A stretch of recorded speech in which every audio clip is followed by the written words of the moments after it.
scammers, the drug dealers, the robbers, and the crooks. Well, actually...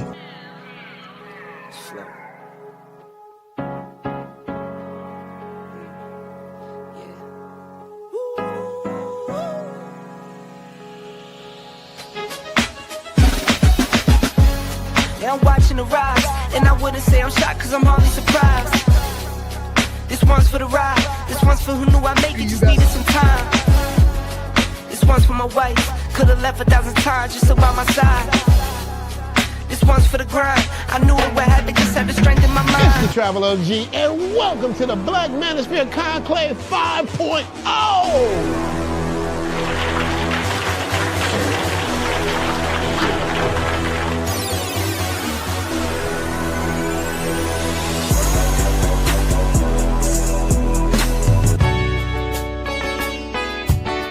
We got started in 2021 in Atlanta, united in the pursuit of excellence in all things. It's been one hell of a ride. Can I tell you what's on my mind? 'Cause I've been thinking about it for quite some time. Hey, can you give me a moment to declare my love?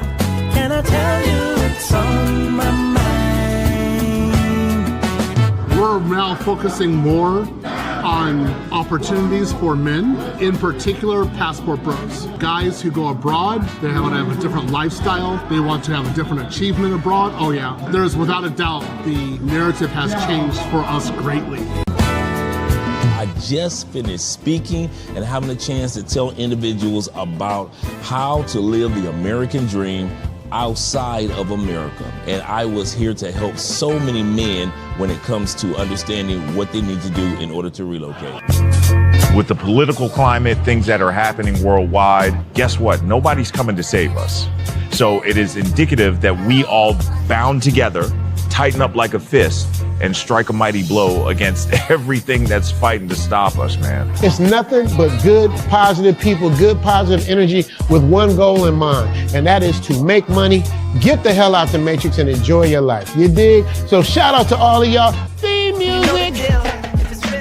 Yo, what's going on, y'all? This is your man Marcus A. Brown, and I'm here to tell y'all that I just got done with my first consultation with the brother Andre of Love Crossing Borders. I just wanted to give him his praises. I need y'all to do two things if you haven't already. If you haven't, subscribe to his YouTube channel, Love Crossing Borders. Also, if you are going to Colombia, if you're thinking of going anywhere, traveling internationally, please consider booking a consultation with the OG Andre of Love Crossing Borders. You will not be disappointed. And y'all, get in tune with him if you haven't already. Tell him MAB sent you. Peace. Where are all the black men? And I'm not talking about the scammers, the drug dealers, the robbers, and the crooks. Well, actually... Well, actually, they're here on Andre and Andre's Love Crossing Borders. That's where all the black men are. Yes, sir. Oh, we got a doozy tonight. We got a doozy, gentlemen. Yes, sir. Make sure you click that like button. We like you. Make sure that you like us, too. This might be another episode of Drink in Hand. I know it's not even Friday yet, but, man, we got a good one. We got a good one. Thank you, first of all. First thing I want to say before I give any shout outs, the first person that came in was my man VYBS or BZ. Shout out to you for correcting me. She is Cuban and black. So I made sure that I changed that on the title. So thank you for giving me the correction on the title. That's how we work on this channel. Teamwork, not Andre's work, not just Andrea's work, but teamwork. Yes, tonight's topic, let's get back to the topic right now. Tonight's topic is going to be a doozy, gentlemen. Get yourself a drink. I don't care if it's a cup of coffee. I don't care if it's warm milk. I don't care if it's brandy or scotch. I don't care if you get a cigar out. But I do care if you're going to be here with Andre and Andre's Love Crossing Borders, make sure you click the like button. Because I'm telling you guys, we're going to get a response from the young lady that many are saying that she's the love interest of our friend, fellow Detroiter, Anton Daniels. And many of us are finding out that, it's just allegedly. There's no facts to back it up. But Perception is everything. We've been talking about that over the last couple of episodes, that perception is everything. Listen, if you guys saw me out and about with the same gorgeous Colombiana outside of my beautiful wife, Andrea, would you not assume that I'm smashing this Colombiana? Okay, put a 1 in the comment if you saw me with a hot Colombiana all the time, the same one. I'm taking her to all the soccer games. This female is not Andrea. This is not my wife. If you saw me with a Colombiana and she's in Medellin, then I'm taking her. The next time y'all see me doing a live stream, I'm doing a live stream with her, and we're in the finca, in the coffee region. Then the next time you see me with that same Colombiana and we're in Cartagena, you never see Andrea, but every time you turn around, you see the same Colombiana in my face. I'm spending big money on her. Best of the best hotels, best of the best basketball seats, soccer game seats. If you guys saw me with this woman all the time, put a 1 in the comment section. Would you not think that I was smashing this chick? Or, Andre, you might as well go ahead and smash her. You might as well go ahead and smash her, Andre, because you're flaunting her around as if you're smashing her, Dre. Well, if you guys feel just like I do, he said, and my side eye is eyeing you. Absolutely correct. Like, wait a minute. I don't never see Andre with wifey, but I always see him with this one side chick. No matter where they do a show, she's always in the background. And so it is. Shout out to Mad Max being in the building as well. Let me scroll back up. I just want to hear what you guys had to say. Perception does it, whether Anton wants to admit it or not, perception means something. They say that doors open up more for married men more than single men. Why? Because marriage gives off a perception. Whether it's going good or bad, that's not the point. But it does statistically give off a perception of more stability. That's why one of the reasons why we've never had a single president of the United States. Why? Being a married man in a tempestuous marriage, allegedly, such as President Trump, every time you turn around, his wife is disrespecting him. But because he gives off the perception of family, that's one of the reasons why we support our president. It is what it is. Most CEOs and most billionaires are married. It gives off a perception. So it is if you're married and you're always caught on camera with another chick. It ain't never your wife as the main character that we see that you're promoting. If you guys saw that in me, I'd be wrong. So let me scroll back up to the top because we're doing shout outs. So the first thing we're going to do, guys, so you'll know what we're talking about tonight. The young lady in which everybody's think her name is Mickey. Oh, Mickey, you're so fine. Or Mika. You're so fine, you blow my mind. Oh, Mika. A lot of guys look at her and say, oh my gosh, she's fine. They want to talk about us dealing with foreign women. I'll say this again. They want to talk about us dealing with the foreign ladies. But then you always see our brother Anton with the Cuban mixed black sister, the Cubana, if you will. So we're going to hear what she has to say. She's the one that Corey Holcomb said, and get that chick out of here too. Take your security and get that ish up out of here too. Well, she gives her response. We're going to hear what she has to say. We're going to talk about how there are a lot of women out there that ain't got a problem with being with a married man. Statistics show if you are a man in a relationship, women are more prone to be attracted to you than a man outside the relationship, even if you have money. I'm going to say this again. A lot of you guys don't realize this and don't want to acknowledge this. Men in a relationship, whether you're a guy that's a player and you got a bunch of women, Whether you're a guy that has a lady friend that you're serious about, or whether you're a man that's just so happened to be married, happily or not, statistics show, and we're going to see that tonight, that when they did a survey of women, 90% of women found a particular man attractive once they found out that he was married or in a relationship. If you got money, if you don't got money, your competition is not the next man with money.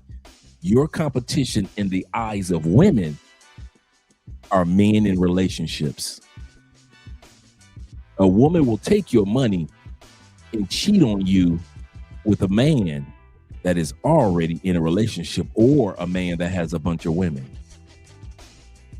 Women will always compete with women, and we got to come to peace with that. So we're going to look at that part.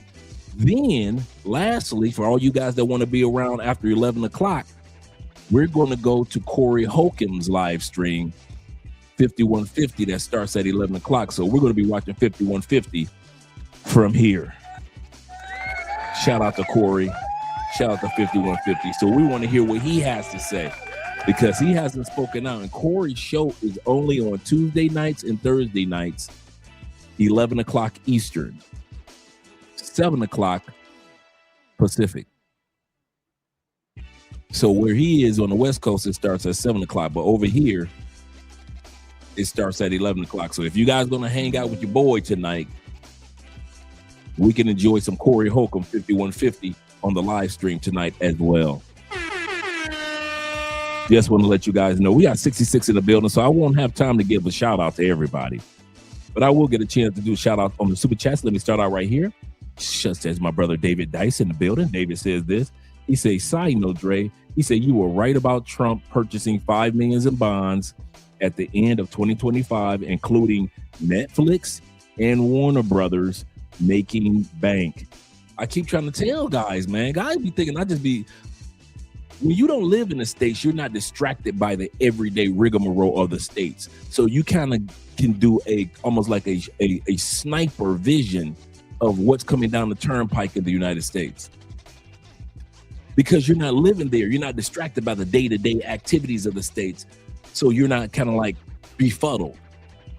I can actually look with a sniper mindset, looking directly at what I need to look at. And a lot of you guys, man, I kid you not, just like when I mentioned to you guys that, I give you a perfect example, another one, David.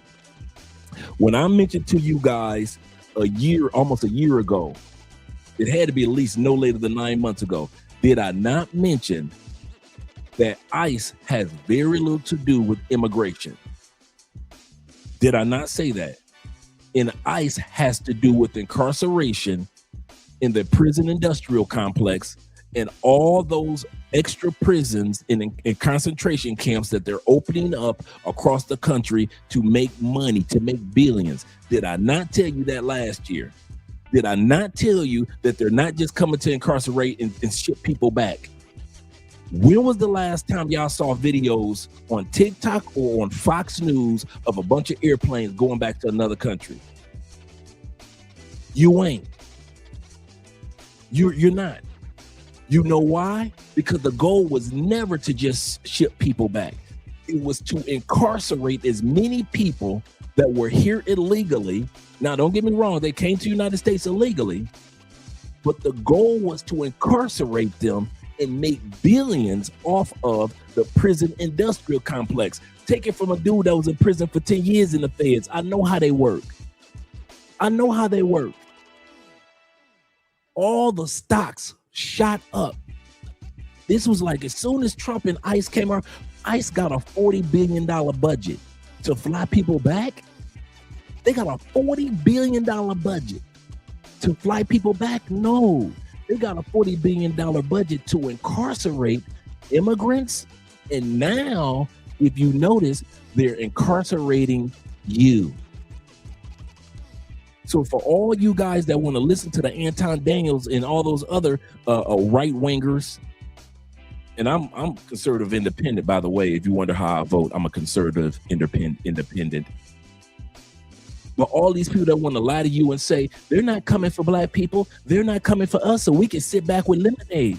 Keep on lying to yourself, black people. Name the era that white supremacy ain't never came to lock you up. Can you name that, black people? Name one era in the history of the United States that America didn't come lock up black people. Slavery, that was incarceration within itself. Post-slavery, they was locking you up for sharecropping. Remember, you went back to your masters and were doing sharecropping and you couldn't afford everything, so they were locking you up because you couldn't afford the sharecropping. So thousands upon thousands of blacks in the South were being locked up, and then they were actually becoming workers, the prison industrial complex, for the firms in which they were indebted to. So you will make a deal with your old master after slavery. Sharecropping. He owns the land. You do the cropping. Y'all gonna split the money. He never did it. He told you about these debts that you owed. He called the sheriff, got you locked up. Your family is still on the land. They got to do something, so they're gonna work to eat. You're incarcerated, and guess what the sheriff would do? The prison release program was you go back and work for that white person that owned the land that you were sharecropping with, and you would have to pay your debt to society or to that owner for years before you got your freedom back. This is the era in which they used the Constitution, the 13th Amendment, to say nobody in the United States can be considered a slave anymore except, let me turn this music down a little bit. Some of y'all gonna learn a little bit today about ICE and what's going on. In the United States, black people, the 13th Amendment says a person cannot ever be treated or used for any form of slavery except when incarcerated in the United States. Juvenile centers, county jails, state prisons, the maximum prisons, and federal prisons. If you are incarcerated in any of those in the United States, by law of the Constitution, you are literally a slave. Now, let's fast forward to the 50s and 60s in the civil rights era, where they not locking us up in masses for having the audacity to fight for our rights. Okay, what about during the Clinton administration of the 90s, when Reagan in the 80s dropped tons of drugs in black communities? Did not Clinton, by the time Clinton became president, did he not say there's a war on drugs and locked up black people in masses for the prison industrial complex? That was my era. That's how I got locked up. Now you black people have the audacity to think that they're gonna actually lock up everybody else but your black. Are you crazy? Do you really think that this is gonna be the first era of mass incarceration and black people ain't going to jail? You think because you a citizen they will lock your ass, because they will lock you up and just wait to see if you're a citizen or not. What you gonna do, sue? Half y'all don't even know how to get a lawyer to even deal with a regular case. You ain't gonna sue nobody, and they know it. Yeah, some black people will, but most of y'all that they lock up, you ain't suing nobody. They can lock up 100,000 black people in the next 3 months. And guess what? Y'all ain't suing nobody. It might be like 8 lawsuits go out. They know it. Historically, they know it. So all you black people that act like, well, we ain't got nothing to do with it, man. This time we're going to sit back and drink lemonade. It don't work like that, black folks. America ain't never had mass incarcerations and your black butt wasn't involved in it. Don't you ever be stupid enough to believe that one. But you go ahead and be all Republican and all Democrat and all what you want to be. But if you think that they're only going to lock up Latin people East Indian and Asian people, and they ain't gonna come for your black. All right. I'm not black, I'm OJ. Okay. If y'all don't think that they gonna lock your black ass up for this prison industrial complex and all these prisons that they're building and all these concentration camps that they're building right now, even as we speak, and you think that it's for just for the Latin people and for the immigrants, you keep on believing that. But here's what we're gonna do. Y'all ready? I need you to keep that same mother and energy and don't start running and get a passport.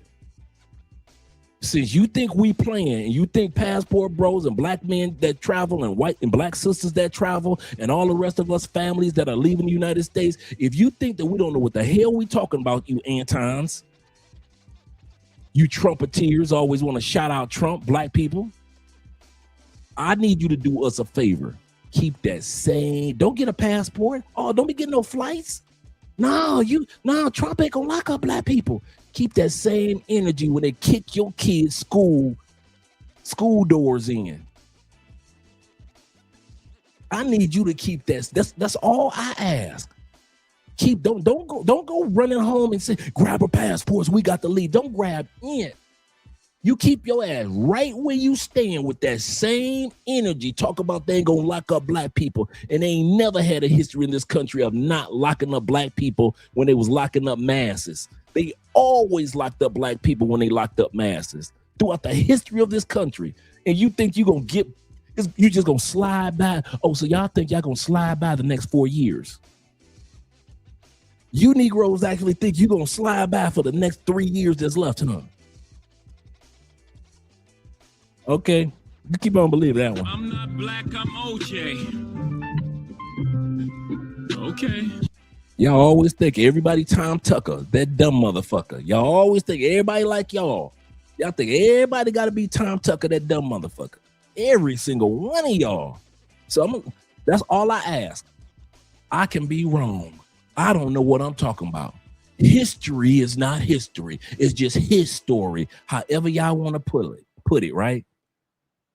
All I'm saying is when they kick in your kid's school and start dragging out black kids and start dragging black fathers and black mothers off their job, keep that same damn energy that you kept when you laughed at us for getting passports and leaving that motherfucker. Don't run to the post office then. We leaving America. Keep your ass right there on that plantation bros. Every single one of y'all. Keep that same energy. Oh, they just locking up Latins. Okay. Yes, sir. My point is, I've been telling you guys about this, about the banks and about Trump and Netflix. We talked about that. I told you guys about the reason why they're incarcerating immigrants on a massive scale. It ain't got shit to do with shipping people out. It's all about the prison industrial complex. And y'all do not believe me, but you don't have to. But all I'm asking is, you ain't got to believe me. You ain't got to believe dudes that talk like me. But I need you to keep that same energy when they kick in your door, come looking for you and your kids. Thanks, babe.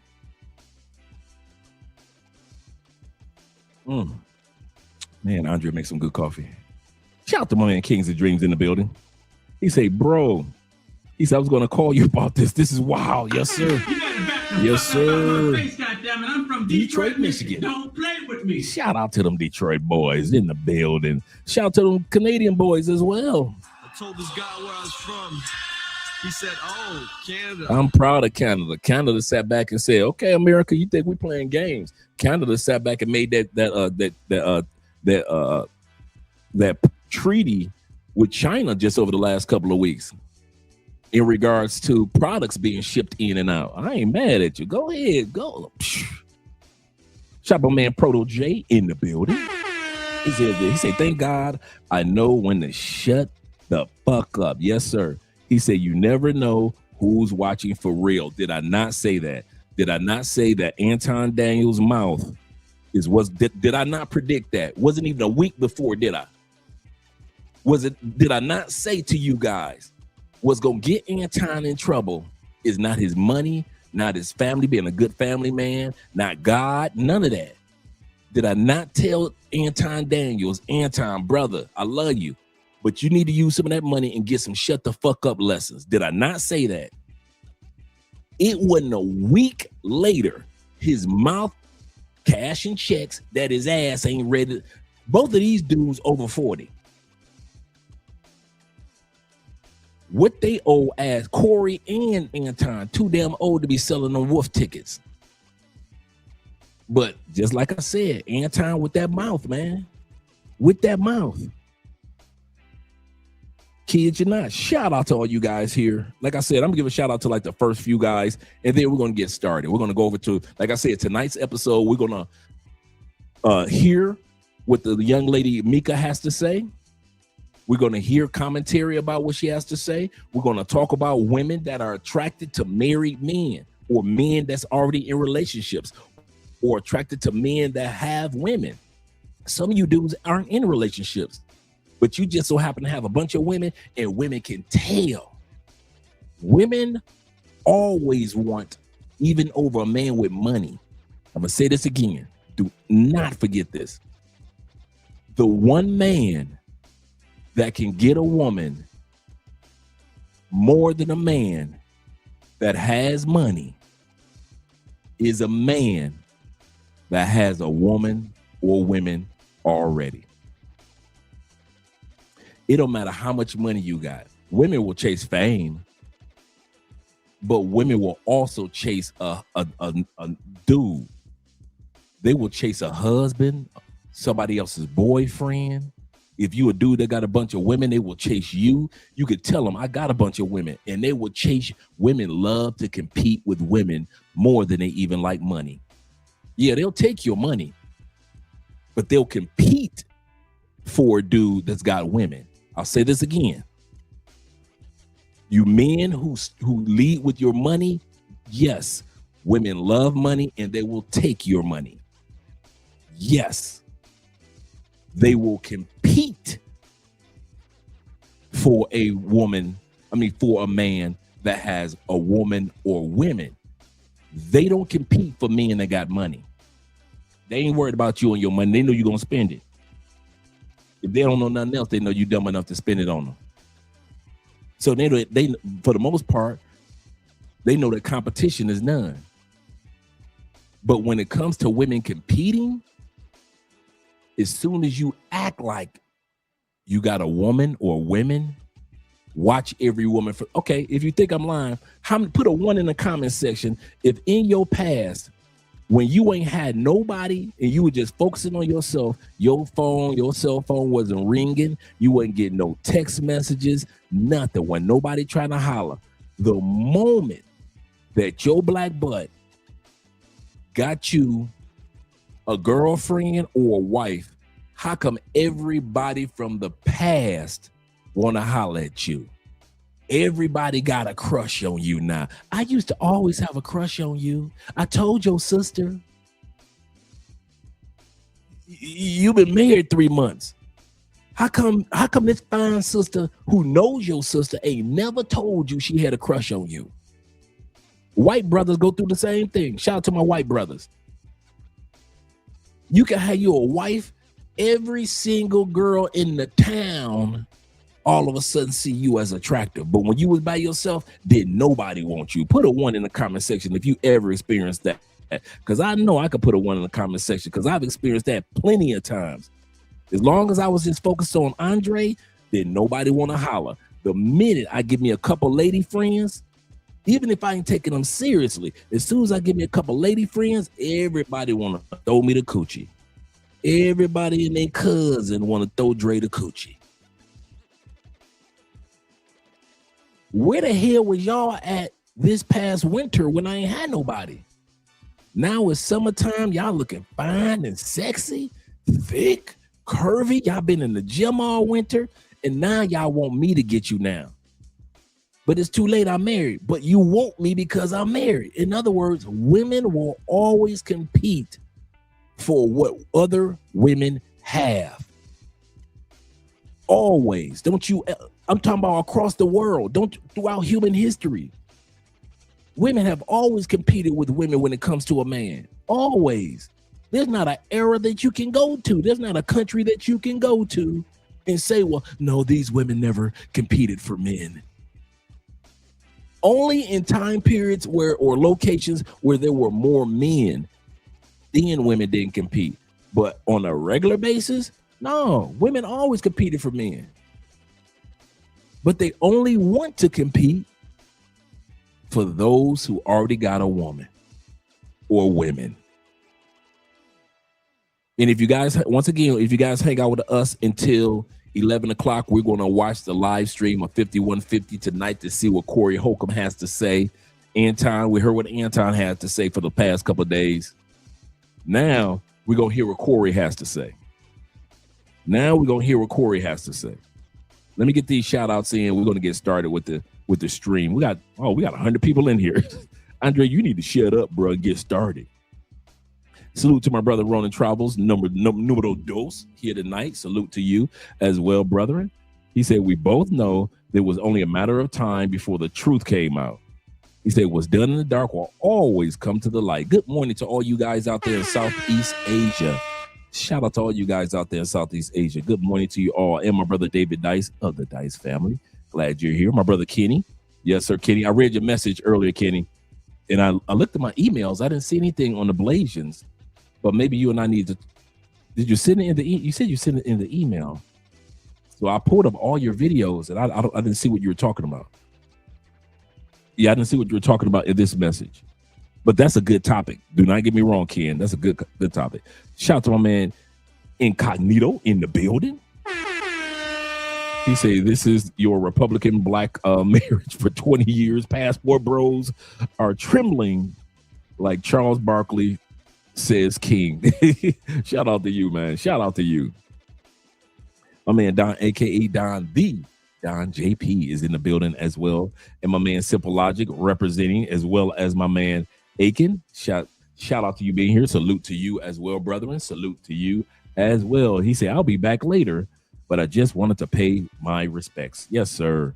Yes, sir. Let me get just a couple more guys in, such as my man Guy Incognito once again. And my brother, YouTubing is a habit. It is a habit. Yes, it is. Mom's SpaghettiOs is in the building. Yes, sir. And let me scroll down a little further. Let's see what else I can get. I already got Kings of Dreams earlier. Shout out to my man Jay. My man Rahman in the building. Mr. Turner himself. He said, good morning. Yes, sir. All you guys over there in Southeast Asia. Good morning to you as well.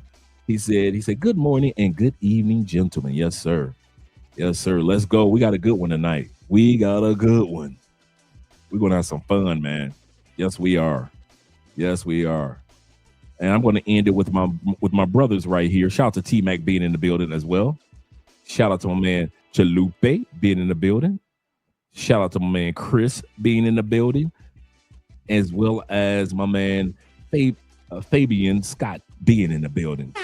Glad you guys are here. We got 96 people. We're about to get started and make sure I get all the. We got Hombre Lubo. He said, like the stream, share the stream, subscribe to the channel, hit that like button. You guys, like we like you. Make sure that you like us too. Yes, sir. Yes, sir. Because this is a place of truth. And Hombre Lobo said, he said, working and listening. Shout out to the chat. Chat lives matter on this channel. Chat lives matter. Let's get ready to get started. We're going to do a quick flashback to hear what Corey had to say. Let me move Andre out the way. We're going to hear what Corey Holcomb had to say in regards to when he told Anton, take your security and take that bitch up out of here, before we hear from the young lady that he was speaking about. In the you know what got me about this, man, and I don't want to go back into this. If I had a chance to introduce somebody that's a well-known person, I'm not taking nobody but my wife. I don't care how fine somebody else is. I'm only taking Andre. Andre fine enough for me. I'm only taking. I understand that Corey and Anton, it was business. It was business, you know. But even sitting in the background, my wife's sitting in the background before any of these bitches on this planet. I don't know a woman on this planet, and nothing, not talking about anybody's mom or cousins or anything like that. I don't know a woman on this planet that I'm gonna have sitting on the other side of a camera other than my wife. If she's just sitting in the chair having a sip of lemonade while I'm on the other side of a camera being interviewed by somebody, Fox News, CNN, MSNBC, it ain't gonna be no other chick. And then Anton gonna say, yeah, she was there and she was looking damn good. Bruh. When I said take those shut the fuck up lessons, I really meant that, Anton. You already know that people are saying what they're saying about you and this young lady. And if you cared anything about the young lady, you would just shut the fuck up, even if you just a female friend. Let's say that y'all just business partners and just a friend. Just to save face for this young lady so she doesn't have to go through any of the mess that you're going through with Corey. You should have shut the fuck up and kept her out of it from the get-go. But here you go. Yeah. And she was looking damn good. Bruh, I know some baddies. I live here in Colombia. I live here in South America. I am not going to get on camera and tell y'all, hey, yeah, I got a Colombian friend. I ain't going to lie. She looking damn good before she come on this live stream. I'm not going to say nothing like that. Oh, Anton, my brother. My Detroit brother. You better back the fuck up out my face, goddammit. I'm from Detroit, Michigan. Don't play with me. Let's hear our brother Corey. Let's hear from our brother Corey. Security, homie, I ain't got security. Them my people. Cool. Them your You gotta hire a motherfucker to be with you. Absolutely. I'm always gonna have to hire somebody. You better. 100%. How you be talking? Corey, stop talking tough. Stop talking. Homie, tough. you just said that. I'm not talking tough. I'm talking to you straight up. Why are you so? You said you disrespected me in my face, and then you act like it was all good. That I disrespected you to your face. So I'm confirming what you said. You felt disrespected. So I am telling you that I disrespected you if that's the way you felt. Is that not what you said? You said that out of your mouth. And so I apologize when you said that you felt disrespected. No. The reason you said you disrespected me in my face because you don't accept the apology because you still talk about everybody else except yourself and white men. I'm telling you what I said. You felt offended by it, so I apologize. All I'm doing is rehashing a conversation that happened. Why are you so easily offended? You still talk about me? It sounds like I'm arguing because I'm right. See, I'll be around bitches and they tell me about myself all the time. Be gone. No. That shit don't hurt no feelings. It's probably better this way. Because I just proved my point. Be down. So you proved the point. Homie, just gone, man. Just gone, man. You gone. I'm out the jet. You done did this before. Get your bitch ass Hey, homie. All right, I'm out. Get your bitch ass the fuck on and walk over there with your bodyguard and your bitch, nigga. Walk over there with your bodyguard. One of the reasons why I believe this is just Andre's hypothesis, and I'm not coming at Brother Anton, but I know us as men. We've been like this since we were kids. I'm going to say something about men that we've been like since we were kids. We do this in the gym sometimes. Okay, here we go. Y'all know I got a story for everything. I'm in the gym last year, right? I'm doing deadlifts, right? And it's like two baddies next to your boy. I'm still a man. I notice baddies, right? Normally when I'm by myself, I know what my weight limit is doing the deadlifts, right? Here my ass go. I noticed the baddies behind me. I put an extra 25 on each side.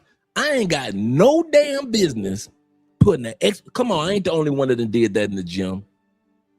Come on, don't act like I'm the only one in the gym and you had a showboat moment. We as men, many of us who go to the gym have had showboat moments where you don't even subconsciously, you showing your ass. Subconsciously. You ain't purposely doing it, but you just notice, hey, it's the baddies checking me and look, they might not even be looking at you, but in your mind, they looking at you. So you done throw an extra 25 on each side. Man, I done threw my damn back out.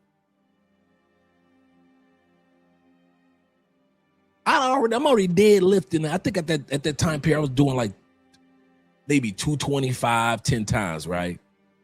Here my ass go. Here my ass go. Let me throw an extra 25 on each side. I ain't got no business fucking with that extra 25. Man, I went back and my back told me the first time, now I'm gonna let you put it down. You gonna be all right. You pick it up again, you gonna be laying your ass down for a couple of days. But hey, it's the shorties in the background. Don't act like I'm the only one that done this in the gym. If all you dudes that ain't been to the gym, don't do what I did, okay? So my body told me the first time I lifted it up, dropped it back down. Okay, Dre, sit your ass down. So sit your ass down somewhere. Don't pick it up again. No.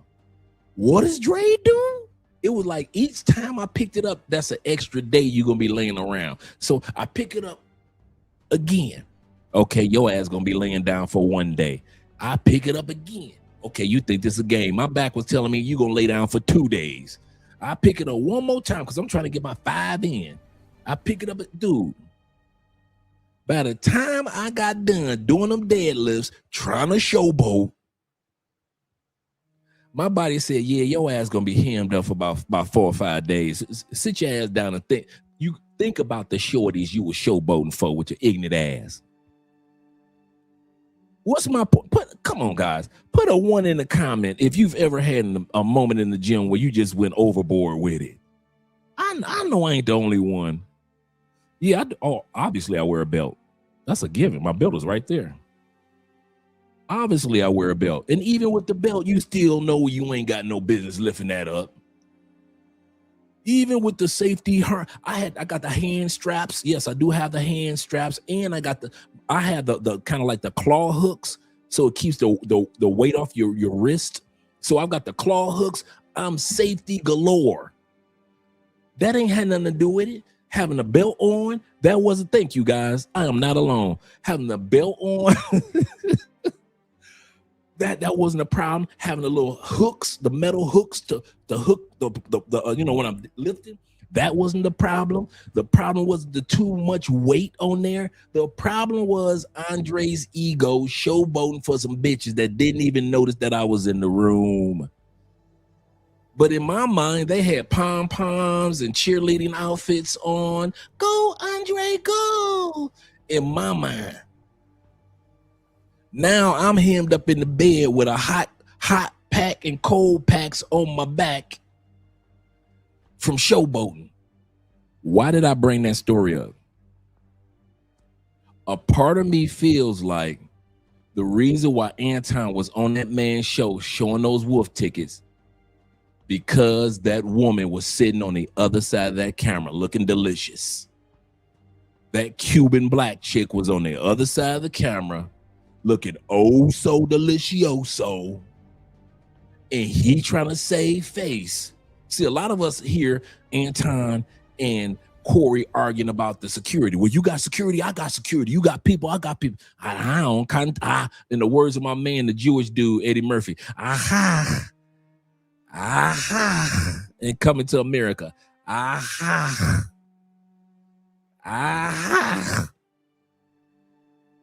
Anton wasn't showboating talking about let's go out back because he had security. He was saying selling them damn wolf tickets because that PYT, in the words of Michael Jackson, was sitting on the other side of the camera with that dress on, and nobody's talking about that. Absolutely correct. He was simping for a bitch. Absolutely correct. Now y'all laugh because y'all like, damn. That makes sense because that's what men will do. If you got a baddie around and you think about it.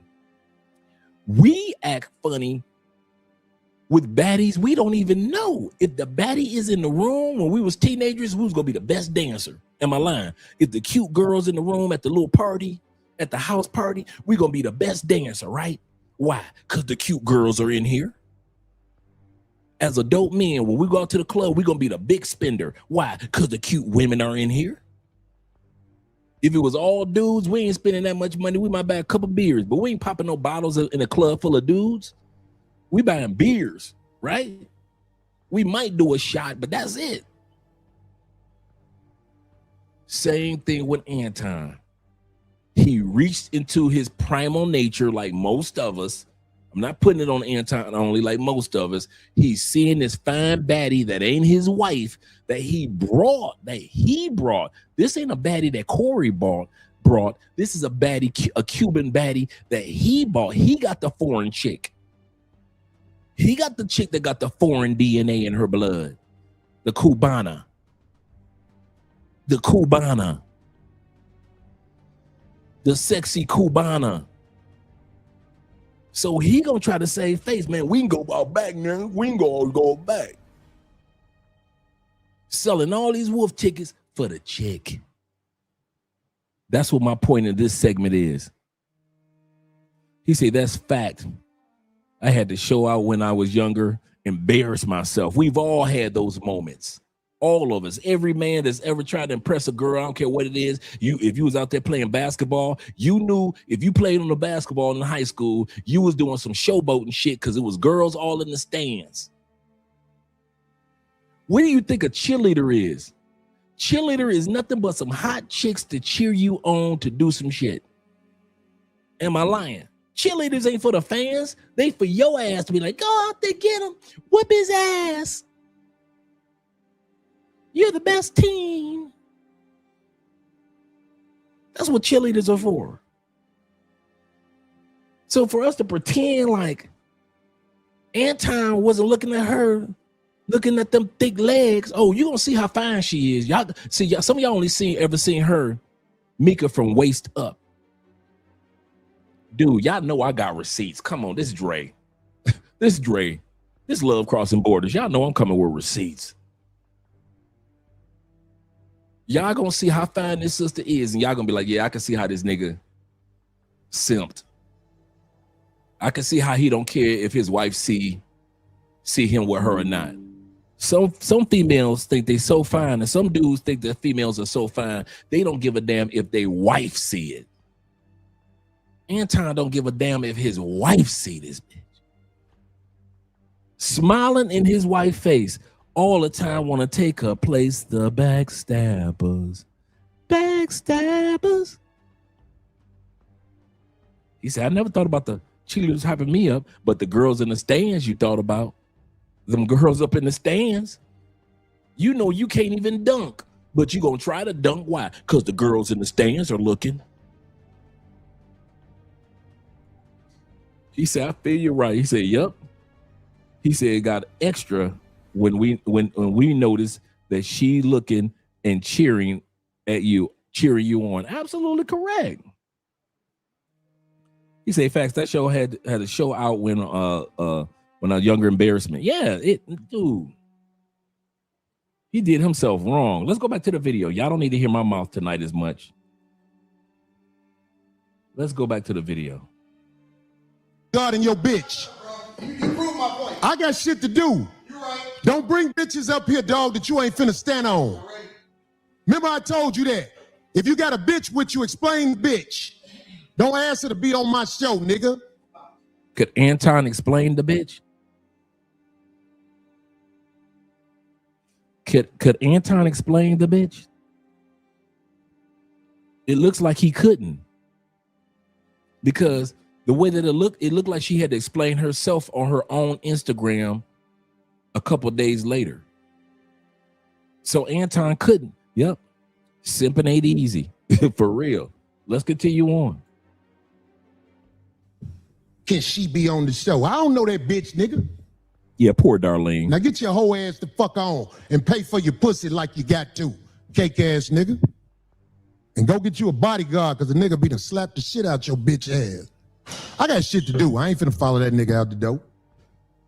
I am who I say I am. I stand on it. Fuck a friend. Now who the next motherfucker to come up here? What up? There's a new word in the dictionary called rage bait, right? So that's what you just witnessed. So rage bait. Let me tell you something. It's a new word. That ain't no new word. Okay, bet. It's Let me old tell you behavior, something. new word. Where I'm from, if a nigga say something about sucking dick, nigga, it's on. And he knows. I don't know nothing about no niggas saying nothing to no nigga where niggas talk about suck dick and niggas be ready to swing. and he knows that. But he didn't say that dick sucking shit again. Get your fat ass out of here, nigga. There's just certain words That's you a just don't hating. use. In here with this bitch that he know ain't his wife and motherfucker trying to get the bitch on the show. Bitch, nigga, you ain't got it like that, nigga. Get your cake ass out of here, nigga. Like I'm finna be. So this is stuff that took place behind the scenes before the show. Anton thought that he could just bring her on the show just like it's kind of funny, man. And this is more about us as men than it is about one brother. So don't think that I'm coming at Anton. I know we've had our little viral moments. And yes, sir, poor Darlene, sweet as bear meat. Ain't she just a sweetheart? Darlene, like, I ain't got nothing to do with this madness. Just a sweetheart. My man David Dice says this. He said, Dre, Mr. Daniels better not say that he's from Detroit when his wife leaves because he's embarrassing himself trying to show out for a side chick. Nasty work. That is nasty work. You put your... Okay, that is a good analogy. If I was out here in these streets, I'm cheating, right? I'm cheating. I'm in Colombia, I'm cheating.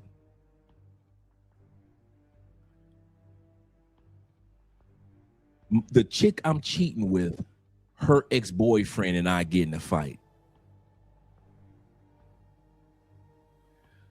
I go home.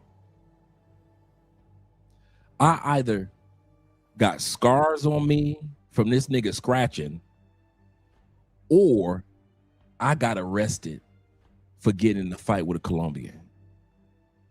Right? Let's be real. I'm doing all this shit for a sad bitch. And then I got to go home to my wife after all this shit I done did in these Colombian streets over a sad bitch. Now, mind you, this is an analogy. This is not happening, but I'm just letting you guys know. You see how the scenario looks? Even if she's not his side chick, allegedly, let's say all of this is alleged. This is just, pseudo, moot. The perception of you ready to tear up the club with Corey Holcomb in front of a chick that's not your wife. You selling wolf tickets to another grown man. You about to get into a fight with another grown ass man. Not in front of your wife, but inside of the alleged side, in the face of the alleged side chick. You can't make this up. That Cuban pussy must be good as hell. That You better back the fuck up out my face, goddammit. I'm from Detroit, Michigan. Don't play with me. I kid you not, that Cuban pussy must be good than a motherfucker for you to put yourself out there and jeopardize, allegedly some good pussy. Allegedly. To jeopardize and embarrass your wife. Because I bet you, come on, let's be real. I bet you her family that saw this shit was like, girl, what is going on with your husband? Why is your man going viral all over YouTube, girl? What bitch is it? The family is asking. All her co-workers are asking, what bitch are they talking about? I heard about a bitch. That's all I know. Was he talking about you?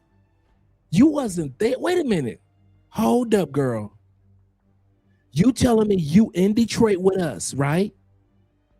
How come your man flying Cuban bitches to California to be on YouTube? Might as well be a television show as famous as Corey is. And you ain't there? So you saying that you used to your man flying out beautiful, fine ass Cuban bitches? You see that's going through the wifey's mind because of this shit. Let's say wifey cool. Her and the girl are cool. But the perception, the wife still got to deal with the perception of it. Got to still deal with the perception of it. Ain't nobody thought about the wifey. And I'm not talking about the man wife. I could use me as an analogy. I use me as an example. If y'all see me out here acting a goddamn fool in these streets and I'm tussling and wrestling with motherfuckers, the first thing y'all gonna say is like, damn, Andrea. Her family my wife, family, and friends gonna say, damn, Andre got arrested. It's all over Colombian TikTok.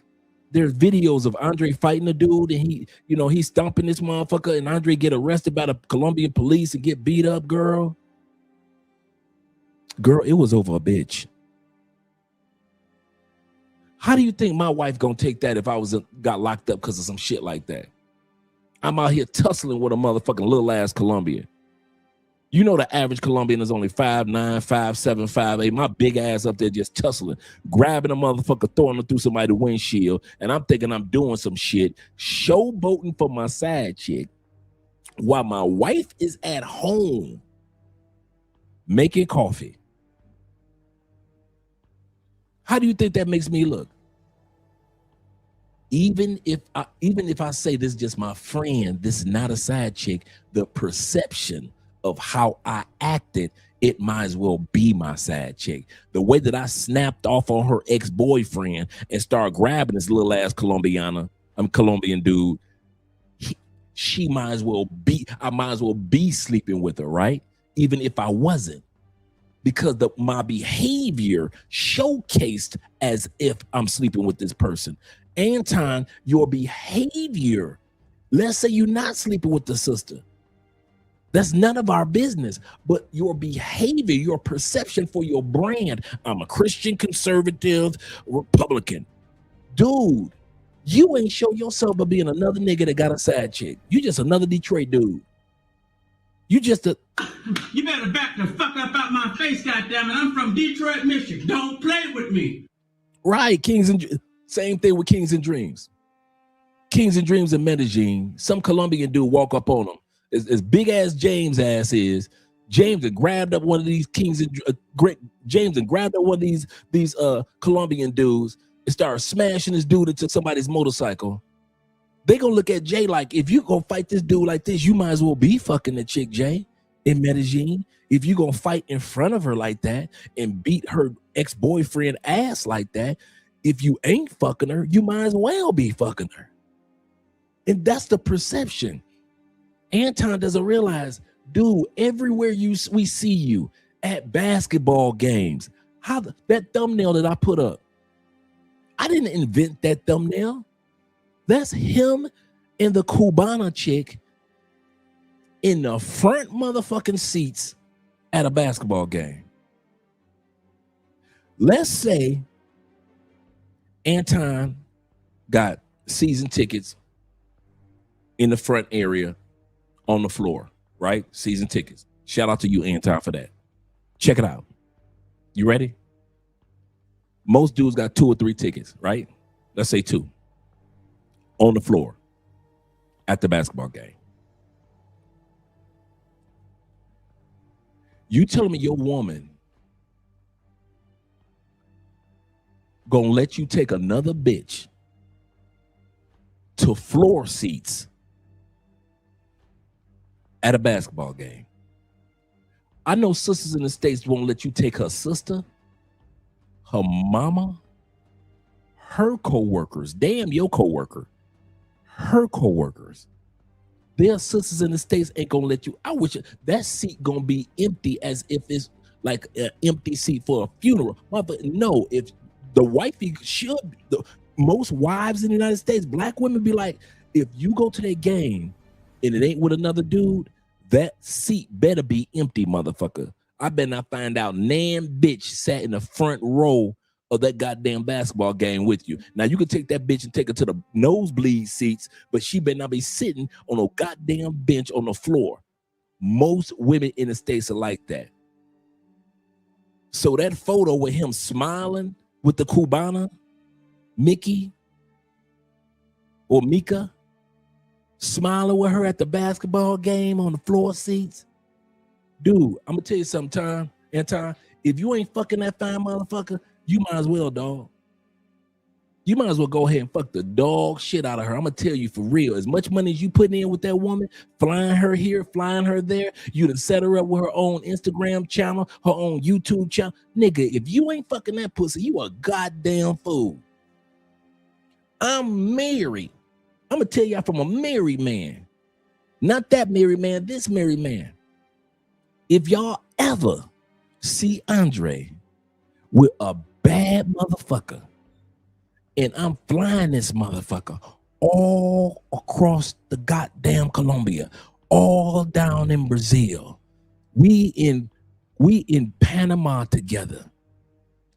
If you see me set up a whole YouTube, Instagram, my whole team is dedicated to her success. If you see me at a soccer game and we in the goddamn soccer booth, if you see me in Medellin, Cartagena, and we are VIP in the goddamn club, you better believe I am fucking life out that bitch. I'm fucking life out that bitch. You ain't got to guess. You ain't no. Is Andre fucking? Yes, he is. Behind Andrea back, in her face, y'all gonna know. Y'all gonna know without a doubt. Andre is fucking life out that bitch. I'm busting nuts in that bitch face on a daily. You gonna wonder why her goddamn chin shimmers in the sunlight. That's because I done bust a nut on her chin so much. Her chin gonna be shimmering in a goddamn sunlight in the moonlight. Y'all ain't got to guess if I'm fucking a bitch. Ain't gonna be no murder mysteries. You don't need Scooby-Doo. You don't need the goddamn Hardy Boys, Nancy Drew. You don't need none of them motherfuckers. You don't need Sherlock Holmes. You don't need Watkins. You don't need none of that shit. You don't need no problem. You don't need the Scooby-Doo mobile. You won't need Shaggy. You won't need Scrappy-Doo. Scrappy-Doo ain't got to do none of that shit. If I'm doing all that, we are fucking. I don't care if she go to church with us every Sunday afternoon. I don't care if her and Andrea are bestie buddies. If I'm doing all that for a bitch, nigga, I am fucking life. Dude, I'm coming down with the force of 10,000 Thors in that pussy. Ain't no fucking way I'm doing all that. He said she's just a friend. And he said she's just a friend. No, not Andre. Ain't no just a friend. I ain't no just a friend because I ain't justifying. I'm testifying. I'm fucking that pussy. Hell, get the fuck out of here. As fine as that motherfucker is too. She probably smelled delicious because this motherfucker done bought her all type of perfumes. She probably smelling delicious. She stay in the gym. That small ass waistline. You telling me that you gonna have that chick with you all the time, and when she sit back and another dude walk up on her and say, "Hey, look, can I get that pussy?" You just sitting back like a friend, like, go on over there, Mika. Go on holler at him. Go on get you a man, girl. No, you ain't, nigga. You gatekeeping that pussy. If she wanna walk over to the other side of the club to fuck another motherfucker, you gatekeeping that pussy. Yeah, I'm tired of motherfuckers trying to pretend like us men don't know men. Oprah coming next. Once I establish this as a place of truth, oh yeah, this is a place of truth. He said, "I'm going in raw." I'm gonna see what that Cuban is all about. I'm a smoker like a Cuban cigarette, a Cuban cigar. Hell yeah. Rest haven for hoes. If she not a hoe, she gonna be half hoe. Granddad, if you have a kid by her, it'd be half hoe. Our little cousin will be half hoe. Yes. Hell yeah. Let's get back to the video. But I'm gonna tell y'all now, if y'all ever see me moving like Anton with a badass bitch on my arm, we are fucking. Get that out your mind. Don't even assume. Is Andre cheating on Andrea? Yes, nigga. Yes. Well, that's not moral. It ain't. God doesn't like that. He doesn't. But I'm going to still be fucking. If you see me doing some stupid shit like that, right in my wife's face, that's the part. It ain't like it's a hidden bitch. It's a bitch in your fucking face. all up in wifey's face, kissing on the cheek. Hey girl, hey girlfriend, hey girlfriend. Oh, your nails look good. Oh girl, what's that perfume you got on? Look at your purse. I see your purse too, girl. I see what you do. Girl, when you gonna get your own dick? I don't need no dick. I'm just trying to focus on my goals and my business. She don't need her own dick because she got your man's dick, girl. If y'all ever see a female that's fine as hell up in my face and up in Andre's face, I'm fucking that bitch. Y'all try raggedy ass mine. I ain't gonna be pretending like I'm Anton, like this is just a friend. Not me. I'm East. I don't know what side of Detroit that nigga from. I'm East Side Detroit. Warren, Mack, Dickerson, Kercheval, Cadillac, Chalmers, Bewick. All you Detroit boys know what I'm talking about. Grand River, the Boulevard, Woodward Avenue, downtown, Jefferson. That's my neighborhood. I'm a real motherfucking Detroit. I ain't want to pretend ass fake ass Detroiters that want to. I still live in Detroit. Nigga, act like it then. Stop pretending like your ass sitting up here. Shout out to my man Zero. I was just thinking about you, man. I had a chance to talk to you in a couple of days. Glad that you're doing good, brother. We need to hook up. We need to hook up. I don't give a damn about none of that, man. For real, for real. Y'all ain't gonna never see me come on these cameras and act all fake, talking about something I ain't gonna be. No, I got a female friend. She fine as hell, but I ain't fucking her. But I'm gonna help her with a YouTube channel get built up. I'm gonna fly her to different parts of the country and different parts of the continent. I'm gonna always have her on camera. And then when we go to football games or soccer games, I'm gonna have her up in the booth, but I ain't fucking her. When we go out to clubs, we VIP and we popping bottles, but I ain't fucking her. I'm gatekeeping her and keeping her from getting other dicks, but I ain't fucking her. Nigga, I'm fucking. The fuck out of here. Get the fuck out of here. Man, y'all motherfuckers are funny, man. Funny as hell, man. Niggas like Anton sitting around like this. You don't have a big dick. You don't have a big wallet. Fat dude. But you got a lot of nerve. And women should approach you. What they get. What she gonna get, Anton? What she gonna get? You don't have a big dick. You don't have a big wallet. Fat dude. But you got a lot of nerve. And women should approach you. What they get. What they get, Anton? What they get? They can't get no dick. You said you ain't sleeping with her. So if they can't get no dick, what they get? What they get, Anton? Get the fuck out of here. Let's go back to our brother Corey. And then we're gonna go to the video. Like I said, tonight 5150 is going to start at 11 o'clock. So all you guys is going to hang out here. We're going to watch 5150, hear Corey's reaction, because his live stream comes out every Tuesday and every Thursday at 11 o'clock Eastern. So we're going to be watching that tonight as well. Let's hear what brother Corey was saying as well. Also, be upset. This is what I wanted to talk about today, mainly. We have a situation in America going on where there are a lot of men that don't want to reveal themselves, but they have bitterness because they know you're not the type of guy they are on the Backdooria side of the game.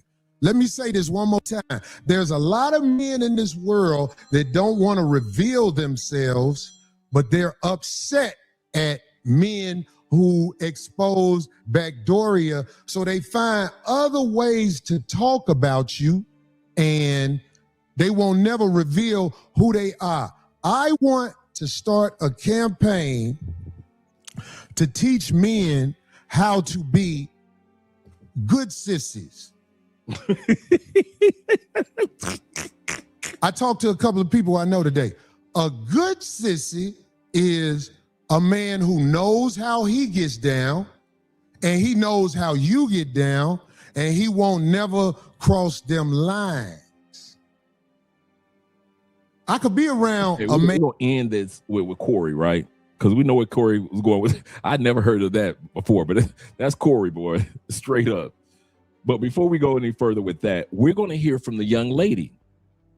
We're going to hear from the young lady. No use to just hear from our brother Corey, but we're going to hear from the young lady and what she has to say. And like I said, tonight's topic is also talks about women, that women love to compete for another man. Corey funny, man. Yeah, Corey snitched for real. But shout out to Corey.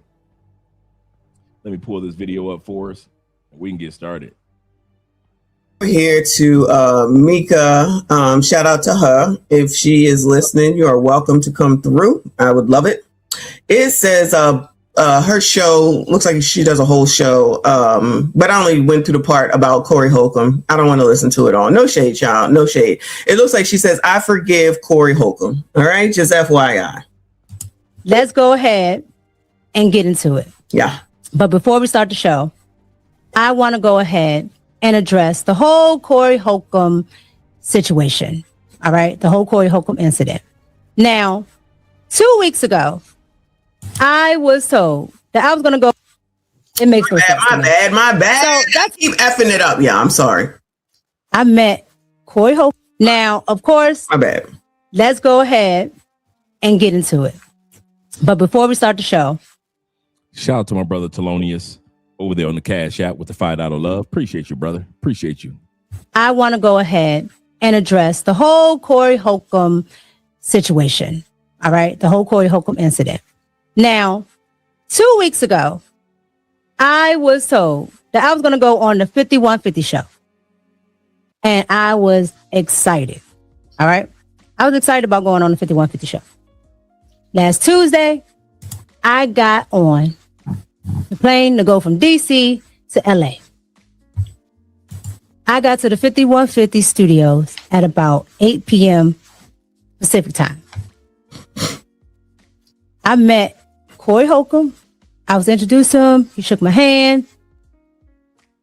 Then about, I want to say 5 minutes before the actual show started, I was told I can't go on the show. I said, okay, cool. Then I was told that I could sit on the set, but I have to sit off camera. I said, okay, cool. And that's where I sat for the entire duration of the show. Now, the show starts. And as you know, what happened, because it went viral. All right, so if you guys want to see all of that, you can go watch it. It's everywhere. Now, mind you, Corey never, it doesn't sound like Corey ever said that he confirmed that she could be on the show. Anton was the one that flew his sister out. Flying out the sexy little Cubana. Anton was the one that made sure that she was looking, delicious, because that's what Anton said, she was looking delicious. Anton was the one that hyped her up. But when she got there, she found out, nah, little mama, you ain't scheduled to be on the show.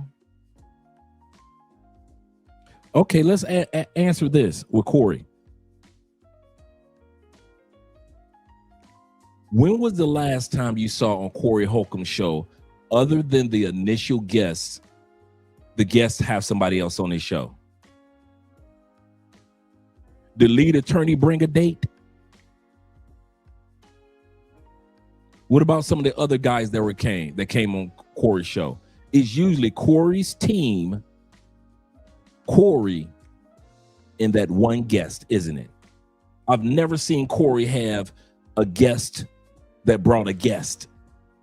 Have we? I'm being honest. I'm not coming at Anton, but what I'm saying, and I'm not coming at this young lady because she didn't know.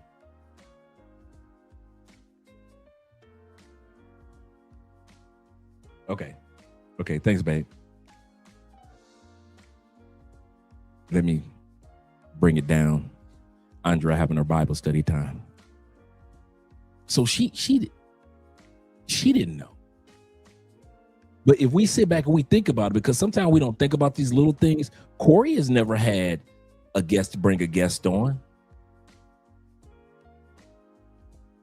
If I went on Corey's show, Andrea would automatically know that she'd be sitting in the back. I don't know, Rafi. I don't know. I'm one thing I'm not talking about is that man's wife, because I don't want nobody to be talking about my wife, and I know how that is. So I will not put my 2 cents in regards to the wife. I'm just talking about the alleged side chick. Right? Never. We've never seen Corey with a guest that was able to bring an extra guest. There had never been 5 or 6 chairs on his show. Just his team of 2 or 3, and then Corey on the other end, and then the guest.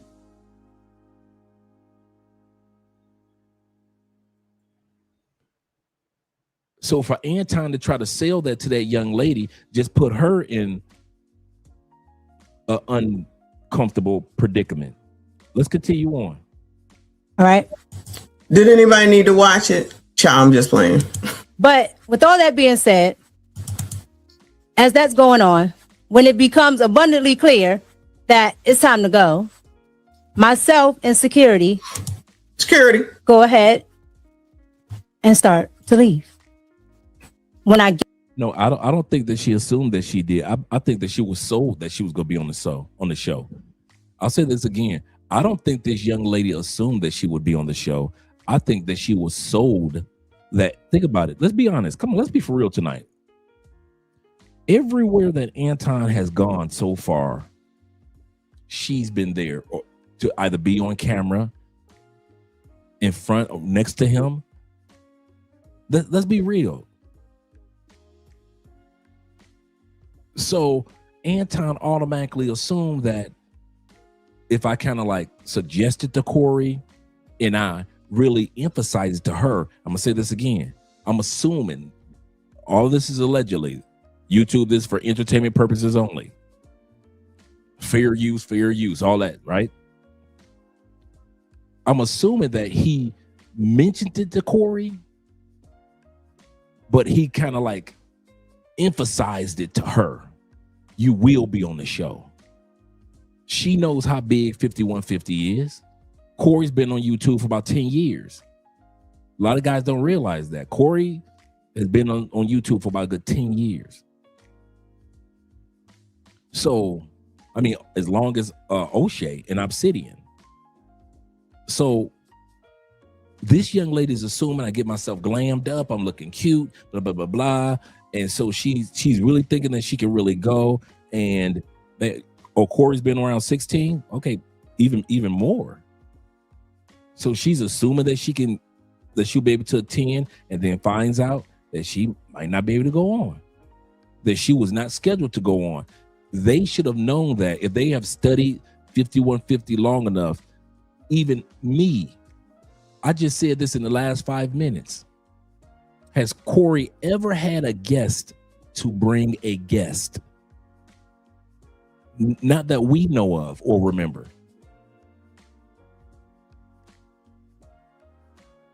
Most of the podcasts are like, okay, here we go. Let's I'll come back to you in a second, Teddy. Let's be honest, guys. You know all those new sports podcasts on YouTube that's coming out with the ex-football players and the ex-basketball players? Do they ever have a guest other than the guest? If they're interviewing Adrian Peterson, does Adrian Peterson have a guest with him? If they're interviewing somebody that played on Jordan's team, they're interviewing Dennis Rodman. Does Dennis Rodman, as many fine women as he knows, does he have a guest with him? So even on those sport podcasts that we watch, whether it be ex-football players or ex-basketball players, do you notice the guest never brings a guest? Am I correct? I've never seen a podcast where they were interviewing Allen Iverson and his wife was sitting right there next to him. None of them. So for Anton and them to not do their homework, I'm like, what type of team do you guys have to sell this woman for her to get glammed up and everything and thinking that she's going to be on camera and come to find out she ain't going to be nowhere near the camera except behind it. Now, my brother Teddy said this. He said, yo, Dre, I'm from East Side. Shout out to them Detroit boys. You better back the fuck up out my face, goddammit. I'm from Detroit, Michigan. Don't play with me. Yes, sir. You naming all the neighborhood. Harper. Yeah, we lived off Harper. Cadillac Avenue. Yes, sir. Right down the street on Cadillac and Warren. 8 Mile. Yes, sir. Family on 8 Mile and 7 Mile. Monroe's. Yeah, Monroe. We don't even say Monroe, so it was Monroe. Yes, sir. Queen. Yeah, you getting all the spots. Yeah. Hayes over in my old neighborhood off of Hayes. Shoot, right off in our old neighborhood. And Outer Drive in Haven Hill. Yeah, Haver Hill. Yes, sir, man. You name it off. You are a true East Sider. You are a true East Sider from the East Side of Detroit. Because them West Side boys don't know none of them streets you just banged off. Don't know none of them regular neighborhoods, regular neighborhood streets. Yes, sir. Yes, sir. Shout out to you, brother. Detroiters, stand up. Detroit versus everybody. Let's go back to the video, gentlemen. Get to the door. As I'm going out, I hear Corey Holcomb say, yeah, leave with your security and your bitch. And I'm not going to lie. I was shocked. Shocked, I tell you. Because it's very unfortunate that I would be called the B word. Because I had such a positive outlook and a positive take on 5150 and Corey Holcomb. Last year here in DC, I literally went to a Corey Holcomb show. So when I found out I was going on 5150, I was like, oh, this is exciting because I just went to see a show. And now I'm having this experience. So it was very unfortunate. You know what, Mika? I'm with you. I'm with you, girl. You just came out here in good faith, and now you caught up in the middle of this bullshit, being called out of your name. All you was doing is just showing up, being beautiful, because she a beautiful girl. Y'all say she looks like Lisa from Coming to America? Yeah, she does. She a beautiful girl. All right. Now she got to be caught in the middle. Now everybody got to be scrutinizing. I agree with all this. I believe, like my brother said, she was collateral damage. I believe that Anton was making himself seem bigger than who he actually is in that particular moment. And since she's been able to trust him when he got floor seats for her at the basketball game, and he's been able to take her to award shows in Detroit, he's been able to fly her to other places that she's been over to be on camera. So she automatically assumed that if Anton says it, so it is. If the Pharaoh Anton Daniel speaks, so the Pharaoh has spoken. Thus saith the king, right? Yeah, she got caught up in the middle of it. But yet and still, now it's starting to come out and people are starting to say, hey man, is this really your bitch? Before we could just sit back and not say nothing. Okay, she always on one of his panels. He's taking her here, he's taking her there. Well, he's done that with other women, and we all would kind of like justify it for Anton because we're like, okay, it ain't none. First of all, a lot of times we justify stuff because it ain't none of our business. Am I right? After this live stream, Anton allegedly still gonna be fucking her, right? Allegedly, he's still gonna be up in that Cubana like a cigar. So it ain't none of our business. So a lot of times we sit back, especially as men, we sit back and we don't say nothing because we like, hey, ain't none of my business. Hey, do what you do, bro. We ain't tripping. But when you keep throwing it in our face like we don't see what we're seeing, that's when people starting to say this moment gave everybody the opportunity. When Corey said what he said, and take your bitch with you, we've been thinking like this for damn near a year, Anton.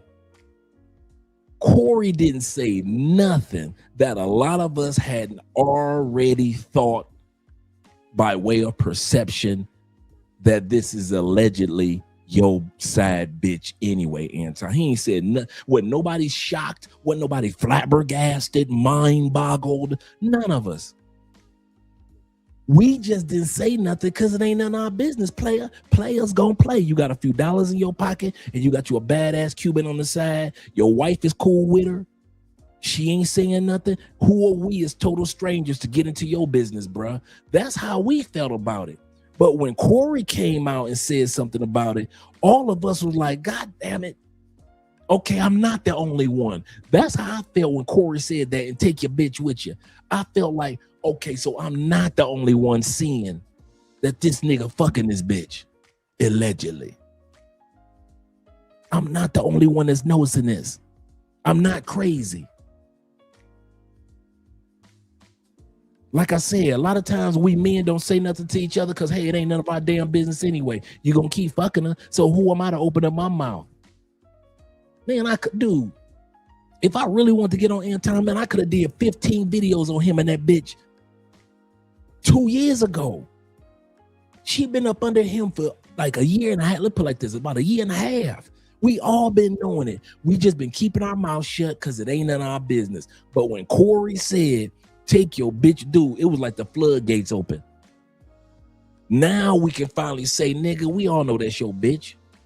We knew that man wasn't talking about his wife. Let's put it like this. We all knew, A, he was not talking about that man's wife when he said, take your bitch with you. B, we knew he wasn't talking about Island Girl Q. We knew that, right?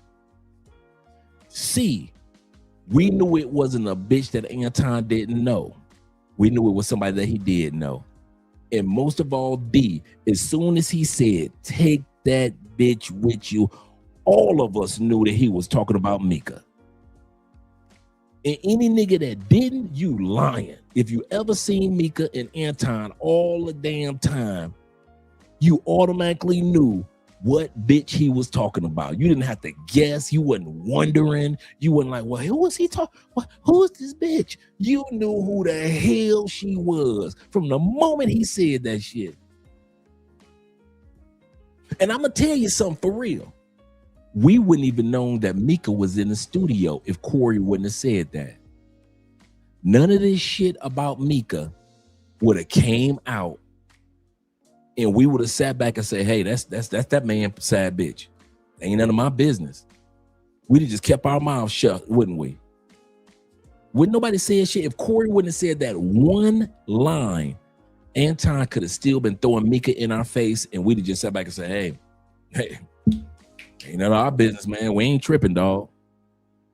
Hey, if in the words of the old school, if you like it, I love it. If your family, your girl like it, I love it. I ain't tripping.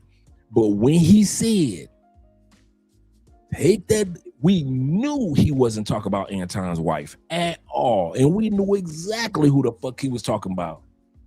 Micca ain't had to do no live stream to let us know. Yes, he was talking about me. Micca, we knew who he was talking about. Baby, Micca, hear me out. The moment that the word yo bitch came out of Corey's mouth, we knew it was you, baby. You did not have to question. You didn't have to come on camera and say, yes, he was talking about me. I was the bitch. You didn't have to do that. We already knew. We've been watching you and Anton for damn near a year and a half. You think we stupid? That's the part that gets me. The fact that they think that we stupid. They think we Tom Tucker, that dumb motherfucker. That's what that is. They think, Anton and Micca think that we are Tom Tucker, that dumb motherfucker. He said, men ain't talking women, ain't taking women to sporting events, and ain't busting it down, especially front row. You talk about on the floor. You taking this bitch to see LeBron games on the floor. You seeing a whole goddamn team from Oklahoma coming through Detroit, watching the game. Best players in the league. And I love my Pistons. Shout out to Detroit. And you got this bitch on, got floor seats. Nigga, please. If you ain't fucking a Nick boy. Anti-content started slowing on my algorithm a couple of months ago. Yeah, man. Shout out to my man Slim. Salute to the chat. He said we all had no clue about all the background stuff. He said, but we knew that it was her, right? We didn't need to see her. We don't know what she was dressed like that night, what her hairstyle that night. But the moment that man said, and take your bitch with you, everybody knew, oh, you talking about Micca ass. Don't be bringing a bitch over here that you can't justify, that you can't talk about. Don't be bringing no bitch. It's obviously on the show. It only shows the way that they deal with each other. Absolutely correct, bro. We knew. We all knew. Shout out to my man Charles in the building. He said, I legitimately barely know who these are. Yeah. Yep. She works for him. Yep. She works for him. She works for him. On the payroll. So let's continue on hearing what she has to say to justify herself. And she finally speaks. So this is from last night, it seems like. So it's been a whole week. We are now on 5150 Tuesday, where we're waiting around to see what's going to happen tonight. Right. She's absolutely correct. Tonight, we're going to be watching 5150 live at 11 o'clock. For you guys that's going to hang out with us, we're going to watch at least a half an hour of 5150. See what he has to say. Y'all just said a second ago that Corey hasn't said anything. That's why I think he's going to say something tonight. There's no way he can't. There's no way he can't, in my opinion. So we on 5150 watch tonight, y'all. All right. So make sure you go ahead and subscribe, turn on damn notifications. Like this video right now, y'all. I see you. I appreciate you. Not only that, I hear explain the bitch and this bitch on my show. I don't know who she is. Alluding to the fact that I'm just here and it's somebody's side chick. You were. And you were. If that man doesn't know who you are, this man brought you in on his side. You are that man's alleged side chick. Nobody's side chick. Girl. So it was very. Hold on. Let me rewind that. Let's make sure you hear that. Just here, and it's somebody's side chick. And I'm nobody's side chick. But other people are really digging into this. And there is another YouTuber out. Shout out to O'Shea Dude Jackson. There by the name of Lakeisha Keisha. And she put out this video called Anton Daniels Exposed Sleeping with Micca. He is married. His wife is afraid of him. Woo! And then she starts to explain her case. If you type in Anton Daniels and Micca, this is what comes up. If you guys look at this, there is no damn way you're gonna be. All you got to do is just type in Google. Me and my side chick allegedly got so many photos together that my wife can Google me and my side chick, my wife's mama, my kids can Google my side chick. All they got to do is put my name in.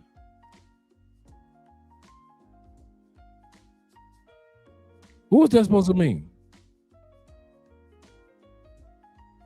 I thought she was married to African Wolf, but I ain't never seen her with a ring on.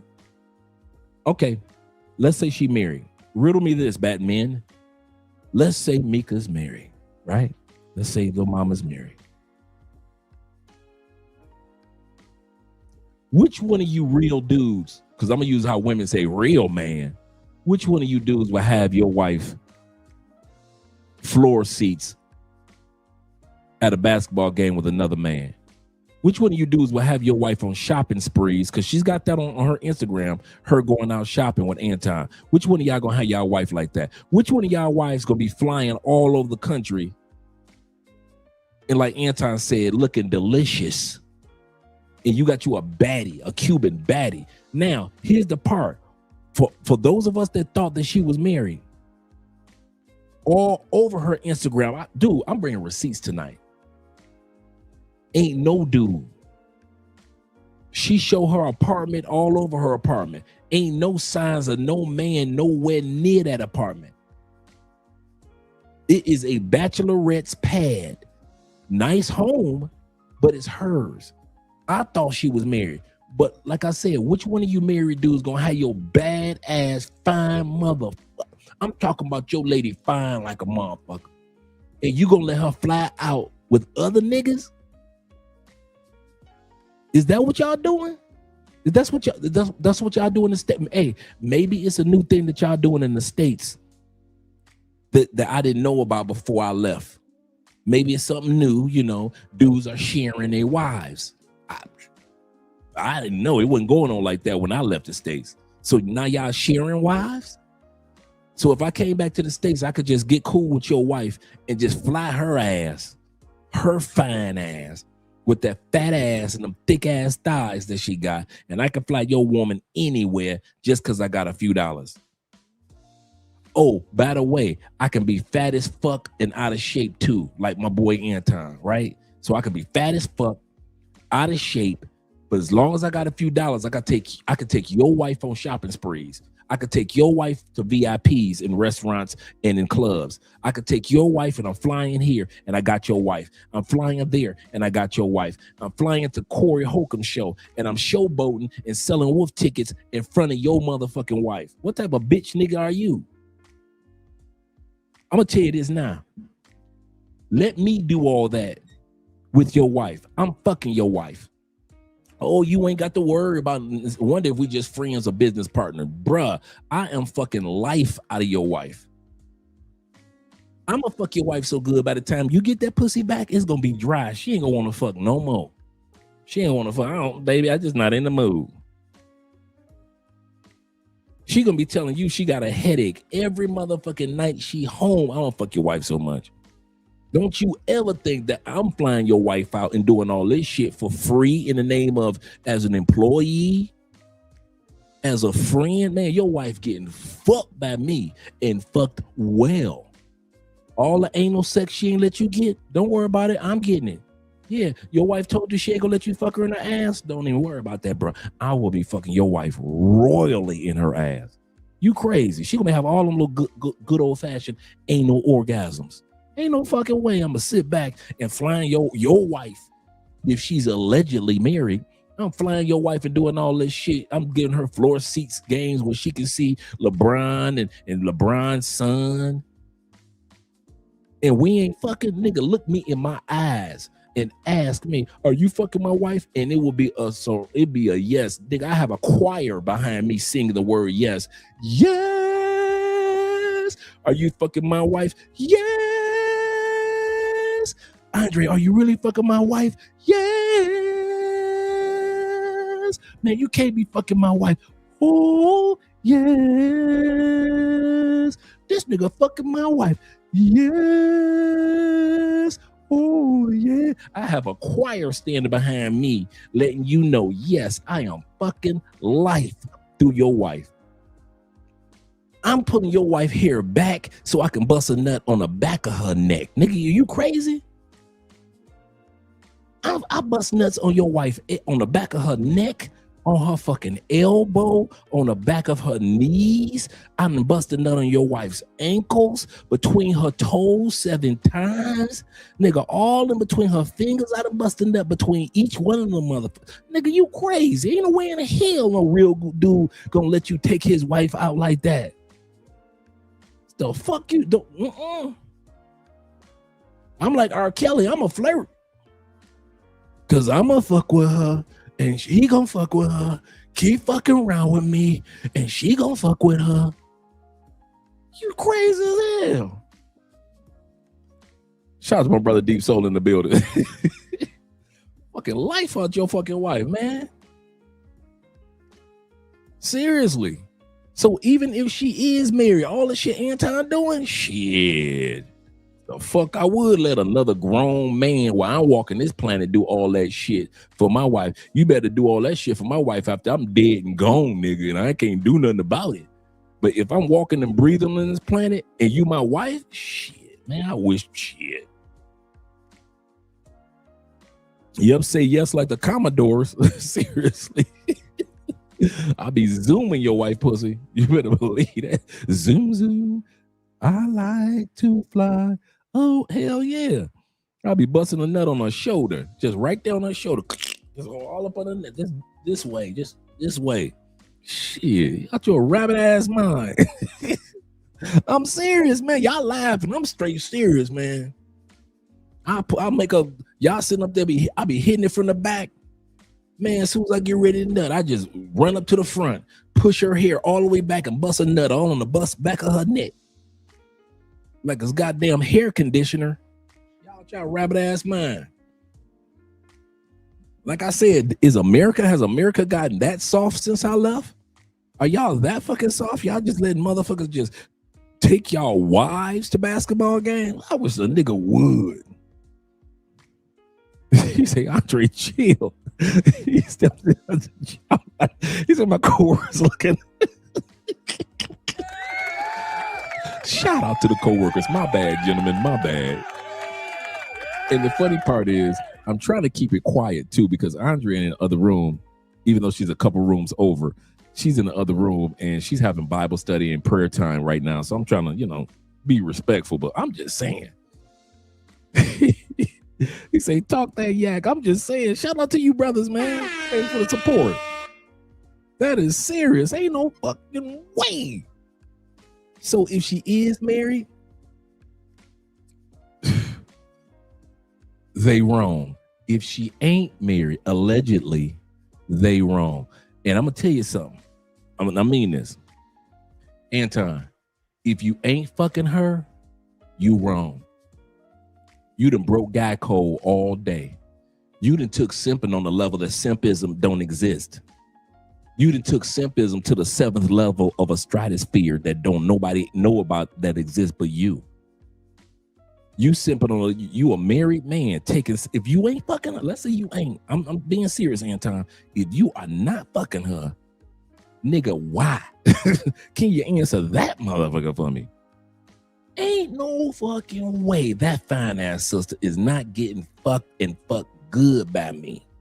I wish I would say she just a friend. No, she ain't. This is my fuck buddy right here. This is my fuck partner. I am fucking life out of her. But Andre, she has a husband. And she got another dick too, because I'm fucking the shit out of her. She might deny it all day long. Andre is not having sex with me. I'm gonna sit up there like that bitch lying, dog. I am fucking. That bitch got so much of my DNA between her tooth. She got more of my DNA in her mouth than I got in my dick. That's how much nut that bitch done swallowed. That bitch done told me one time my motherfucking nut was part of a complete breakfast full of 8 essential vitamins and minerals. Bitch told me but shit, that's how much I be fucking that bitch. That bitch be thinking like, goddamn, Dre, your goddamn nut is part of a complete breakfast full of 8 essential vitamins and minerals. Shit, the fuck out of here. Have American men gotten so soft if a bitch is throwing you pussy that y'all just be like, she's a friend, I shouldn't fuck her? No, she's a coworker, I shouldn't get this pussy. No, she has a husband and children, I should not fuck her. Why is she throwing me the pussy like that? Stop it. This is not right. You know I'm a married man. I wish that fine motherfucker would pretend like she would have threw me that pussy. Me with my nasty ass, I'd have found a way to fuck with the pussy while we were on the floor seats at the Pistons games. I'd have told her ass, baby, this Andre, take this little mini vibrator. It's connected to my phone remotely. Go and put this little vibrator in your pussy. What? You nasty, Andre? Girl, shut the fuck up. Put a towel down when you get ready to sit down, because you gonna squirt. Now put a towel down. Every time LeBron score, I'm gonna go, zzz. That's Andre freaky ass. Every motherfucking time a Detroit Pistons score, let Cunningham score if he want to. Let Cunningham score if his ass want to. Let that nigga get 16, 22 points. Man, I'll be sitting there with my cell phone the whole time at the game. Every time that nigga, don't let that nigga hit a three. Don't let that nigga hit a three. She's sitting up there like, oh my God. Oh my God. Now, bitch, tell me you love me. I love you, Andre. Tell me. Call me Poppy, bitch. You know Spanish. You Cubana. Call me Papacito. I love you, Papacitos. Mi amor. I ain't got to be in the pussy. I might be at the basketball game just playing with the pussy. By the time halftime come, we need to change a towel. Can we get 3 more towels over here? She's just excited. Can I get 3 more towels? Yeah, let me get 3 more towels for her seat. It's just halftime. All right. Yeah, I know it smell like good pussy over here, but can we get 3 towels? Thank you very much. 3 towels and 2 Coca-Colas, please. 2 rum and cokes. Can we get 2 rum and cokes and 3 big ass beach towels? It looks like this game is going to be a barn burner. It might go into overtime. I'll be treating that motherfucking pussy like the game about to go into overtime.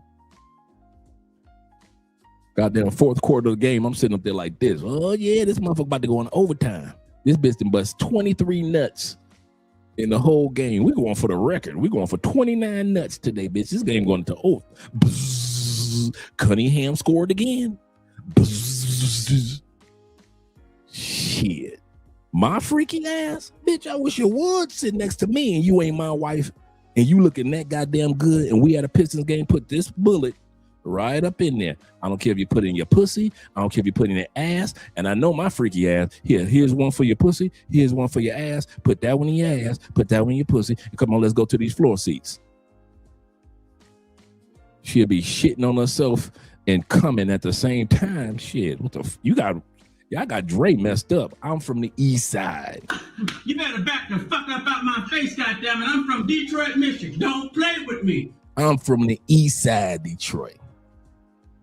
It's the fuck I would go to a Piston game with a bitch that ain't my wife and pretend like I ain't fucking her. If y'all see me at that game, I'm fucking this bitch. Don't be texting me talking about, hey Dre, is that your side bitch? Yes. I'm telling you now. Don't be expecting me to be sitting up there at a goddamn soccer game and we got the goddamn in a box. Is that Dre up there? And that's not even, who's that bad motherfucker that's with Andre? That's my side bitch. Don't be questioning me about who this bitch is. If you see me out and about, I'm smoking cigars and you see me with a bad motherfucker and I'm spoiling this bitch, that is a sad bitch. I'm not gonna pretend like that ain't no sad bitch. But if you don't never see me doing no shit like that, cause I ain't got no sad bitch. I ain't got to pretend that I got one, and I ain't got to pretend like I don't have one. I don't have one. But if I had one, I damn sure wouldn't be lying about that motherfucker. I'll be cigars in hand. Oh, shit. Let me pull out some brother gave me a Cuban cigar the other day. Shout out to my brother. My brother Dave. I'll be up in that motherfucker like this. Listen, fuck what y'all talking about. I don't give a damn what y'all talking about. This here bitch, this my side bitch. Don't be asking me about no damn Andrea. Where's Andrea at? What is Andrea doing? Andrea with her people house. Andrea got Bible study tonight. Don't be, what the fuck y'all would ask me? Fuck y'all would ask me about the goddamn bitch. Shit. That's about what that bitch is doing. All y'all need to know is do I need my drink refreshened? Can we do that? Don't worry about my bitch. I ain't gonna be sitting up here lying to y'all talking about something. No, this is not my side bitch. This is just a friend. No, that's a side bitch. Y'all recognize a side bitch when you see one. Y'all be looking like, that bitch look like that bitch sitting with Andre look like she got side bitch tendencies. And you're correct. She is a side bitch. She does have side bitch tendencies. Hell yeah, shit. Bobby, you stupid. Bobby say, Dre, you on savage mode. AMSM said, super chat on top. Let me scroll back up, brother. I don't want to miss you. Dre the Ripper. Y'all making me have flashbacks back to my Dre the Ripper days. Y'all making me have flashbacks back to my Dre the Ripper days. Yes, sir. AMSM says, Pescado on her face. Yes, sir. Yes. Yes, sir. Yes, sir. Picasso or face painting. Yes, sir. The artistry. The artistry. Yes, sir. Yes, sir. The artistry.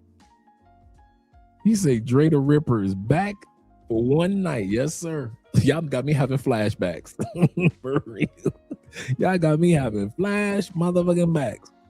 Let's go back to the video with this crazy ass woman.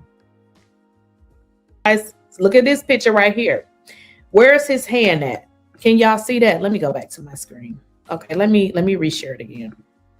If you guys look at this one picture that I'm showing you right here, this was one of the pictures they sent me. Look at where his hand is, right above her butt. This. Before we go any further, that is true about the hand above the butt. That's property. That when you put the hand above the butt, that's property of. This woman is property of. Theo says, "Yeah, we are sharing wives, we sharing dogs, Legos, for real, food, iPhones, body parts, cars." He said, "We change." He said, "The allies arrived." Yes, sir. There's a new United States. I mean, Fearless. Shout out to Fearless being in the building. Fearless says this. He said, "She mad at that bitch word." That's what it was. That's a good call, Fearless. She mad at that bitch word, but Anton says that he has three, and he said that too. I watched that today. He said, "I have 304s." Anton said, "I have 304s." Yes, he did. Thanks, AMSM. Shout out to you, brother. Let's go back and finish listening. This is inappropriate. Like this is inappropriate. It is inappropriate for two reasons, actually. So she even says if you go on a Google and you type in Micca, M-I-C-C-A, and Anton Daniels, Google search will bring up these particular photos of Anton and Micca. And of course, on a bird's eye view, the pictures don't look as bad. But when you really look at them, for example, this picture here, it is inappropriate. Now, I did blow from another country. Oh, I ain't heard about them yet. Oh, snap. Oh, shoot. This picture up to give AI a better image, but this is actually a picture. This doesn't look like a picture you would take with a man that is not your boyfriend or somebody you're sleeping with. This is a very romantic style photo. This is not a photo a man that's married typically would take. And she's looking happy. She got both her arms up on the shoulder. Come on now. Is that not a "this my boo" pose? Is this not a "this my boo" pose? She's posing like "this my boo." She ain't showing the wife no respect. I'm gonna say that again. With this pose, if she cool with the wife, she ain't showing the wife no respect. Allegedly. None.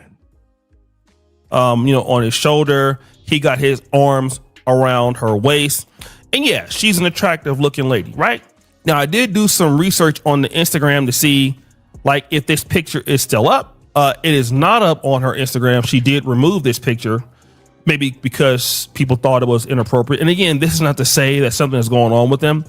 But then there is this picture of them together at a Lakers game. And, she's excited to. When the last time y'all saw Anton smiling? Can y'all answer me, riddle me that, Batman? When was the last time y'all saw Anton Daniels smiling? This dude don't smile on his show. He don't smile during no interviews. He don't smile when he doing photo shoots. He don't smile for nothing. But this Negro at a basketball game with the baddie, with the Cuban, with the Cubana. You know what? Let me go ahead and enjoy my Cubana cigar. I'm gonna keep it out for tonight. I'm not gonna smoke it tonight, but I'm gonna have it out for tonight. Just for visual effect. We're gonna bring Dre the Ripper back out. We're gonna have a Cubana. Since we're doing Cubanas, I'm gonna have my Cuban cigar tonight. Straight from Havana. or in the words of Espanol, Habana. Be there. And again, Anton's wife is not in the photo. But then she would continue. I was told that this woman is married, and we know he is married. Okay. Him putting his hand above her waist is so very inappropriate. Okay.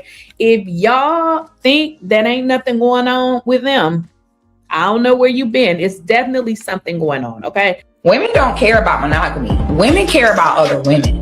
A lot of women disguise their defense of monogamy as it being about the man being monogamous. What it's really about is she getting more attention than me? Is she getting more money than me? Do you like her more than me? They don't really care that you slept with someone else. They don't. The problem is she got time that I wanted. She got a gift that I wanted. So you're saying she's prettier than me? That's all women care about. A lot of married men get confused and think that women want him because he's so great. They want to one-up your woman. True. Women don't care about monogamy.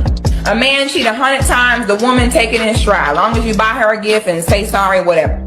A woman cheat one time, y'all are going to cardiac arrest. A woman will deal with a married man, see him sneaking behind his wife back, and then she'll turn around, make him leave the wife, and then marry him. Those are not women that care about monogamy. Whereas they took 150 women and they asked them the attractiveness of a certain man, and then they showed the same man and told the women that the man was taken and had a wedding ring on, and his attractiveness level went from 59% to 99%. Can you just imagine that? They did a survey of 1,000 women. 1,000 women. Showed them the picture of a dude. And the dude, 56% said he attractive. They didn't even have to show that he had a ring. Or according to my man, he said they just told the women that he had a ring. Didn't have to show them, just told them that he had a ring. And his attractiveness went up to 90%. They want what they can't have. Actually, that's what men say. Men say that. They want what another woman has. We assume they want what they can't have. That ain't true. You know why? Because if you're baddie enough, you can get him, can't you? Can't she? If she baddie enough, she can get him. She can get her Anton. If she baddie enough, right? So it's not about getting what they can't get. It's about getting what another woman got. And that's what us men don't realize. Most women want what another woman got, not what she can't get, but what the next woman got. He said, better yet, want who other women want. Absolutely correct. Absolutely correct. Yeah, because most of us men, we kind of thought, hey, they just want us because they can't get nobody like us. Nope. It ain't got nothing to do with them. Do with us men. It's all about competing with each other. This little thing is a competition between the women. We just caught in the crossfires. Al Bundy, show. He said women understood women and they hate each other. Shout out to Al Bundy. Yes, sir. Let's go back to the video. 80% of the women thought he was attractive when they knew he was taken. They did the same study in 2012 with men. When men saw that the woman was taken, she was less attractive. Somebody gotta say it, and I'll be the bitch to say it. I'm sorry, but I don't want a single nigga. No, give me the marriedest nigga you can find. Cause if you think about it, single niggas be on single nigga bullshit. Lying, fucking other hoe, cheating on you. You ain't even in a relationship. Bitch, I'm getting cheated on. I ain't even in a relationship with you. Nope. Send me the nigga that go home to his wife. I want that nigga. I don't want community dick. No, I don't want community dick. Give me the loyal, disloyal, the happily ever after. Send me that nigga. Give me that nigga. You tell me Anton ain't smashing that. Allegedly. You tell me that you wouldn't smash it. You telling me that you men, come on, all you faithful, good, honest, upstanding, religious men, you Islamic brothers, you Christian brothers, you Catholic brothers, you Buddhist brothers, spiritual brothers. Come on, talk to me.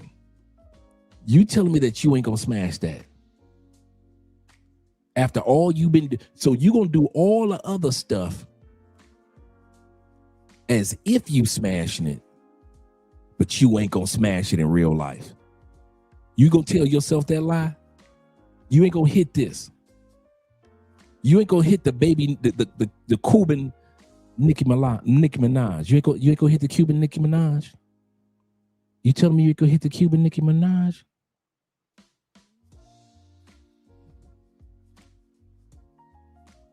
Man, she's from the island of Alaska. She's an Alaskan. You telling me you ain't gonna hit the Cuban Alaskan? She's from the island of Redbonia. She's from the village of Redbonia. From the state of Alaska. You telling me you ain't gonna fuck that Alaska from the city of Redbonia?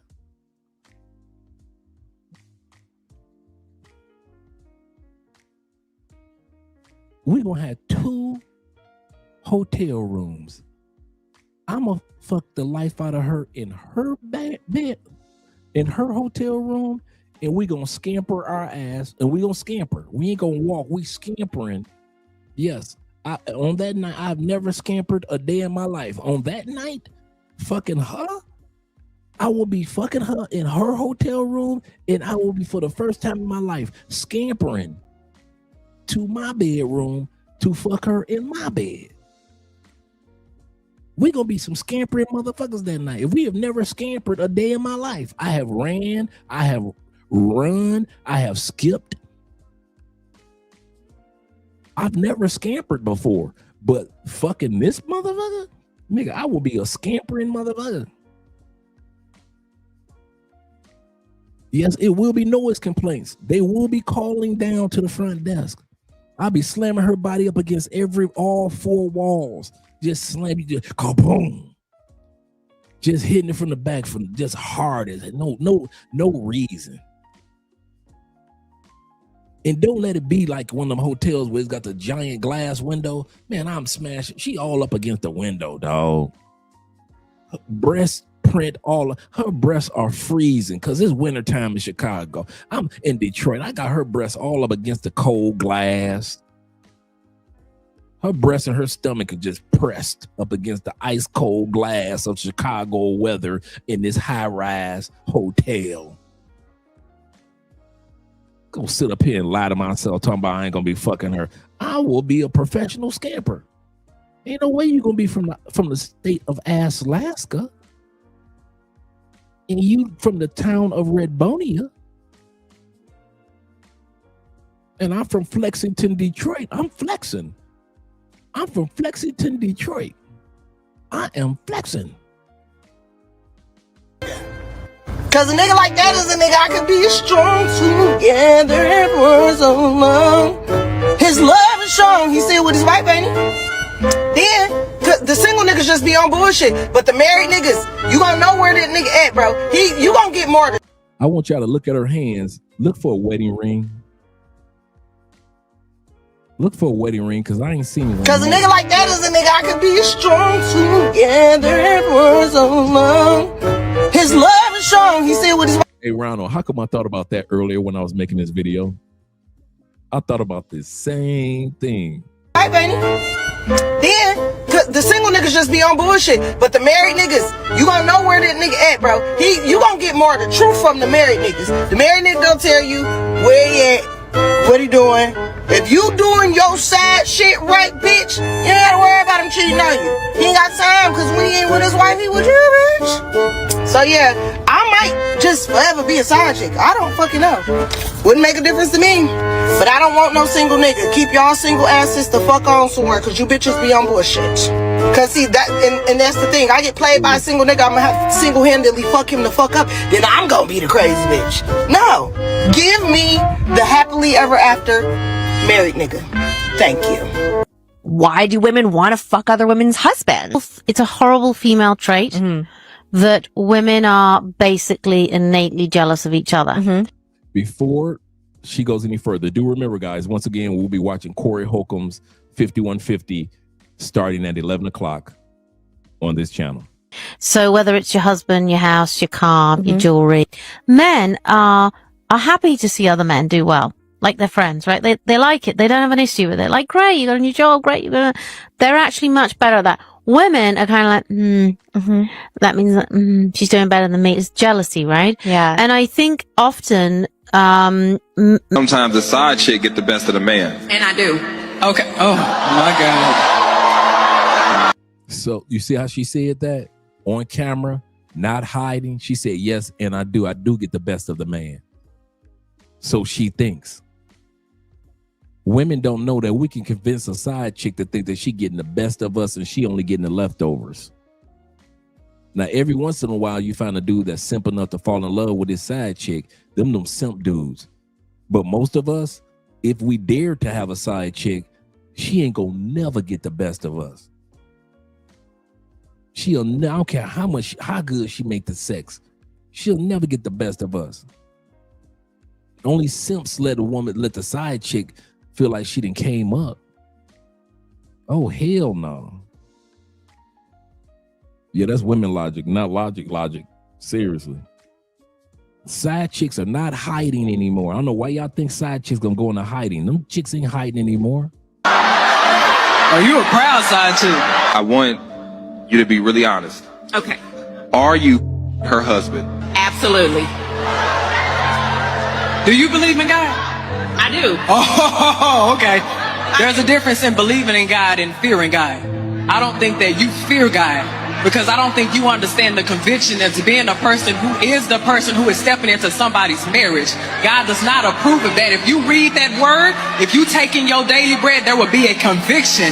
You think that this is just a book that works for you whenever you want it to work for you. That's not how it goes, baby. So for you to be able to say that you believe in God right now, that's the reason. If y'all really want Clapping at Nikki. I mean, I think her name is Nikki, the young lady that's speaking. And she clapping at her, but she looking at her like, girl, when I leave here, I'm going right back to my dude and be a side chick. Did not Whitney Houston's one of her #1 songs, Saving All My Love for You? Just a few stolen moments is all that we share. You have your family and they need you there.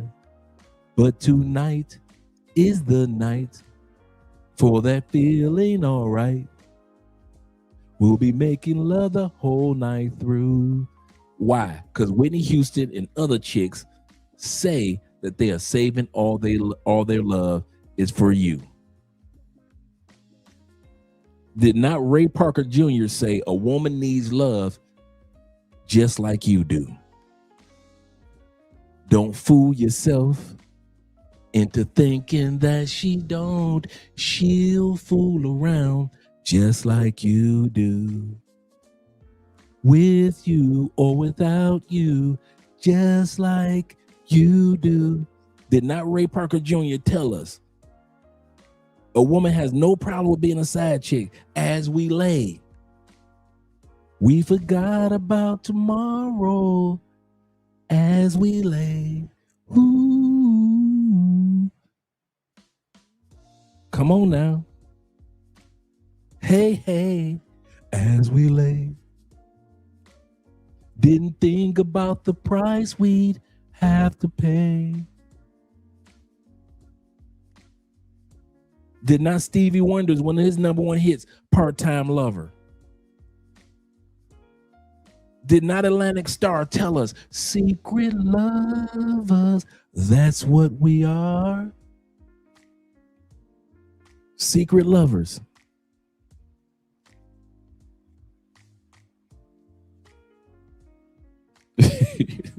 He said, y'all ain't think I was gonna go back in the crates like that. Y'all ain't think I was gonna go dig back in the crates for the Ray Parker Jr.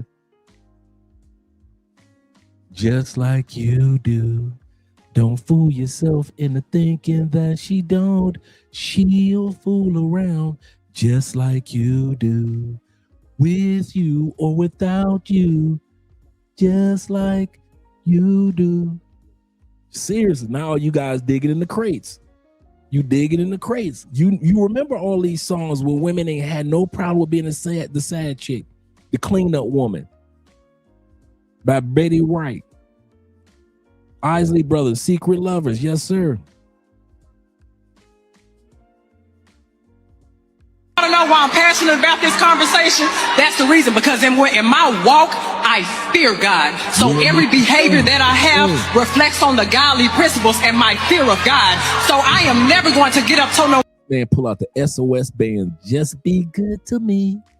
I don't care about those other girls. Just be good to me. Woman to Woman, Shirley Brown. All of us pulling out all these songs. These are songs that women sang to women, to men, letting them know, listen, I ain't got no. Women have never had a problem with being side chicks. Stylistics, yup. Hurry up this way again. Woo-hoo. Piece of My Love by Guy. Did they not say, baby, you can't have all of me, 'cause I'm not totally free. I can't tell you everything that's going on, baby. R. Kelly, several type of download-ish songs. Keep it on the down low. Nobody has to know. Yes, sir. These women been doing this for years, fellas. I can say that I knowingly have stepped into somebody else's marriage, and I am okay with that. If the shoe was on the other foot, I guarantee you, if the shoe was on the other foot, you talking about this woman doesn't approve of that. You causing pain to that woman as well. We as brothers and sisters of Christ, we are not supposed to be causing intentional pain on somebody else. So I challenge you, since you got up to this mic to try to challenge your girl Kitty. I challenge you. Okay? Because now you finna see 6'5" Grove side. I challenge you, honey. I challenge you. Maybe you need to fast so you can get that spiritual demon off of you. May have had them once, but I got them all the time. Okay, so I just want to say this. If you are a married man or you in a relationship, stop being flattered by women like throwing themselves at you. Because I know it probably boosts your ego, but this might sound crazy, but a lot of the times it has nothing to do with you. Like, it has nothing to do with them wanting you or nothing like that. They just want to be in competition with your wife. Like, that's just how women are. Like, I used to talk to this dude when I was in high school. I've never wanted that man. Like, you know, he done tried to talk to me. Never wanted that man. But I'm from like a small town, like a small city. It ain't really a town. And when we had got grown, I had started seeing him talking to this girl, and she was cute. And like, me and her had a similar aesthetic, but she was cuter than me. Like, she had nice hair, a cute little shape. And ever since I seen them together, like, I used to want to take him from her. And it had nothing to do with me really wanting him. I just didn't want her to have him. Like, I felt like, oh, yeah, like, she in a relationship with him, they happy, I see them going on trips, so yeah, I'm about to try to take him from her. Or just trying to have a story to tell, like, yeah, cause yeah, their relationship ain't really this or that, because he was gonna do this with me. Yup. That's just how women are. Like, they just naturally competitive. Like, don't bite the bait. To my guys out there, believe it or not, a lot of women only sleep with most of y'all out of jealousy and envy. Now, this message ain't really for everybody, but it's more so. This is so fact. A lot of times we got the coochie. Remember the story I mentioned a while back, guys? I said this female that she kept playing games, coworker, kept playing games like she wanted to give me the coochie, but she was like, nah, you ain't ready for this. You ain't ready for this type of coochie. I'm like, girl, give me that coochie and stop playing. You gonna give it to me anyway. I don't know. I gotta think about it. Oh, you gotta think about it? We playing them games? Okay, I'm gonna show you how this thing works. I mentioned y'all this story before. I'm at the college. I'm in the academic recruiter department. That's where I work. She worked in student finance department. I walked my fine ass up in there one day. You know, I'm suited and booted anyway. I got my cologne of the night on. I'm smelling good. And I walked through there, through those cubicles, and you'd have thought, bruh, you'd have thought it was all meerkats, because ain't nothing but heads bop up. All the females looking, who is that? I ain't never seen him before. Who was it? I walked right over to her desk. Hey, baby girl, how you doing? Dude, I didn't give a damn about how she was doing. I didn't care about her day. All I cared about was them females that was looking at me. I knew what I was doing. I said, dude, I probably wasn't there a minute and a half. I said, well, I'll see you later. You have a good evening. I walk away. I beat the brakes off of her that night. You know why? Because all the other cackling sisters ran over to her desk, and I knew it was gonna happen. I knew what I was doing. Ran over to her desk. Ooh, girl, who is that? Girl, if you don't want him, I'll take him. Hook me up, girl. Damn, he looking good. Ooh, what? And I could still smell his cologne. Because other females wanted to fuck me. Even though I wasn't around in their department and never went back to their department. I know women. Women are competitive. So when a woman tells you, you'll never get this pussy, I never get it. Okay, cool. I walk my happy ass right on over there, looking and smelling good than a motherfucker. Talk to her for like 30 seconds, walk my ass right out of there, kind of gave a little nod to a couple of ladies. Hey, ladies, how y'all doing? Hey, ladies, so they can hear that baritone in your boy's voice, because they want to know how the voice matched the dude. Because if I had a high-pitched voice, then we in trouble, right?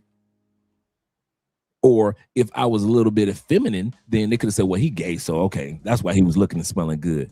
But all right, ladies, I'll see y'all later. They had to hear the deepness of that voice and that manliness. And I kept on pushing. And before she even got home from work, she was calling me to come over to get that coochie that night. A lot of times women will sleep with you and ain't got nothing to do with you, bruh.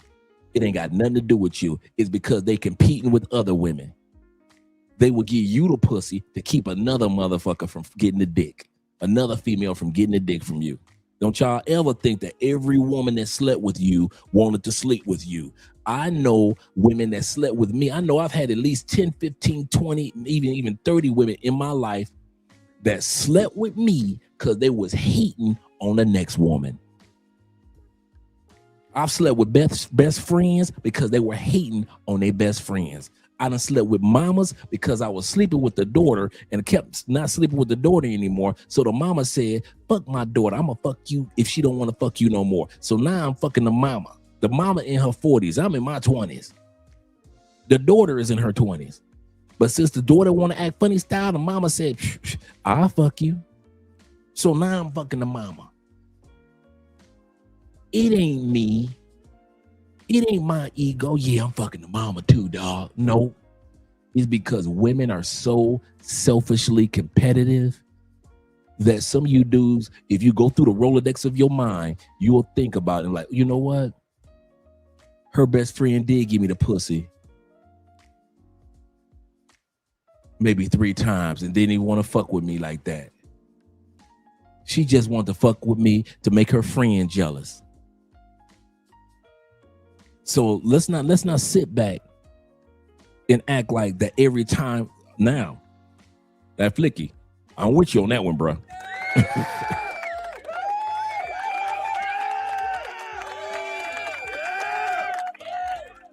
A win is a win. Hey, don't get it twisted now. A win is a win. My brother, what Adobe said, my brother, what the business says this. He said, yeah, that shit works all the time. That is the same reason these heifers out here with fake nails and the frontals and the lashes absolute competing with each other for attention. Same thing. You are 100% correct. He ain't lying. A win is a win. Do not get it twisted. Because like I said, I knew I was doing that day. I said, I bet you I fuck this bitch. Now, mind you, I didn't know I was going to get that pussy that night. I thought it was going to be like the next day. I ain't going to lie. I thought it was going to be like the next day or maybe this weekend. She would give me the pussy. That bitch called me on her way home. Get your ass over to my house. We fucking. Oh, that didn't have nothing to do with me. That was everything that had to do with the women in her department. So for the guys that's married and the guys that's in relationships, you know what I mean? And the reason I say that is because a lot of women see couples as a challenge, especially if you have a beautiful woman. And what these type of women would try to do is seduce you. They'll flirt with you and see couples as a challenge, especially if you notice no ring. We've seen videos of her left hand. We've seen videos of her right hand.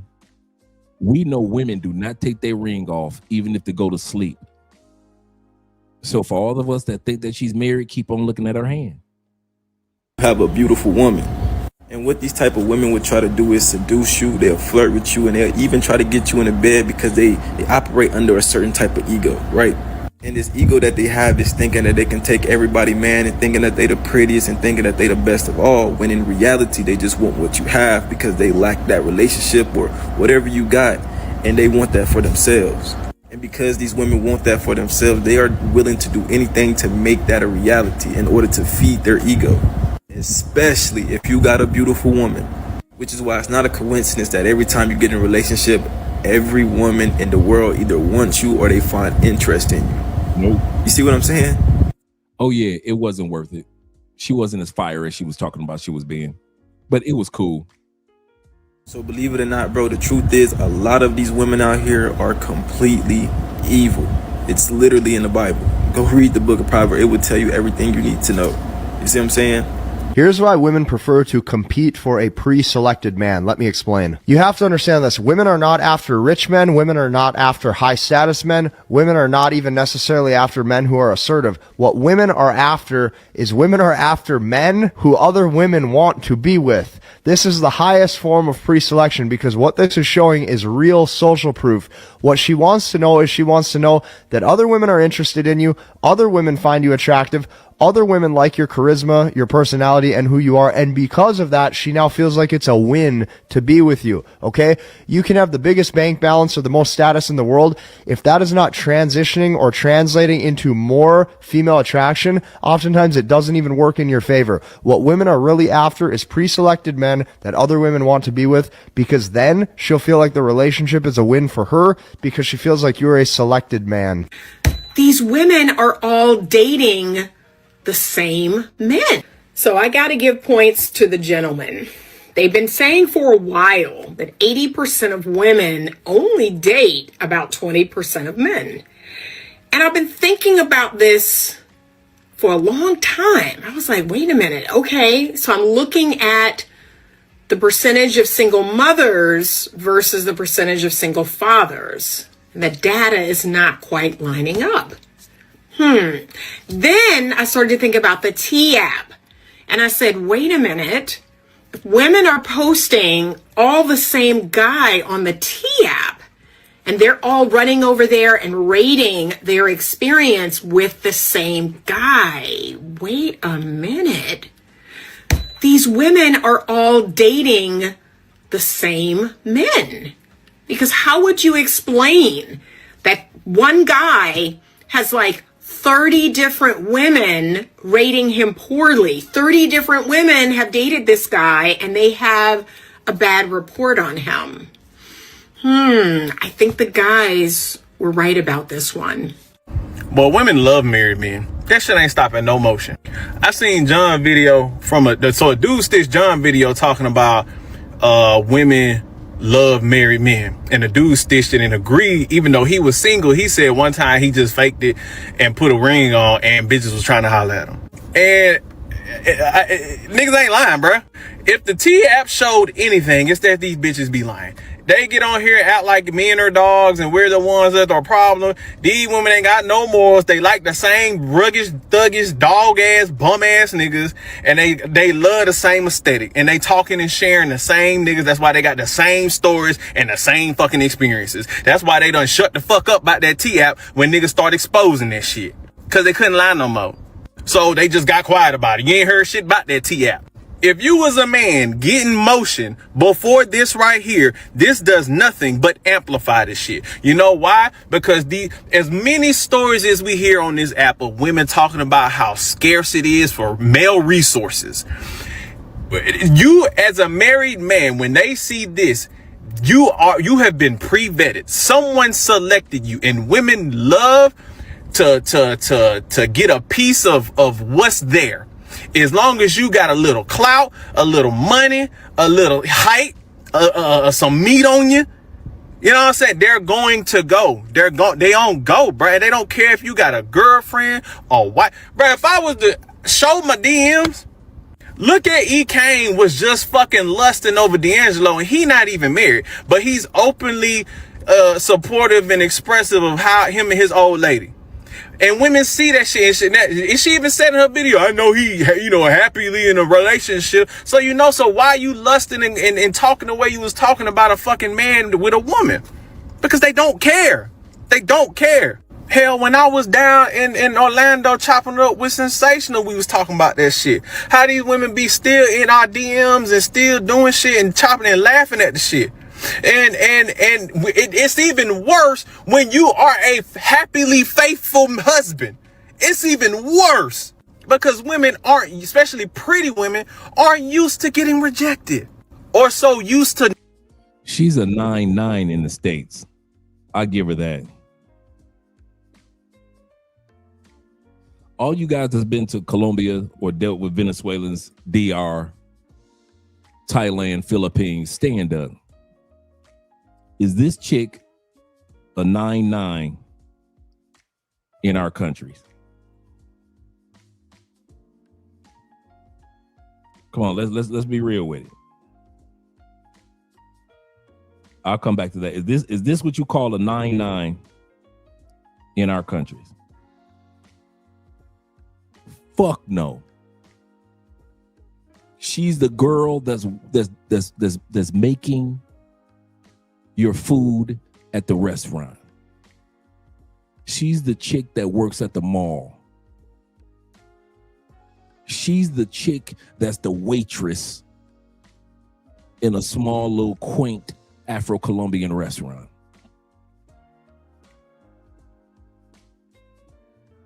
She's the chick that's a bottle girl, maybe in Medellin, maybe.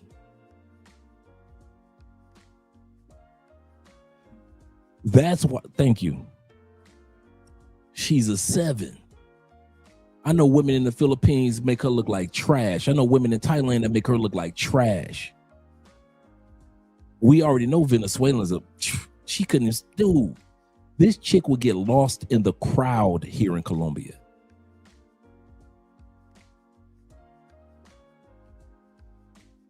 Brazil? Y'all have lost y'all. Remember, there's a difference between stateside baddies and baddies in the rest of the world. United States, y'all ain't known for no baddies on a global basis. Ain't nobody flying to our country for our baddies, but we fly to other countries for other people baddie. Absolutely correct. If she was in Colombia, she'd be a fucking 5.5. I give her maybe a 6.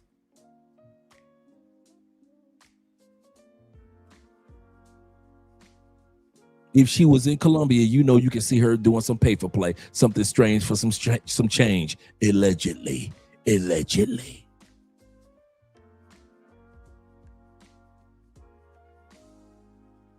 Boy, these chicks go to the States and y'all put them in Lamborghinis. You bring them out in Bentleys. You get them the front seats to the basketball games. That's the difference between us dudes. Preach, Kobe. She's a 5.7 in Cartagena. He said, I know many like her. So do I, bruh. So do I. When these dudes be trying to sit back and sell how fine these women are, I'd be like, nigga, what?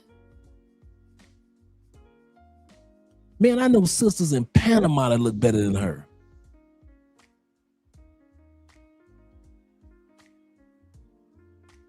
Nah, man.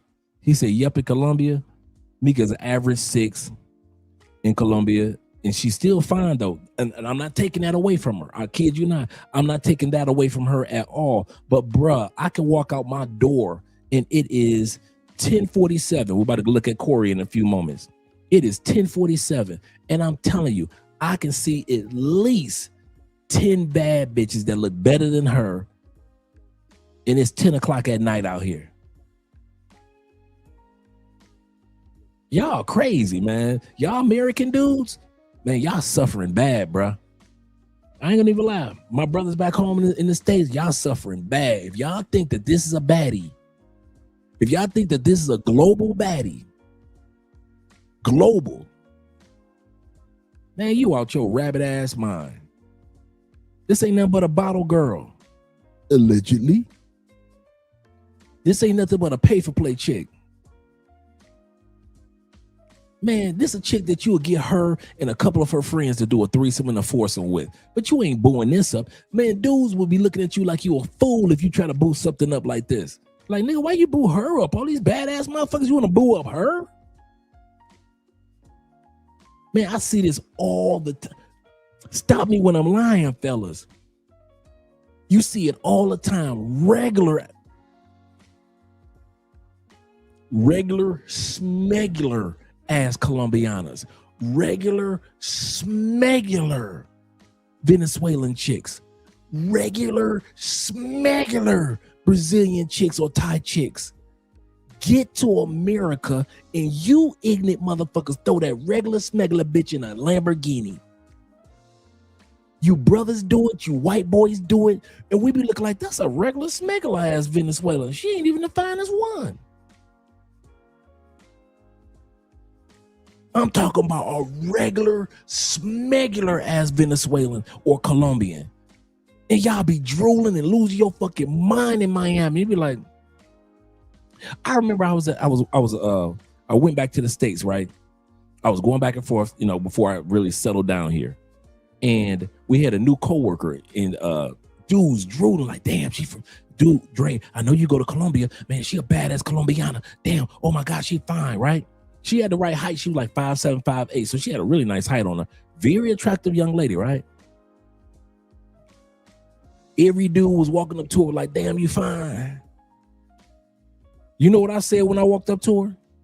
I said, where you from? She said, Bogota. I said, oh, that's where the ugly chick's from. I said, that's where the ugly Colombiana's from. I said, nobody goes to Bogota for women.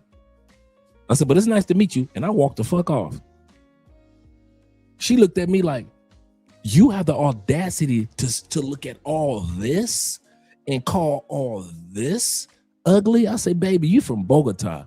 Bogota's not known for bad bitches. So when you said Bogota, I was like, no.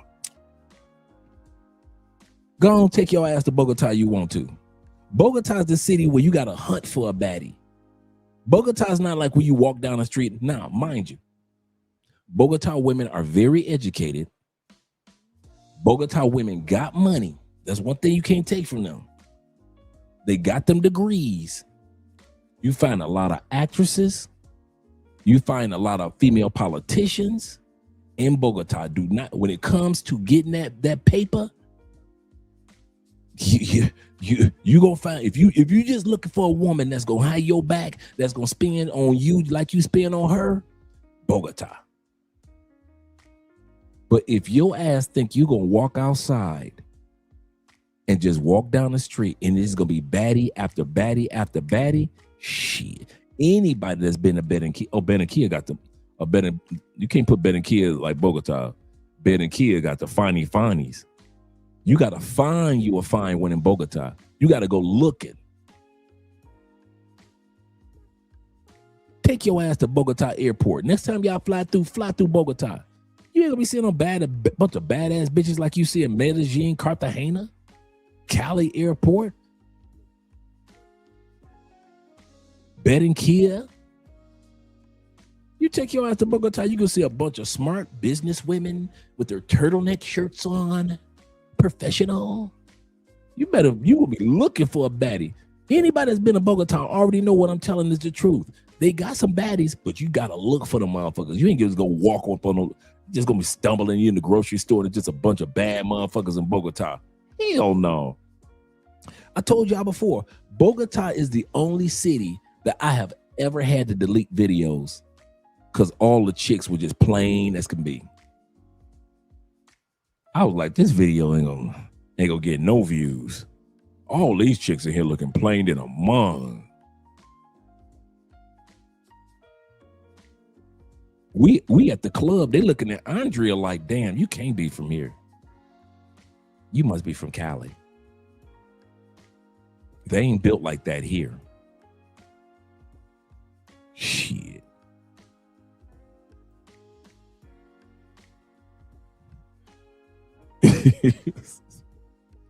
Yeah, man. Y'all gonna take your ass to Bogota. Y'all want to. Y'all gonna be mad in the motherfucker. Like, nah. I'll be like, Dre told you. Bogota's cool. I like Bogota, the city, but if y'all looking for baddies, shit. Come on down to Cali for Petronio this August, the second week of August. You'll thank me 100 times over. But Bogota? No, Bogota's not famous for baddies. And that's what my point is. Y'all will look at a female that look like this, and y'all be swearing up and down, she a baddie, man. I lick her, I drink her bath for it. Be like, what? That bitch? She just a regular ass chick. She look like a regular chick that you'll see coming out of nursing school. She a regular chick that look like, she'll be a school teacher in Colombia.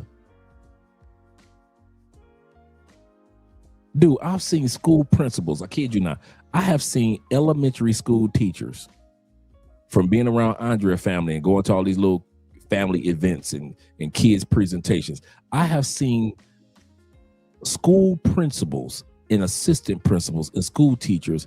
I could have swore you'd have thought it was a Miss Universe pageant. That's how fine the school teachers, the principal, and the assistant principal were. You would have thought that on stage it wasn't school teachers with the little kids doing their little presentation, but a bunch of goddamn supermodels. I ain't never seen no room of supermodels when I was in school.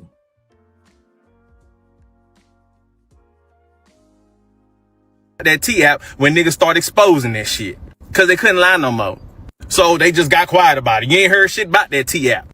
If you was a man getting motion and you add in the factor aren't, especially pretty women, aren't used to getting rejected or so used to men just going and men, married men, whatever, just going, that when you was talking about a fucking man with a woman, because they don't care. They don't care. Hell, when I was down in Orlando chopping it up with Sensational, we was talking about that shit. How these women be still in our DMs and still doing shit and chopping and laughing at the shit. And it's even worse when you are a happily faithful husband. It's even worse because women aren't, especially pretty women, aren't used to getting rejected. Bruh, I do not like, if y'all want to know one of my pet peeves with fine women, bruh, I cannot do fine chicks with big ankles. Dude. Yeah. I cannot do, I can't do baddies with big ankles, bruh. Some of y'all can. I've seen several videos of this young lady. She got thick thighs, nice behind, but she got big ass ankles. And bruh, that is one of my pet peeves on a woman. If you ever want to know what my beauty pet peeve is on a woman, is ugly feet and thick ankles. Them cankles, right? Because it lets me know that in 10 years, she gonna have them very close veins and blue veins in her legs. And let's put it like this. I have never seen a woman with big ankles grow old with a bad body. Like she was a baddie as an older woman. I've never seen a chick with big ankles, with the cankles, grow older. Like they hit 40 and their body was banging. They always was like, see, that's what the big ass ankles. As we look at more videos, we got a few minutes before Corey comes on. As we look at her ankles, bruh, she got big ass ankles, dog. Used to men just going and men, you know, married men, whatever, just going. That when you say, nah, I'm good, they be like, huh? Now it's a challenge.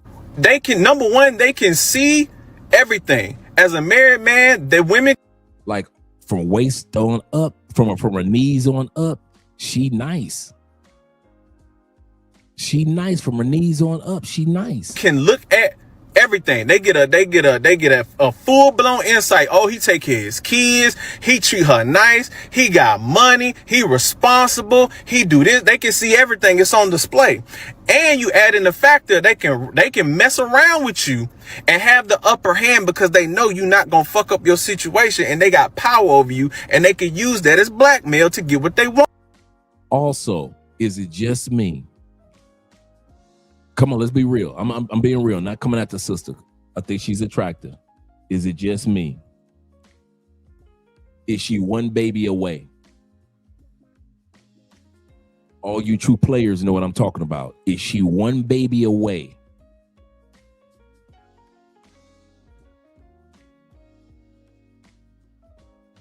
She should get surgery on them ankles. Is she one? Yep.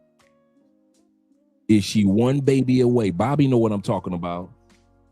40 know what I'm talking about. Is she one baby away from blowing the fuck up? All of us true dudes, we recognize, we've been fucking bitches for so long, we recognize even body shapes. We recognize when a chick is like one baby away from being the biggest bitch that you ever saw, and she gonna be just another pretty face for a big girl. Another pretty face for a big girl. You know who fought that off? You know who's been able to fight that? Let's be honest. Because of her touring and her constant exercise and work habit, Beyonce. I've always said Beyonce is one baby fucking away from blowing the fuck up. Beyonce is one tour away. Okay, y'all think I'm lying? Wait till Beyonce stop touring. Watch how the fuck she blow up. Like Chaka Khan did. Remember how Chaka Khan was fine as hell all them years? She touring, she dancing, blah, blah, blah. But then when she slowed down, was not Chaka Khan big than a motherfucker for about 20 years until she hit like 65. Was not Chaka big as hell. Even Chaka was even big when she was on a let me rock it, Chaka Khan. Let me rock it, that's all you wanted. She about 30 years actually, big as hell. That's Beyonce ass. I've always said that about Beyonce. That's when dudes were like, Beyonce fine, man, fuck what y'all talking about. I recognize when a female is like one baby away, and the only person that's been able to fight that is because Beyonce got all these dietitians and trainers, and she be on tour, so she's always on the move and on the go. Wait till Beyonce get to a point where she just living a regular ass life. Beyonce and this young lady right here is what we call umbrella girls. Umbrella girls. They look bad as hell. Body nice. But just like an umbrella, you open that motherfucker up and go woof. Woof, like an umbrella. 1 minute, she's looking good. Woof, next minute, umbrella girls. I've always thought Beyonce was an umbrella girl. And whenever I see women with big ankles, I'll always see umbrella girls. And I'm not hating. I'm just talking man to man. I'm just talking man to man. These are umbrella girls. Out of you. It's almost like when somebody say you got a cigarette, you better smoke it while you got them. Same thing with umbrella girls. She fine now, you better fuck her while you got her fine, because in a couple years, she ain't gonna be looking like that once that umbrella open. And they know you not gonna be committed, so they can do what they want to do. As much as y'all complain about the dog married men that do this and do that, there is an infinite supply of women who are ready to go. Why you think women are so protective and defensive around when they do got a good man around about they other women or they friends, they homegirls, they family female members and stuff like that. They being around their fucking man. Yeah, these bitches done said I'm red pill, I look like a stud or whatever, but they ain't never called me ugly. They done been in my comments. I done had chicks be in my live before and ask me if I ever thought about being in a polygamous relationship. Like, you think I'm lying? Ask my hell, we was just in Cancun. I was out there with my wife. And every time we went up to the rooftop, they got an infinity pool and all that, and we up there, it was one chick. She was so thirsty to get and I even heard her say like, "Oh, he's hot. She's so lucky. Oh my God." And the next 2 days, she was just bending over. I'm waiting for Corey Holcomb to come on, and then we're gonna go directly to Corey. In front of us, fucking fixing her bikini top, just spreading the legs open and trying to get attention from me. And me and my wife just laughing because she seen it. And then the other 2 days, it was a little Hispanic chick with her man. And clearly she didn't like when he was there spending that money on her. And Shawty had her whole coochie lips out. And I'm right there. I didn't even know. My wife the one that pointed it out. And was like, she trying to get your attention. I was like, oh, Lord. These women don't care. They don't care. This ain't stopping Nathaniel. Don't let this shit the old be saying on TikTok fool you, bruh. They on go. Men actually respect marriages. My DMs were extremely dry. Nobody would approach me. But these women, they will throw themselves at a married man like it's nothing. It's like, oh, well, whatever. I want to say no, because that's usually my go-to. Let's say I'm walking down the street. Somebody's trying to talk to me. I don't want to be bothered. That's my first line I'll say. Sorry, I'm married. And the first thing is, well, where's your ring at? I feel like it's all about how the woman carries herself, right? Because men are only going to approach who they feel are approachable. One of our iconic episodes where Eli tells a woman to stop messing with a married man. Is he toxic to me? No. He does what the I want him to do. He's not toxic to me. Is he toxic to his wife and his kid? Absolutely, because he's not. Why are you dealing with a nigga like that, son? What can we do his wife? Shade. She snapped as the side chick. This chick is somebody's side chick, and she snapped. Yeah, everybody waiting on Corey. Everybody's waiting on Corey. What the f*** is you talking about? How is that not your business, bro? That's not my business. It's something about a man that's in a committed relationship that just turns other women on. I think women are very attracted to men that's taken because they want to see why he's taken. Women know that men are in other relationships and will be the aggressive one pursuing that person. There is a reason why women tend to find married men more attractive, especially if those men are happily married. What happens is women can see that they have this glow about them. They tend to have this self-confidence. They tend to have this self-esteem. They tend to have this thing that women admire. And what it is this internal peace that they have. They're not chasing women. They're not easily distracted by women. And that's what women find truly attractive. For all of you who answered yes, let me introduce you to mate choice copying. It's scientifically proven that specifically females are more comfortable when a man has been endorsed by a third party, i.e. their wife or significant other. And while it's in both sexes, in the human species, it is most prevalent amongst women. So let's talk about it. Women considered coupled men more attractive and spent significantly more time looking at pictures of potential suitors when they were depicted as married or in a relationship. According to the study, it's not just some women, it's all women. In a recent study, they presented a photograph of a man to college-age women and found that 90% of them were attracted to the man even after they were told that he was in a relationship. However, the women who were told that he was single, only about 59% of them were interested. There is a biological reason behind that. It is because it makes women feel safe to know that this man is with another woman. This is not as important for more mature women because we have other ways of determining if a person is safe or not. But for younger women, knowing that a man has a serious girlfriend or a wife makes them feel safe. Conversely, if you are a man that has 5 marriages under your belt, you're actually deemed less safe than, let's say, a married man who is on his first marriage. This does not have everything to do with how the man himself looks. It basically found that when a man's partner happens to be very attractive, it made them appear more attractive to these younger single women. So women just don't care.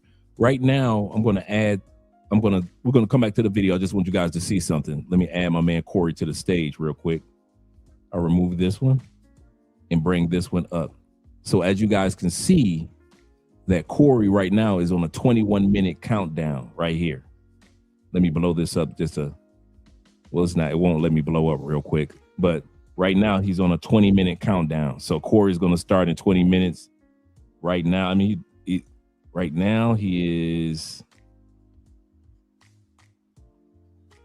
growing and growing for a lot of people that didn't know. So he's at 600 plus people just waiting around for the next 20 minutes. It's going to grow up.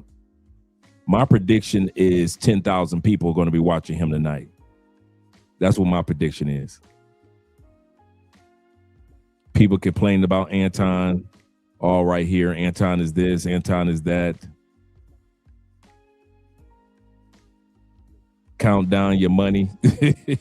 Somebody said Joe Budden better catch a stray. Is going to catch a stray tonight.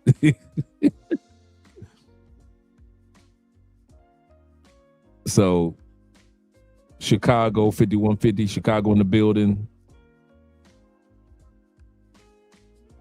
So shout out. And I can close that up if I wanted to, or I could open it back up, open up the panel.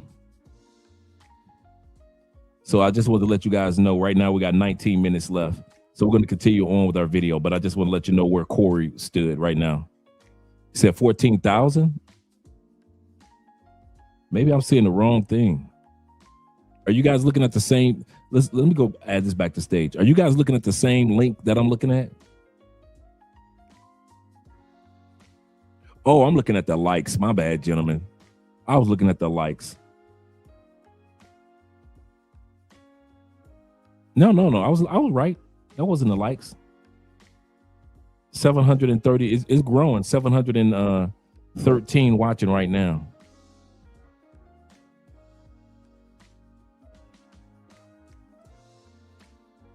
Corey's gonna take it on tonight, D. Anton gonna interview Donnie McKirkland next. Oh man, we gotta do the Donnie McKirkland one. I'm gonna tell y'all now. I already got plans for that Donnie McKirkland one. I'm so disappointed in Donnie. For you dudes that don't know what happened with Donnie McKirkland, man, he got that lawsuit. You said you said 50. Some say 20,000. Some say 15,000. I said 10. Some say 14,000. Some say 30,000. Okay, I was right. Okay, thanks, Tevin. Shout out to you, brother. So let's finish watching this. We got enough time to finish watching. Man, this might sound really great to you if you're looking for some attention with your dad bod. However, what was interesting is who found these men attractive in pictures when given the opportunity to socialize with married men versus non-married or non-committed men, they tended to choose the men who were not in committed relationships. So mate choice copying makes you more attractive because you have a partner, but if you try to cash in on it, you become significantly less attractive and less safe because once a cheater, always a cheater. So unfortunately, you're right. You absolutely correct. I done spoke on this before. Married men, half of the reason why a lot of them got the audacity that they do is because they know that women bite the bait. A lot of women find some kind of thrill in messing with married men. And that's just the reality. I know many of girls who love messing with married men.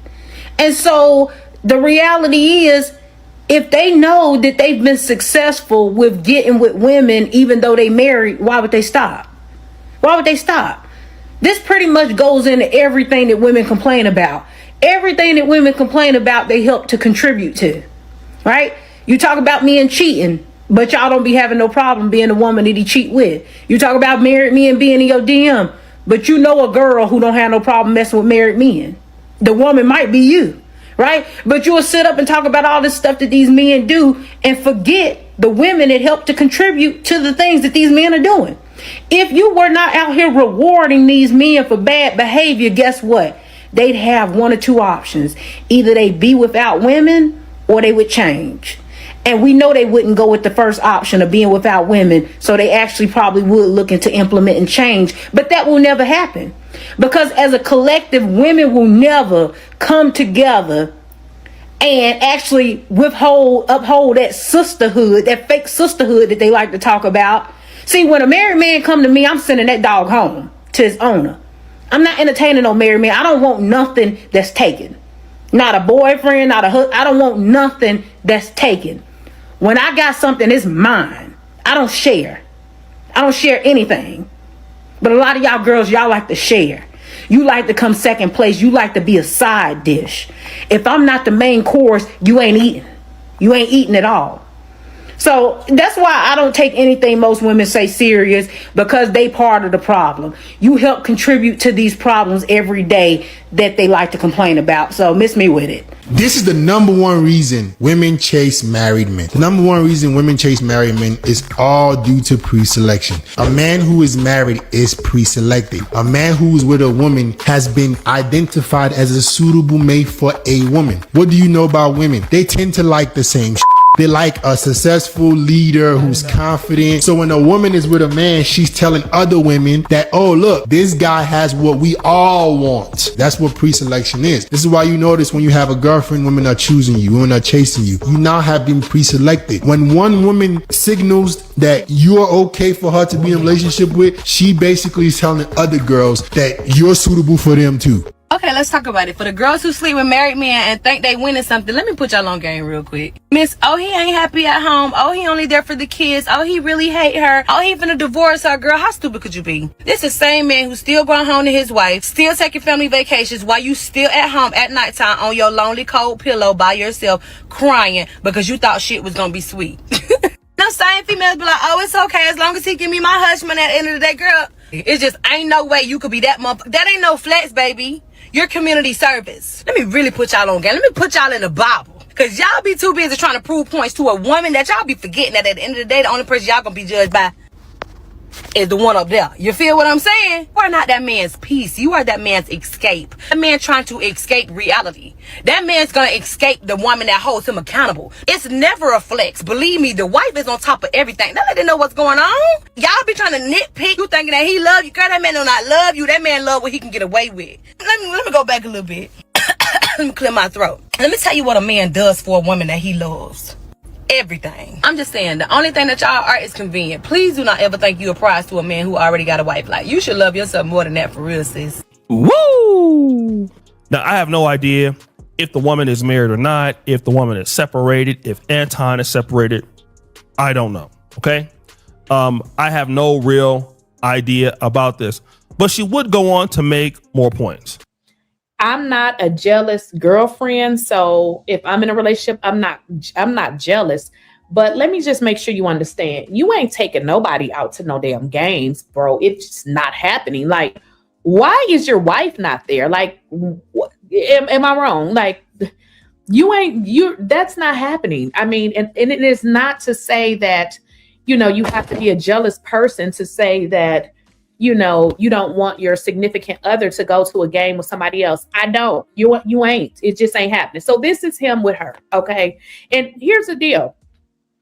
The girl cute. I mean, it ain't like, you know, she ugly or nothing. That's another reason why you ain't going. Okay. It's not happening. It is not a debate. So if you in a relationship, your man letting you go on these, you know, excursions with a whole nother dude, that is not happening. This has nothing to do with jealousy. It has strictly to do with, I don't play those type of games.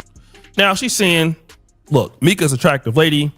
What woman or man allows their, you know, wife to go out with somebody that's attractive as her?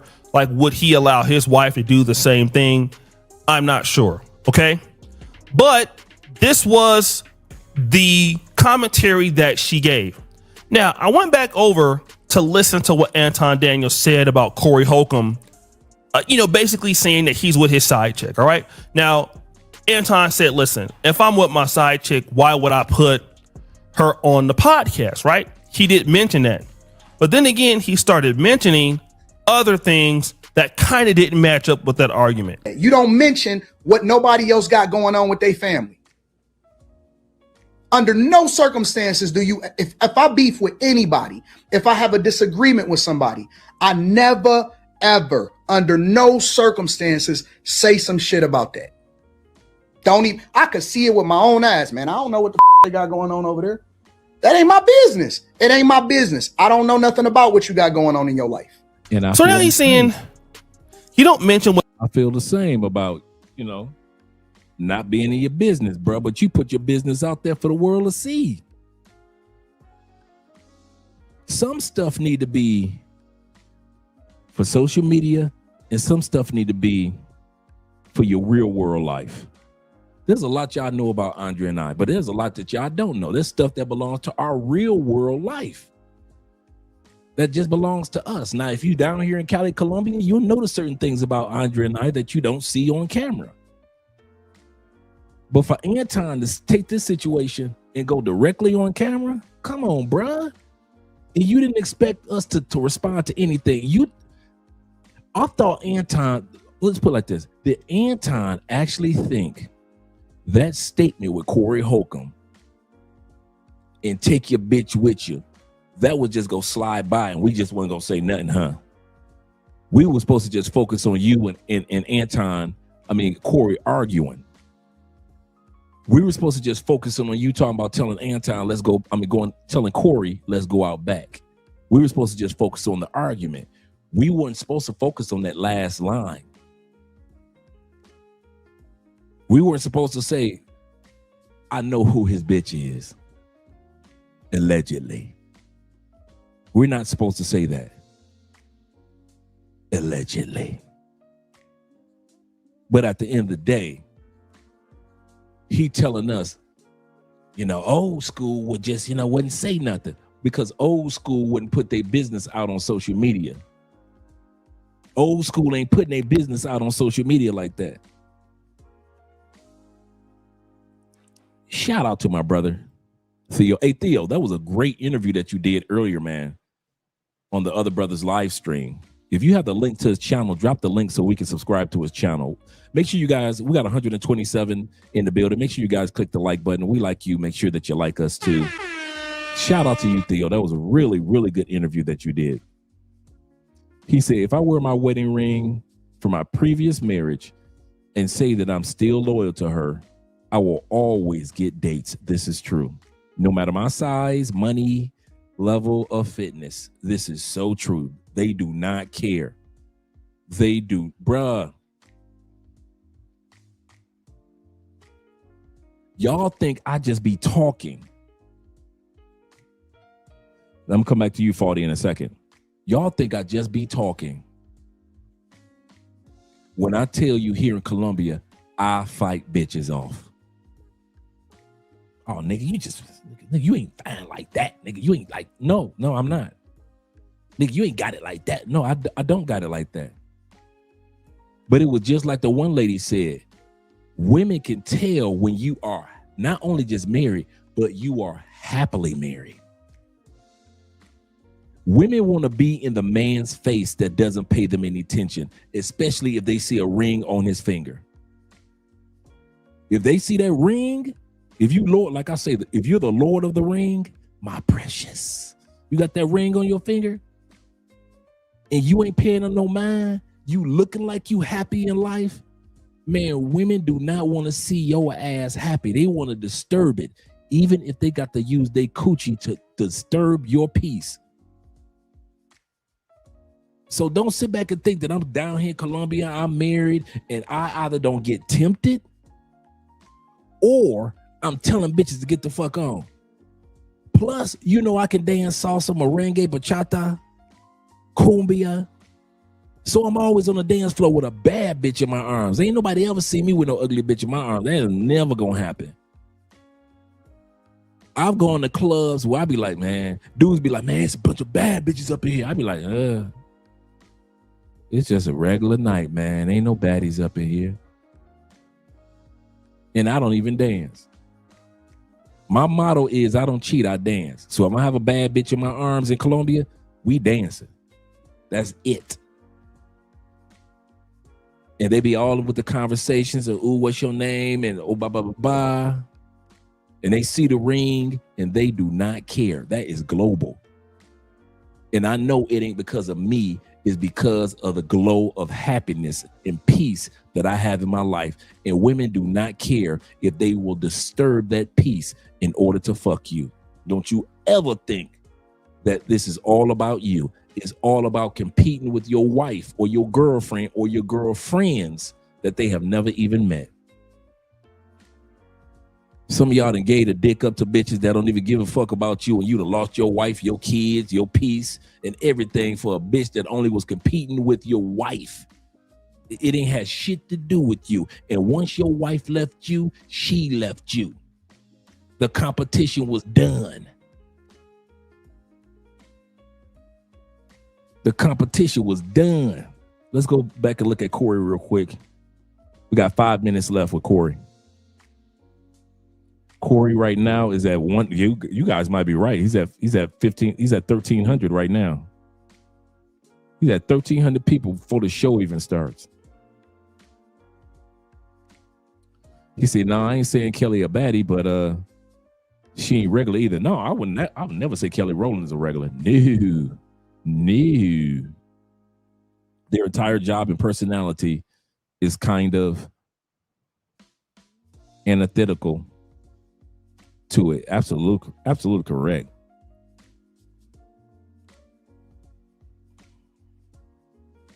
That's crazy. So crazy. Let's go back to the videos. What somebody else has going on, you know, like you don't put that information out there. Okay. This is what he's saying. All right. Then he says this. And yes, I did have Mika with me, and she was looking gorgeous. See what I'm saying? Mika looks good. Damn. That's, again, like I said, he's a married man. I saw a post he put up and took down about Anton Daniels. He called Mika his baby. I did see that post. I didn't screenshot it. I didn't see a need to do it.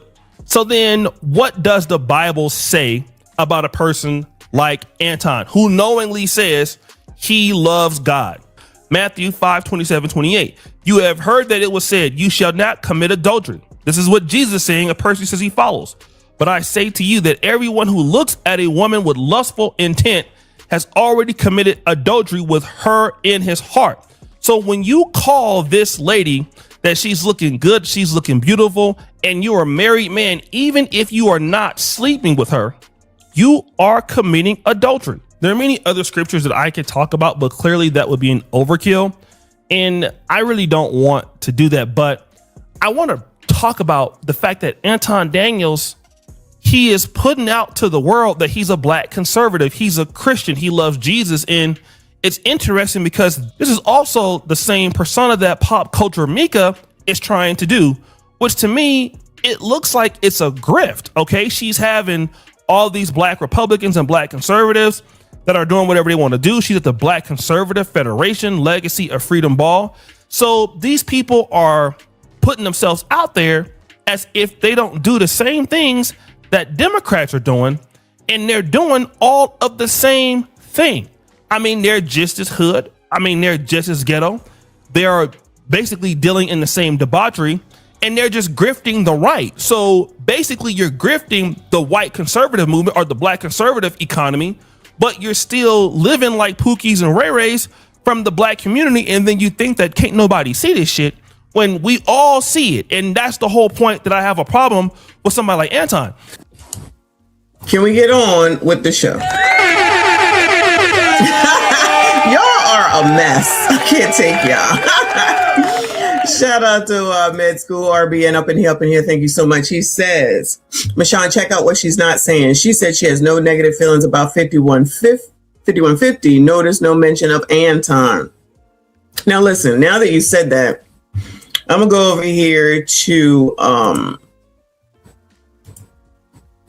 and I just watched this earlier this morning so that you can see other people's perspectives and point of view. Give me 1 second. First, let's go to Freezy, since I saw him earlier initially. He's the one that even brought it to my attention. Now I'm gonna go through his her talking, because child, yeah, she do take a little bit of a long time, I ain't gonna lie, right? But he's the one that put this out about 5 hours ago, and says Anton Daniels' alleged side chick responds to Corey Holcomb. Yes, so Med School is right, RBN is right. She only talks to Corey. Maybe she don't talk to Anton because her and Anton is already cool. Who knows? I got her queued up. Let's not waste no time. Let's get into it. Here we go. Now, of course, let's go ahead and get into it. But before we start the show, I want to go ahead and address the whole Corey Holcomb situation. All right. Anton told her that she was going to go on Corey Holcomb's show. Now, whether Anton and Corey Holcomb actually talked about that and agreed to it, I hope Anton ain't lied to the girl. I hope Anton wasn't flogging. I hope Anton wasn't trying to get some brownie points by impressing a woman. Now that just goes against directly what he preaches, don't it? All right. We came to the end right on cue. It's time to get started with Corey. Yo, we on Corey Holcomb 5150 show, and you already know. All right, he's at 5,700. Corey Holcomb, Darlene OG Ortiz, Craig Fax. Hey, God. Man, listen, y'all. We gonna talk a little shit about whatever the fuck for a little while, but we really got a show. We really got lives. We really be doing things. We ain't looking for no internet moment and trying to run with it and perpetrate and cap and all that sucker shit. We only talk about the facts. Now, hold on. What video is ready? Do y'all got the one with dude talking about dick sucking on somebody else's show? Play that. Just play that. Be live. For women. Oh, well. What that means to be gay for women. I don't know what it means to be gay for women. He has a point. He has a point. Okay, crashing out. Put your seatbelt on, I guess. If you can explain that to me, then I can answer your question. It means that you're the gay best friend. That's fine. That's fine. Well, if I'm the gay best friend, that's fine. So we can stop name calling and we can get back to the subject. You did it first. Call your name. I said you had on a here all 134 you guys. I said you had on a fucking gay. Let what the real does that mean? begin. And for me to be gay, I have to a man. I've never a man. I don't know that. I don't know you haven't the man, nigga. I would bet on you before me. I'm retarded. That's fine. That's fine. You. All right. Anyway, I don't know if we saw the part where he did the same thing on somebody else's show with the dick sucker shit. Really? I don't know if we saw. He did, and then said, "You called me a name," and the dude didn't call him a name. I think this is a routine of that guy. Yeah. I think that, like, I didn't do the research on that man to be prepared, or I wouldn't have even had him on because he was ass kissing on the phone. Yeah. Like dead ass. He got in touch with somebody, and somebody gave me his number, and he was talking like he had some sense. Right. And when he came on here, he ran his routine that he's run a few times on people. And that's cool. But sex playing a man. Can we just start out with that? There's cameras all over me. Have we missed a Tuesday, Darlene? No.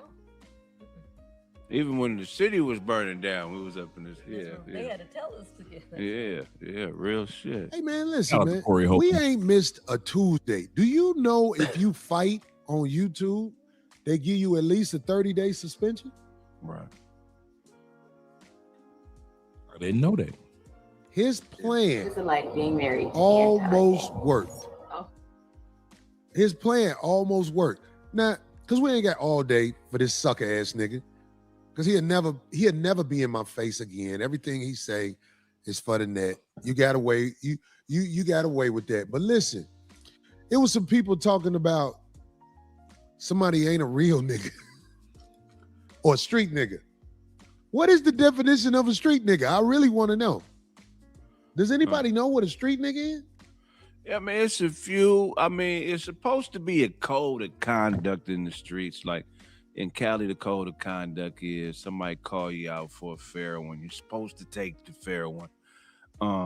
But that's bullshit, man. We got too much to lose, But I man. hear where Corey's coming from with that. You're right. That's It's facts. Who's to say who's? That's how I look at both of them. They got too much to lose playing these little games. Or were you affiliated with gang? Are you in a gang? I mean, what's the exact definition again? That's subjective, but Yeah, is it? You know, here's the thing. I think people interpret. Everybody interprets what we do differently. You know what I'm saying? Because who you are and what you represent, you stand on a lot of stuff. You say a lot of controversial stuff. So people who don't understand the intellectual capacity of your message, they equate it to something that they understand it at their level. So they think that when Corey is a fighter, he gonna fight whenever. It's like, nah, that ain't what this is about. This is. You see me fighting? No, but that's how they process it. it's a damned if you do, damned if you don't Yeah, 'cause thing all the time on the internet. That's how they Folks are always process it. gonna say something. Like me, anytime I get angry, they say I'm being a tough guy or I'm trying to be hard, or they'll call me a bully. I am not no bully. I never bullied nobody.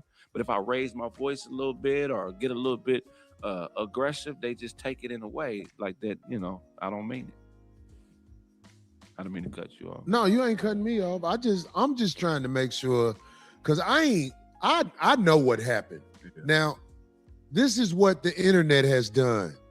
The internet has created an AI video where different outcomes and different ways it happened was shown. They've edited the truth. Hey, do we have what happened? Play that. Yeah, when you get ready, let me know. See, it's people who have edited the video to make the video look like he stood up to me and all. I was like, what is this? When I saw some of the edited videos, I was like, they cold with this AI, boy. This AI, I seen a video where I beat his ass. Oh, really? Yeah, that's wild. Oh yeah, and by the way, futon, my homie said, don't call that nigga that, call that nigga futon. Oh, that's hilarious. Instead of saying his name. Call him futon. Futon. Okay. Hey, futon, thanks for not beating me up, man. Thank you. I call him the evil whining. That's ZZ whining. That's the only whining that can't sing. He beatboxing whining. Thanks for not beating me up, man. I really appreciate you, man. Hey, I thought I would have videos ready when the show started, but that's not what happened. Ain't nothing I could do. So can we just play the one you sent me, Abe, where we'll just take the time out to do this one because I want people to have a copy of the video, how it really happened, and not the AI video that people are putting out there and making it seem like he showed man tendencies. This is bad that none of the videos are ready. I mean, like, I don't know what to do. I'm gonna go and hire a producer so we can have this stuff done from now on because I can't do this like this, man. It's the videos. I don't know how to get the. Okay, fuck the videos. Anyway, so the man came at me with sex play. I'm not talking to everybody because everybody might not even understand what sex play is. That's the word. That's when you talking that backdooria to a man. The man came at me with sex play and I tried to warn him. I tried to tell him, you can't play with me like that. So I'm realizing the camera's on me. It's a lot on the line. It's a lot on the line, but he's trying to act like he a man. I bet my life and safety he wasn't a man when I asked D to move and basically sat in his lap. Because if you walk up on a man like that, you could get your eye poked out. You can get sucker punched. You can get all kinds of things done. Look, I would never walk up on a man like I walked up on dude. I knew he was bumping his gums. I knew nothing was going to happen how I walked up on him. But except for like when you arguing with a female. I told y'all they was both selling. Because that's all he did was yap after he backed up. Because when I first sat down, I was right up on him. Then after that, he kept yapping. A little bit after that, because I kept telling him, I don't do that dick sucking shit. He kept yapping. So I'm like, all right, say I suck dick again. He folded. That was my out. That was my out. I was like, this is all smoke and mirrors after this. Because I don't know why people who understand life couldn't see. The man was too scared to take his glasses off. He was froze. He just was yapping, like when you arguing with your girlfriend. The man, look, we're not talking no hypotheticals. I ain't gonna say what I would have did. I heard the man said I was shaking. Okay, if I was shaking, I bet you didn't say that sex play to me again. So I ain't no tough guy. I ain't got time for that. I had a production in Vegas this week where I was on stage joking and singing. I'm the entertainer. But he has mastered a wickedly brilliant way to get people to clickbait what he's doing. And it's a very dangerous way to live. It's a dangerous way to live because the things he did during this week, he really played himself because he has nothing else to do but talk crazy and act like he's doing this and act like he's doing that. Homie, well, that, you know, thanks for not beating me up. That's all I got to say. Thanks for not beating me up, dude. All right. Yeah, I'm glad it didn't happen too, because that 30-day ban, then the only place they would have been able to go hear about it really was at his, you know what I mean, on his page, really. Whatever would have happened, it would have happened if he was man enough to stick to his conviction of what he came here for. His conviction of what he came here for was to try and catch me 14,000 off my square. My prediction was wrong. And, you know, I'm a tell him and any advocate of him, and of course the people that root for what we're doing up here, I'm going to tell you this. Why don't you think what he did worked? I mean, it's a few reasons. Why didn't it work? What he tried to do, why don't you think it worked? Craig, I would love to hear what you got to say about that. Well, here's the thing, right? First of all, because we're comedians, so we think abstract. So we don't hear words the same way everybody else hears words. We don't experience situations in the same way. So what he took advantage of initially was you were coming from an honest place. You were really trying to have an honest intellectual dialogue. They said I disrespected him when I said he was kissing white people's ass, and he was exactly kissing white people's ass. And to this day, he still has never said nothing about the contribution the Caucasian male has made to the downfall of this nation. True. Right. And he said, I'm not going into that. Right. He said it, and people forget about that. I didn't forget it. They forget that he never answered that question. Yes, he did. Right. I'm sitting up here asking questions. This man coming at me with some dick sucking shit. Right. I'm glad that he didn't have the courage to say it when I stood on it. I'm glad. Yeah. I didn't have to call the lawyer in the morning and take that retainer over there. And I don't expect everybody to understand that. It's a lot of people ain't never had to give a lawyer $10,000 at one time. But that's what they start at if you really want a chance to be heard in the courtroom. But when he say he studied you, he knows it's like we comedians. We got egos as far as like we used to people sitting down and listening to what the fuck we gotta say. So his strategy was to invalidate you. So no matter what you would have said, he was gonna disregard it because he knew that that would get you in a space like, nigga, what? So you what? could- No, what'll get me in a space if you start sex playing me? Right. Because I wasn't there until I didn't stop. Like, fuck what we talking about. Hey, nigga, I don't do that dick sucking shit. I don't play like that. I don't know people who play like that. I'm talking about, it ain't nowhere where I'm from. I never seen whole shit like that before. I never saw nobody do nothing like that before. And but in the debate world is called baiting, opposition. The whole purpose of it is to invalidate your credibility. So in the debate world, or whatever you want to call it, I guarantee you this, the debate will stop if you tell a man brought up in ghetto America who don't move like that anything about dick sucking. The debate's out the window. It's what's up? Right. What's up? You know what it reminds me of? Remember when Dennis Rodman was in the league and he was dressing crazy? And, you know, I forget who it was. I think it was Alonzo Mourning. And he kept slapping his ass. And Alonzo was like, you know, kind of mad. And he was yelling from the sideline, you a sick man. You a sick man. Because Dennis Rodman knew, okay, this is his limit and this is my limit. My limit on this particular thing is a little further. So let me try to take him in deep waters. He was just trying to take you in deep. But you caught it, though, so it didn't work. Yes. But And Dennis Rodman also was in front of cameras. Right.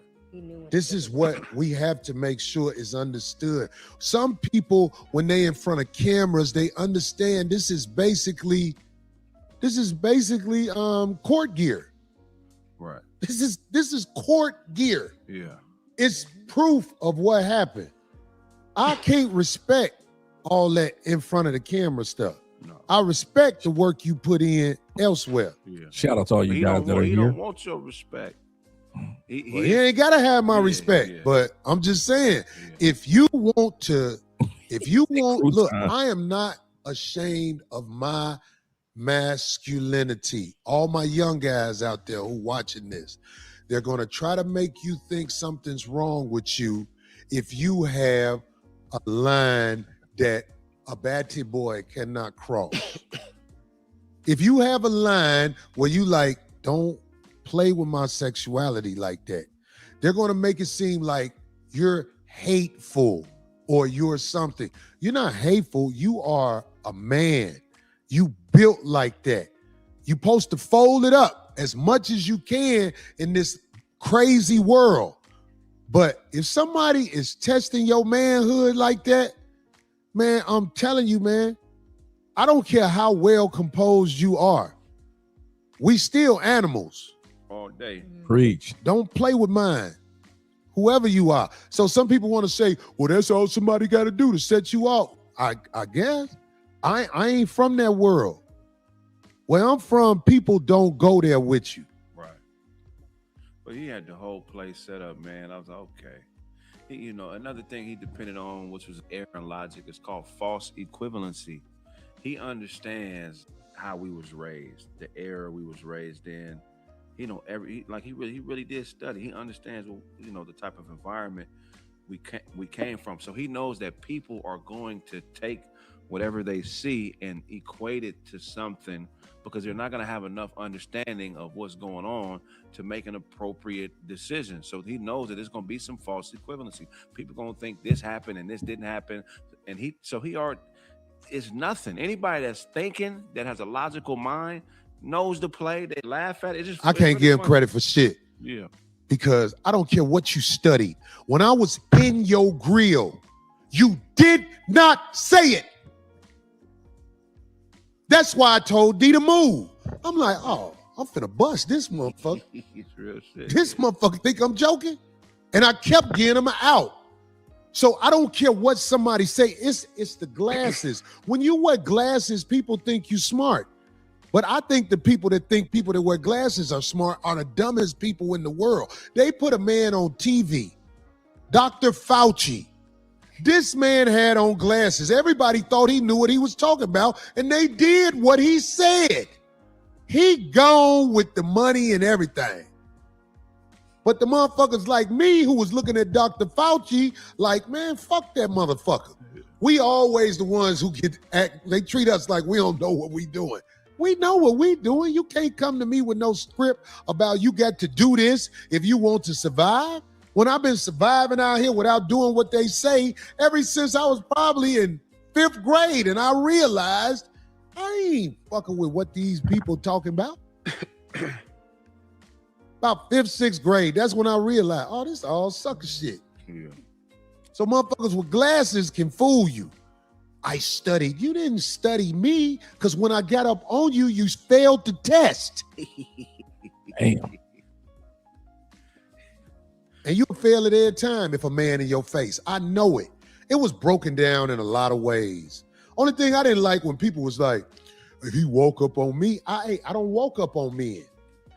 But if you're not a man, I'll walk up on you.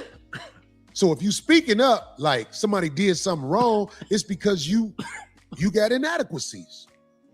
Because I ain't walk up on you. I walked up on that peon. And we'll walk up on him again, but I know I'll never see him again face to face. I ain't gonna never see him. No. We asked why his plan didn't work. You know why his plan didn't work? And I've told y'all before. I'm a chosen soldier of God. His plan didn't work. He thought he was gonna get me. It didn't work. He didn't have the courage to make his plan work. All he had to do when I was right there, say I suck dick again. He didn't have the courage to follow through with his plan. I got bitches with more courage than him. I got a bitch who was talking to me crazy. Shut your bitch ass up, Corey. I was, hey, don't say that.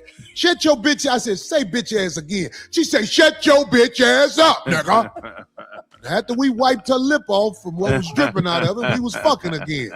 And I told her, I can't really be around you no more because I can't control you. You crazy. You really are who you say you are. That motherfucker, if you a man, you know he's not who he says he is. Now, if somebody else got something to say about that cake ass nigga, go ahead. No, shit, there you go. Okay, I want to talk about the situation with the bro that he was with. Here we go.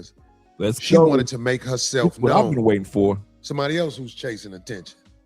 She wanted to make herself known. When I said, get your ass and your bitch up out of here, I didn't say no names because I didn't even know who that was. I was stabbing at that nigga.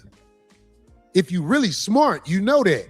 I'm you with the brawl, get your bitch up out of here. I'm stabbing at the nigga. I'm trying to bring some courage out that nigga and make him stop doing all that talking.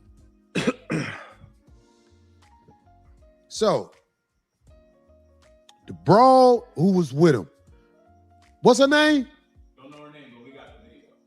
Play the video if you got it. Can you play the video? Let's make her famous. How long? Now, 2 weeks ago, I was told that I was going to go on the 5150 show. And I was excited. All right? I was excited about going on the 5150 show. Last Tuesday, I got on a plane to go from DC to LA. I got to the 5150 studios at about 8 p.m. Pacific time. I met Corey Holcomb. I was introduced to him. He shook my hand. Then about, I want to say 5 minutes before the actual show started, I was told, I can't go on the show. I said, okay, cool. Then I was told that I could sit on the set, but I have to sit off camera.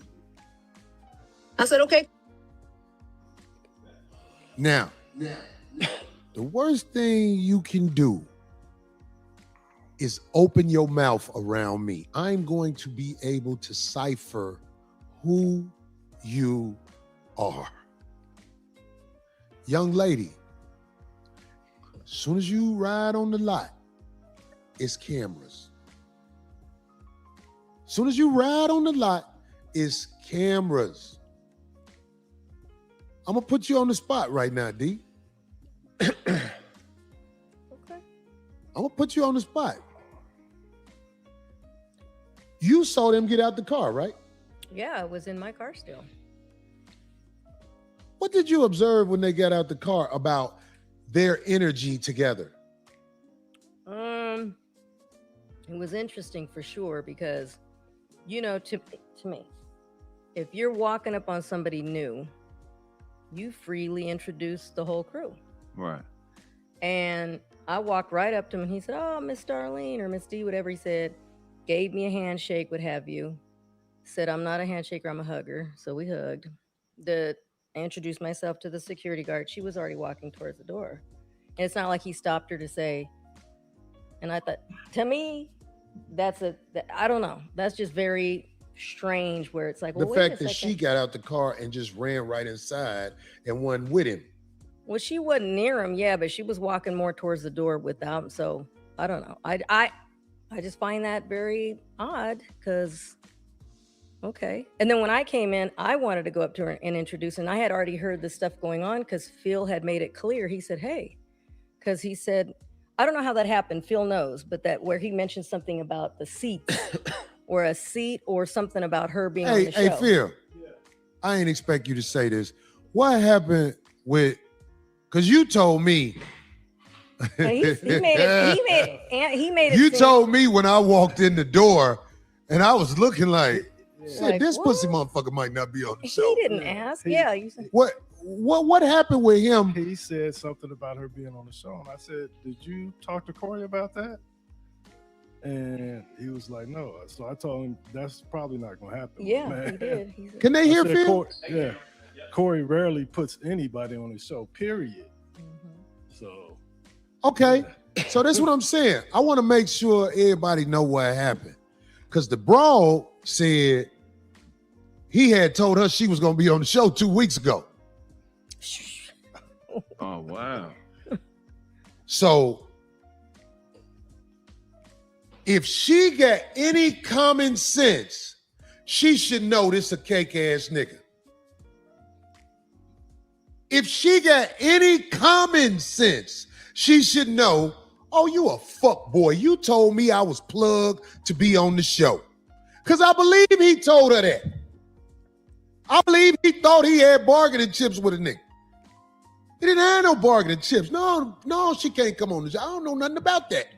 Just like he faked, like when he was on the phone. I told you, I come to do your podcast in person and woo, but then right after the show, he on there with Gooch and Yuck them on the phone. Some Zoom shit. No, you mean where he said he doesn't really go on other people's shows. Right. Physically, not Yeah. by He said Zoom. he's got to come, but he right on the show with What? I didn't even know that. Yeah, he was on the show with Yuck and Gooch, and I forgot the other brother name. But you know, guys who be up here at the Coin Academy. I'm like, I thought he said he didn't do that. Yeah. But back on the brawl. So it was really sitting in my head. I'm like, oh, this is bitch. Because I know how that shit go. Except, what was that clip we played in the beginning of the show? Yeah. Play it again.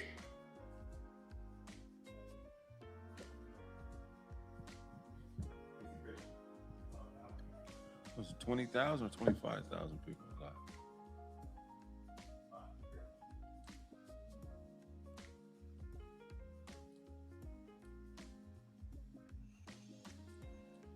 Yeah, we can't do this like this too much longer, man. This can't be done. It's got to be a producer over there.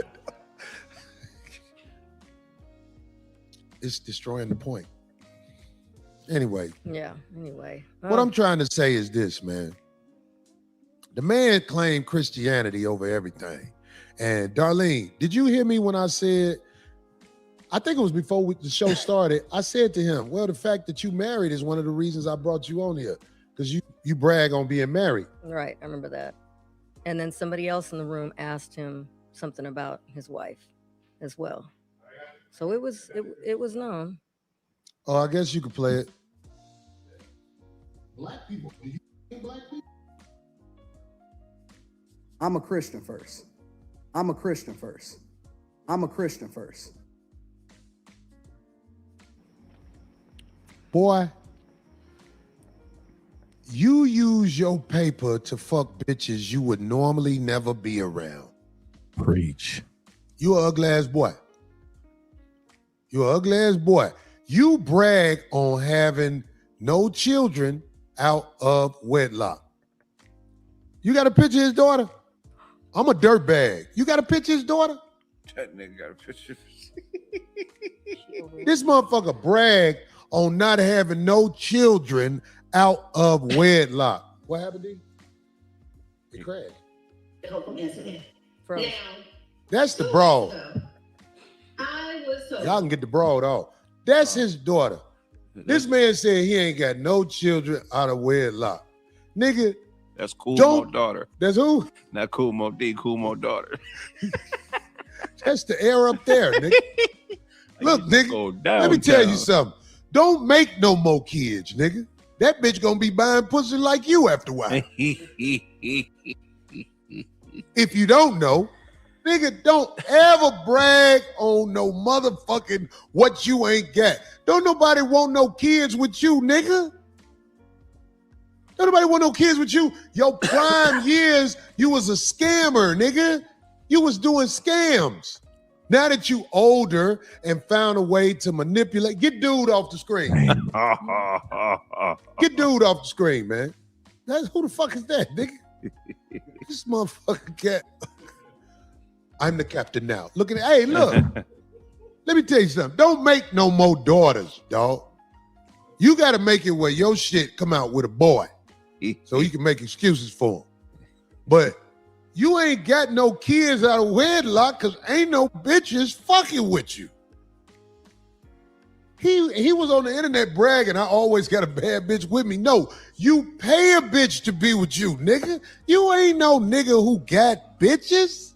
You buy bitches like the little bitch you had with you, goddammit, who motherfucking made that story sound like she wanted to sound. I got to town Tuesday. Did you get to town Tuesday? Or was you in Vegas with him? I don't know. Did you get to town Tuesday, really? So you let that man lie to you, bring you up here, talking about you on the show, and you ain't mad at that nigga? I seen you on that show when he said something about dick sucking to the other dude. You know what kind of nigga that is. Little sister, let me tell you something. If you trying to get on, come get it on your back like the women who really moving up in the world. You can get on the show, but damn, it's other things that got to be got on. That's all I'm saying. This is show business. You got to do what you got to do. You doing it, it's just you doing with a lane. That motherfucker spent you, told you, yeah, I'm gonna put you on the show. That nigga ain't got no power up here. He ain't got nothing to do. The only power he had was to run his mouth. That's all he did. Run his mouth. When a man challenged him, he bagged down. So if you want to be on the show, because I heard you say, I went to Corey Holcomb's show out in D.C. and he was funny and all that shit. Shouty, you can earn it fucking with me. You ain't gonna make no baby that look like that. You a little short girl, though. You gonna give me a little swole little runt, nigga. But I hit bitches like that. Dude hit bitches like that because he flat out bought her. I'ma indirectly buy you. Everybody who I buy hate me later because they be like, he ain't really give me shit.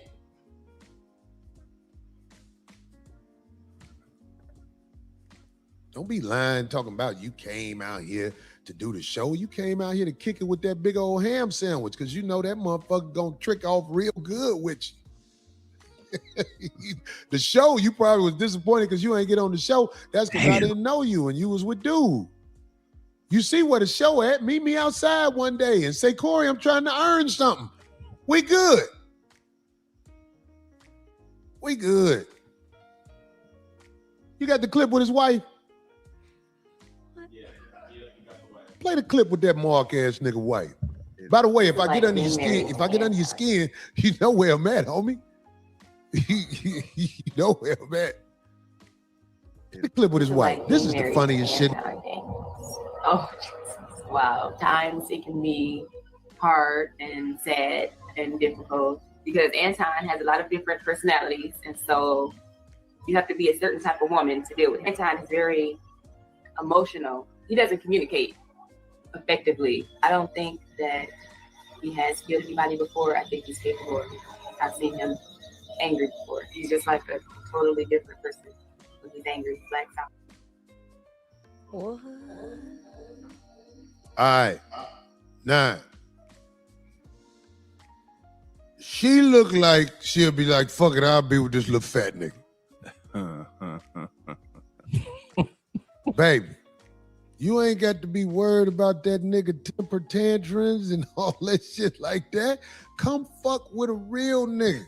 If y'all in Detroit, it's real niggas in Detroit. God damn it. They could come pick you up at his house. He ain't gonna do shit. You with a mark ass nigga who's stressing you out. Cause you saw it. I know you saw it, ma'am. When I said to your husband, I'm gonna do it in slow motion a little bit. Say I struck dick again. That nigga let your whole family down and bitched out. Y'all done. You will never live that moment down where he got punked in front of the nation. You think you supposed to fix it because you married to him. Look, I ain't gonna lie. I can't put you out front with my top 5 bitches, but I'll find you a slot just because you his wife. Come fuck with a real nigga. You know you can't stay with that nigga. His best years are over. What if you'd have had a boy? God damn, you'd have had a little slouchy little boy. You had a daughter. At least somebody will smash you. This motherfucker, them nights when them other bitches ain't answering the phone, they gonna call your daughter. Meanwhile, you can be over here with me, goddamn. I got a bitch with some colder wigs than that you had on. Boy, that wig you got on, that's a starter kit wig. I got some bitches who do hair so good. Boy, I'll make that bitch an 8. I'll make that bitch an 8, nigga. That bitch, what? Let me tell you something. I can make people think she look good. But yeah, your husband a straight mark ass nigga. I sat in his lap. The nigga wouldn't even swing. I said, say it again. The nigga wouldn't swing. You can't fix that, baby. He can't be hiring people when he get in town, whatever town he go to, having strangers watching his back. That's the best way to get robbed. The man said, I got more money than Corey. Wait, you just marked yourself, nigga. And whoever is his security, you know they don't fuck with him for real. Big shout out to dude who was hired to watch his back when he got to town. I sincerely mean this. You was a professional. You didn't come over here and act like you was trying to break up the fight and escalate nothing. To the dude who was here with him who had to get stuck taking that cake ass nigga home. Hey man, I know that money is hard, man. You gotta get that paper. But you did a good job, man.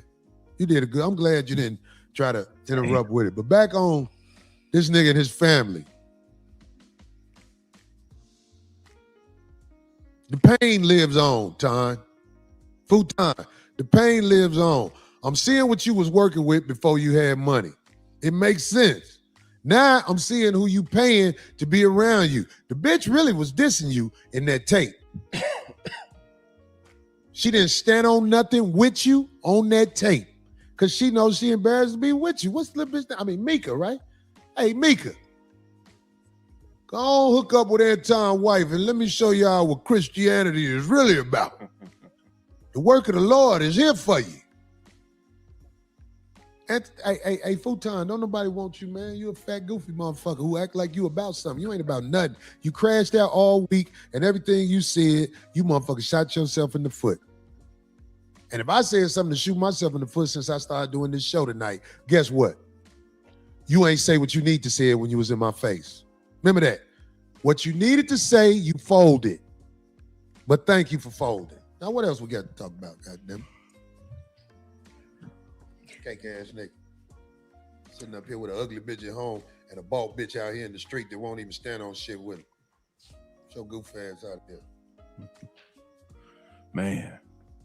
All I know is that I got so many phone calls from people saying, ooh, did Craig really pull up? I was like, what? Yeah. Oof. I was like, oh, shut up. Like all these girls come like, oh my God, did Craig really pull up? Like, I was like, you know what? Man, you might have got some pussy for that. Oh, he probably was a good. You look like you was tough to the motherfucker. Oh, man. Hey, man. I ain't no crash out type nigga, man, but you know what I'm saying? Have I missed the battle? That's what he did. Yeah, man. On that movie, what was that? Gladiator? What happened? Have I missed the battle? Hey, he a clever dude, though. He was. I ain't gonna say it, man. He's a retarded motherfucker, man. Hey, man, look, man. I'm right here, dog. I done put your family on blast, nigga. Your wife don't even fuck with you. Your bitch don't fuck with you. Ain't none of them stand on shit with you, homie. He not a fighter, though. He a poisoner. That's the type of nigga to put cyanide in your oatmeal. Well, he said he was a fighter. He said he'll beat my ass. Oh, yeah. Now, I just gave you another reason to beat my ass. I put your ugly ass wife on blast. Damn. That nigga gonna put some anthrax in the mail. That's how he gonna try you. That's that bitch off Django. What you want over there? Where? That nigga gonna hire a hitman and then fuck the hitman. Like, hold on, I'm not a get hitman. I'm a hitman. You gonna hire a get hitman. You want to get hit? Yeah, that's the next shirt. Darlene, get out the way. Yeah, Darlene, get out the way. But politics is a whole different thing, man. What is politics, though? I don't know. Man, you know, politics, that's what they do. They bait each other. If you watch like some of the presidential shit, them motherfuckers be saying foul. I'm talking Well, I'm like Will Ferrell in that movie. I'm gonna fuck his wife. Yeah, that's it. Well, they'll say all that stuff in box, but they still don't take care of the root of the problem. Right. You know Well, what I'm wait, saying? did somebody say it in a real debate they'll fuck his wife? No, but niggas have said some foul shit. Like what? I can't think of nothing. I got to do research. But no, I'm saying Trump was saying shit that's never been said in there. Don't go head up with Jasmine Crockett. Oh, really? What did she say? Good. When she checked homegirl, that's actually a saying. Now, the thing about when she called a girl out on the panel when she was like, bad built, blonde hair, whatever body built bitch or whatever. It's like a long saying. Have you seen that one? You've seen that one. Oh, when she got into the debate, and Yeah. that bad built Caucasian woman. Exactly, but that was one of the first ones that went viral, but she's done it many other times after that. It's quite entertaining. She's hilarious, but she knows what she's talking about though. So she Hey, but shit, we gotta do that more often, niggas. 22,000 people in this motherfucker right now. Hey man, that's what happened when you deal with mess. But I ain't tripping on the shit. I just wanted to make sure motherfuckers understand. I ain't had nothing but opportunity since that happened. I was on the podcast with Cam this week. Oh, is that right? Dope. Yeah. Yeah, that's dope, man. We filmed something. I think he said come out next Tuesday. I was laughing. And he pitched the show at me. Oh, really? So you know what I'm saying? It's like, man, look, my licks ain't stopping, man. I want to explain to the people on the internet who tell me what I'm supposed to be doing, homie. I do what I do to be able to live with myself and look at myself when I had that mirror in front of me, man. I know that there's a hustle to this where you can put 5 videos of one clip up and get a whole bunch of likes and stuff like that. I ain't graduated to that. It's kind of like manipulation to me, but I ain't saying what I won't do because I done been doing this a long time. But I just got to give my people something different than just a whole bunch of sucker shit. Like, okay, this the clip for what happened. And then I do a show that lasts like up to 2 hours so I can make longer clips. Right. I don't know what, I'm not part of the manipulation game. I know how to get money in other ways. I don't do that. I do it where I can look in the mirror and be straight up. So everybody who think I'm missing something, okay, I might be missing something. Nah, you ain't missing nothing, bro. I left this motherfucker and got ready for my show in Vegas. I had a show in Vegas Sunday. You know what I'm saying? And now I got to let no-name podcasters who really keep saying my name, because my name was said on Shay Shay, I heard. Oh, man. Oh, yeah. Oh, I heard Shay Shay said my name. Did he? Well, yeah. They put out an interview with him and Ryan. Yeah. Yeah. I haven't seen it all the way through. Have you seen it? I watched it. What Ryan had to say. And be honest, because I'm not stupid enough to turn on somebody based off gossip. Nah, like them AI videos that was out about what happened. I can't believe we couldn't start the show showing the video about what really happened. Maybe we could get the video about what really happened queued up, and then when you got that together, I might play it at half or whatever. But what happened with Ryan? Ryan basically had a conversation with Shay that he should have had with you. He didn't say nothing. I might have missed it. He didn't say nothing, I think, too negative. He just spoke to the fact that him and Marcus, you know what I'm saying, he took Marcus on the road with him, and he didn't feel like he had the right etiquette on the road, and basically said he didn't feel like he was ready.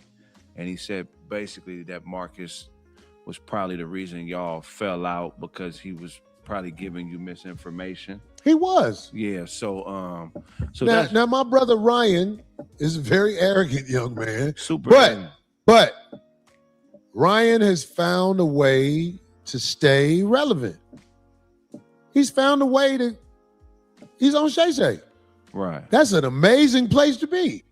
You know what I'm saying? Yeah, I mean, yeah, for sure. I mean, but that was the interview. So I wasn't feeling it though. I wasn't feeling that he threw Marcus under the bus like that. I kind of feeling it. took it a little differently. I kind of liked how he told the stories, and he didn't say who it was. Yeah, it's not like he said he didn't say no names. No, he didn't say his name. What do you mean? He didn't say who He name? didn't say Marcus. He said a name. guy. They told me Shay said my name. Yours, yes. I didn't say that. I said Marcus. He didn't say who he was talking about. He was explaining the story. It actually sounded like he was agreeing with what Corey said to Marcus about him not being ready you're not ready for the road or whatever on the road yet, or something to that degree. But I don't want to say, you come from a whole different school where you niggas had to be super seasoned before you got up. This is a whole different era. You got you got cats that go out here on the road and they get ready. I mean, it's just a different era. You know what I'm saying? So it's like, for me, man, I have a tough time when, I'm a dude that's about order and discipline. So like, what it took for you to make it, it ain't gonna be the same as for the next man. You know what I mean? So, the rules don't apply all the way across the board. Things are different. We're in an era where you can make yourself relevant. And so I pretty much think in that whole conversation, if he was truly Marcus's friend, he should have focused more on that. You know what I'm saying? But I felt like he was having a conversation with Shay that he was too intimidated to have with you. You know what I'm saying? I'll put it to you like this. If you ain't shit, you're going to be here for a season or two. Right. And everybody sugarcoat it and say whatever. If you ain't shit, and this go for anybody who ain't shit, it's very hard to get the people to pay their hard-earned dollar to go see you. It's going to show itself. You may have a moment where you get a chance to laugh at a nigga when he get hurt. You might have a moment when you get to talk shit about a nigga with whatever. Oh, yeah, he said that.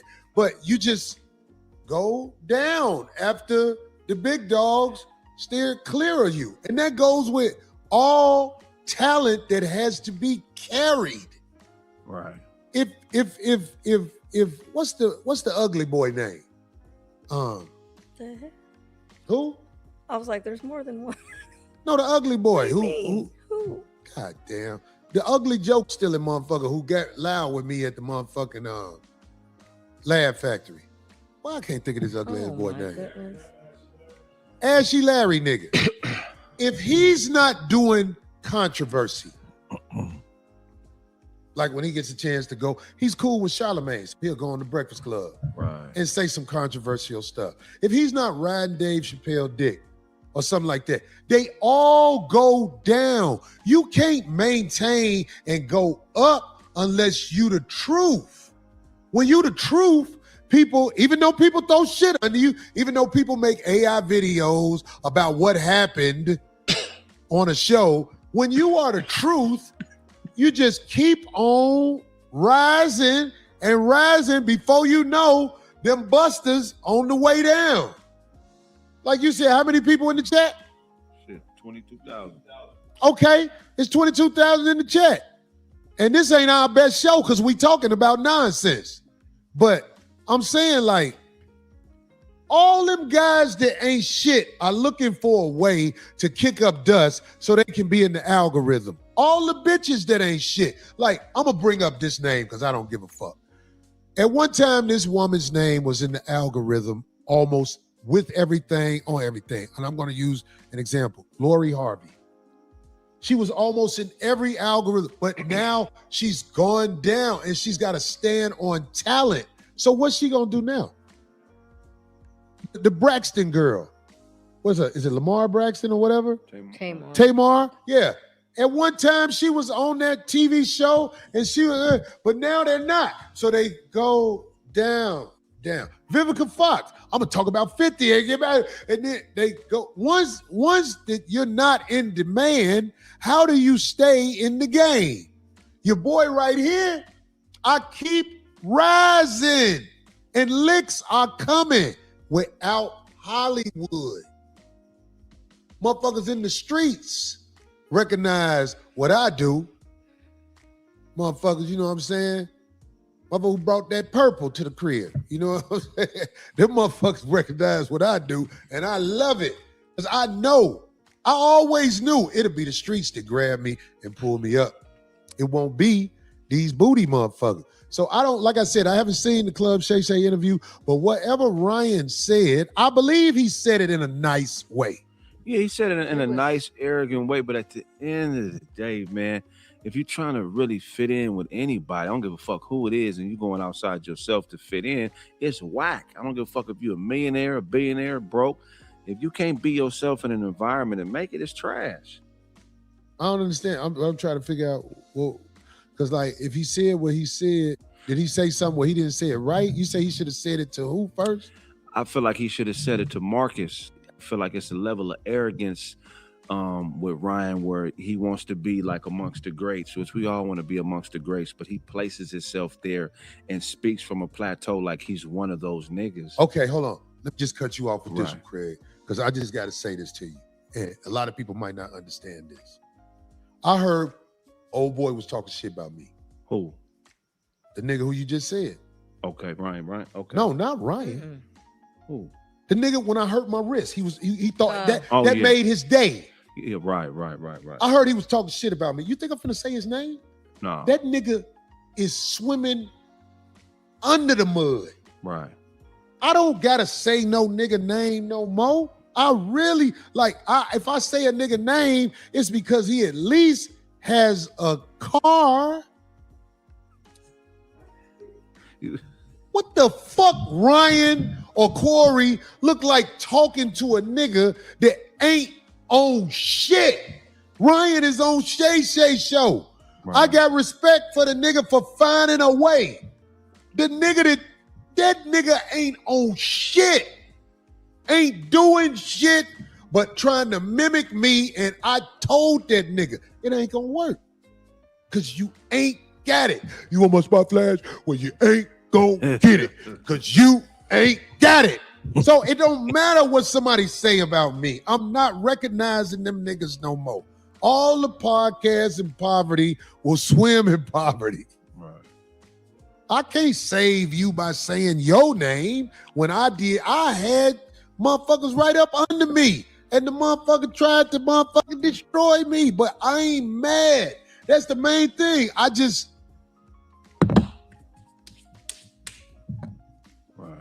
Ryan ain't got to say nothing. Ryan, look, last time I saw Ryan was at the YouTube theater. We was on a show together. Right. You know who's there? Dude, swimming around, looking for scraps. Right. Found a way to get to the back. How you get to the back? Ryan. He didn't get to the back because of me. I ain't got nothing to do with him. It ain't hate. It's just, I'm saying, people at the bottom of the barrel, you have to realize, hey, man, I remember that man was right up under me, and that motherfucker was so mad at me because of whatever reason you want to come up with. You can't say them people. Like, we got a code where you think you supposed to come holler at a nigga. I'll come holler at a nigga. I'm not hollering at no nigga that I know heart is black and he at the bottom of the barrel. Right. I'm not coming to get you. I came to get you I did a lot of stuff for you. Spared your mama pussy. I was the G. But according to them motherfuckers, I ain't shit. Him and his other homeboy he had. And I had both of them as openers for me. Right. I ain't mad at them niggas. I just peace out on them niggas. Peace out, nigga. I'm still getting it. Shit, nigga. I wish a busted motherfucker would come up to me at this level of the game talking about I owe him a conversation. Nigga, if I don't talk to you, it's because I think you ain't shit. You ain't shit. All right, guys, we've listened to Anton, and then we listen now. We've heard everything that Corey has had to say. Put a 1 in the video if you want us to do a reaction to this tomorrow. If you want us to do a reaction to this, at least the part that he talked about Anton, because I was too busy laughing. I ain't gonna even lie. I was in the background laughing my ass off. Put a 1 in the comment if you want us to do a Love Crossing Borders Andre versus Anton reaction to Corey. Because you know me, I always got something to share and say.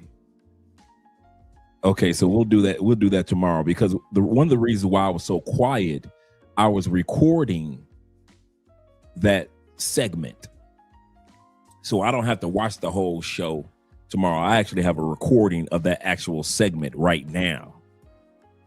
So if I want to do a reaction to it, we're going to do a reaction tomorrow regarding this. We basically heard about the Anton part, and you guys are 100% correct. I don't see how Anton can bounce back off of this one. I don't see how he can bounce back. I mean, I know his loyalists will stay with him. I understand your loyalists gonna be with him, but that man roasted, dude. I ain't gonna even lie to you. I thought that the Kendrick Drake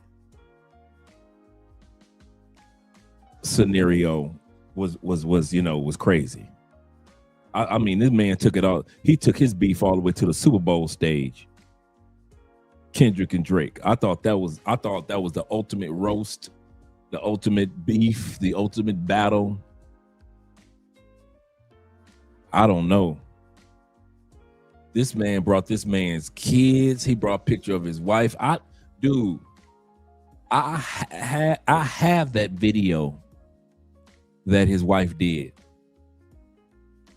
I purposely didn't put that video into our stream tonight out of respect, because I'm like, you know what? I wouldn't want nobody to talk about. Remember I said that earlier? I wouldn't want nobody to talk about my wife. Let's keep it just between us.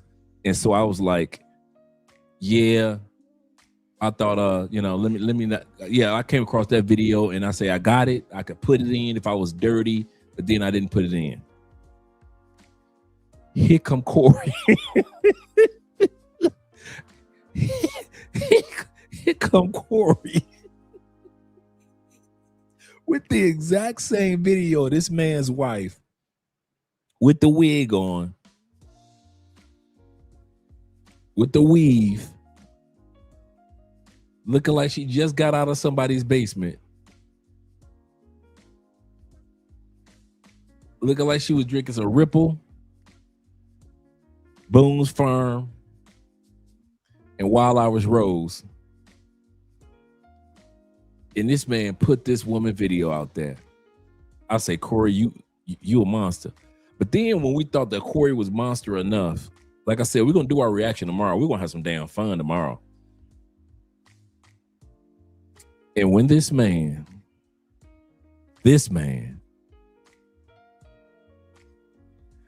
when this man put this man's daughter out there, Anton, hey, I ain't had nothing to do. I ain't had nothing to do with it, bro. You got your own face smashed in. Goodness gracious. That was an ass whooping galore.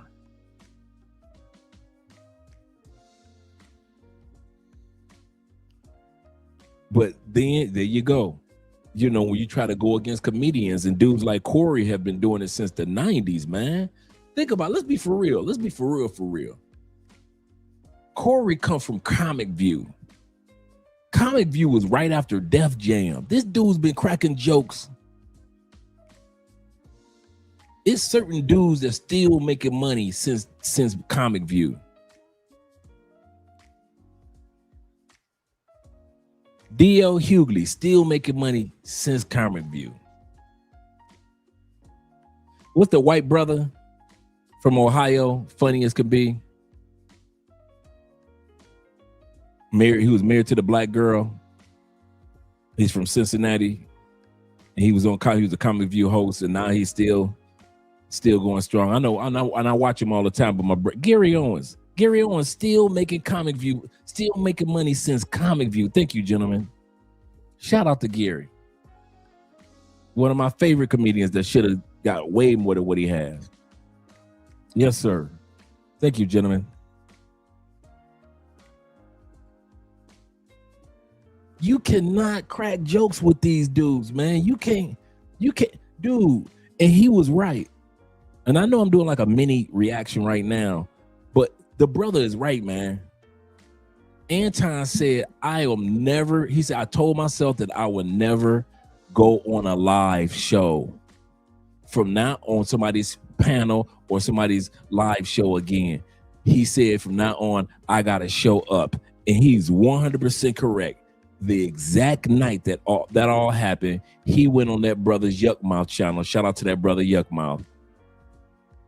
And went directly to the live stream and did an interview where he could lick his wounds on another man's channel.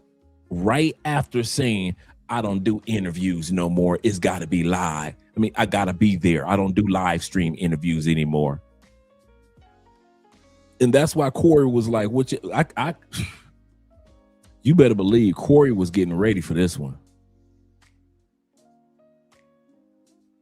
He was getting ready for this one. Goodness gracious. But then when he brought that man's daughter out there, when he brought the man's daughter up in the photo,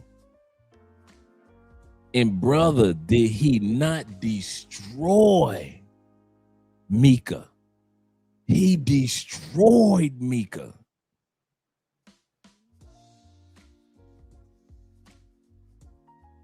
God dang. Whew. Yeah. Anton is cooked. And Anton, for some of you guys that don't know, this is the funny part, which I could have did, man. I was being nice, man. Corey just came with it. Anton used to be on YouTube trying to find his way on YouTube for about a good, I say 10 years. See, we know Anton like over the last 3 or 4 years. Anton was trying to make his way on YouTube for about a good 10 years. Anton was wearing chicken suits. Got videos of that. I had the video that I could have played today of Anton when he used to walk around asking people, I'll pay you for a hug. I'll pay you $1 for a hug. I got that video of Anton. It's a lot of receipts of Anton buffoonery before he blew up that I could have, and that's the part that makes me upset and disappointed in Anton. He acts as if he came from money. He acts as if he always had a huge channel, millions. He acts as I always had it like that. But there are those of us that have been in YouTube long enough to remember, dude, I remember when you was out there in the streets, couldn't even buy a hug. I'll say this again. Anton was trying to pay people $1 just to give him a hug. He had a sign. He would walk around and say, pay you $1 for a hug. And people wouldn't give him a goddamn hug. He wouldn't even get a damn hug, and he was paying them. He had money to pay them. White people walking past him, black people walking past him. I'm like, dude, and like I said, I ain't mad at him. Get your hustle on, bro. Shout out to my man Crying Freeman. He said, if Anton shut up, it could have blown over. What did I say? I might use my own clip tomorrow. What did I say? Anton, why don't you just use some of that money? And I'm gonna come back to your super chat, brother. Why don't you use some of that money? And I'm gonna come back to Theo too. No, I think I read Theo's. Why don't you use some of that money and buy you some shut the fuck up lessons? Did I not say your fall will be your mouth?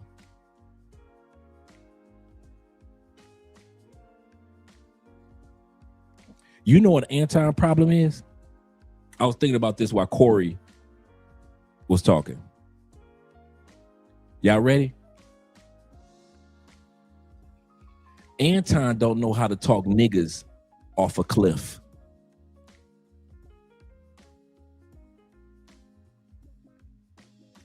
You ever be talking to a nigga, not a black man, and you can tell that he about to get riled up? If you say what you're about to say the wrong way,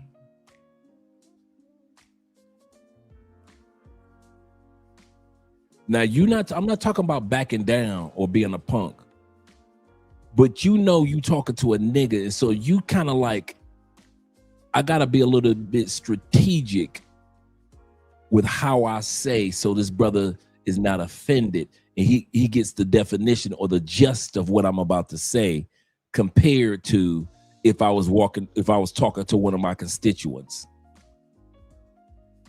Come on, some of y'all know what I'm talking about.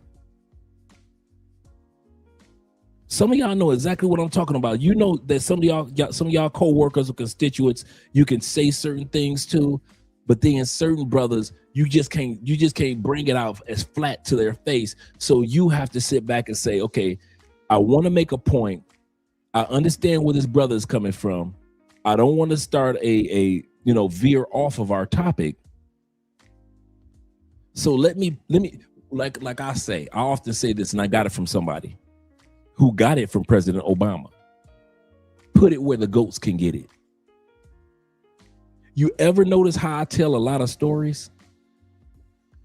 Because I'll say something, but I also try to put it where the goats can get it, where the average man can understand what I'm saying as well.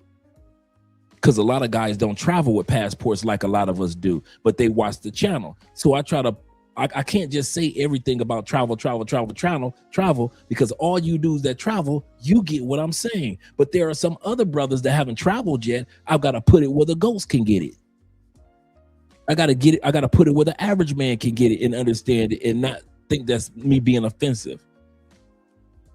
Almost like when you hear me talk about how good another country is, the average American that doesn't travel, he may think that I'm talking against America, won't he? So I have to put it where the ghosts can get it so the Americans that don't travel understand what we're talking about. Anton don't have that ability. Some of you guys say it's arrogance. I'm gonna come back to your super chat, brother.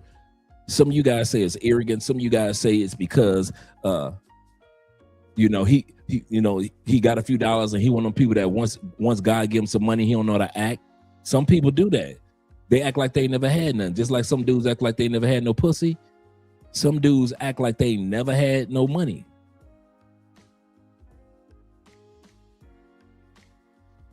Same thing when it's come to having conversations.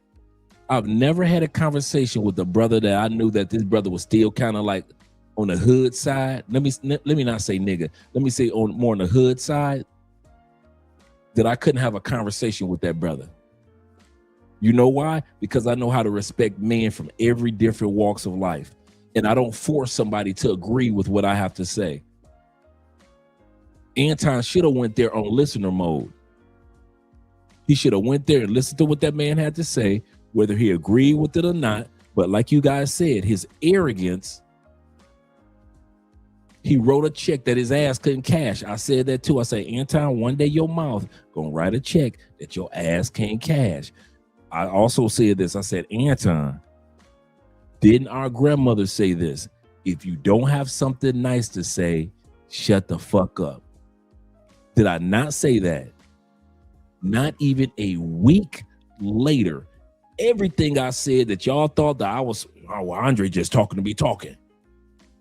Everything that I said about Anton and what he needs to do, all of that came into fruition not even a week after I mentioned what he needs to do.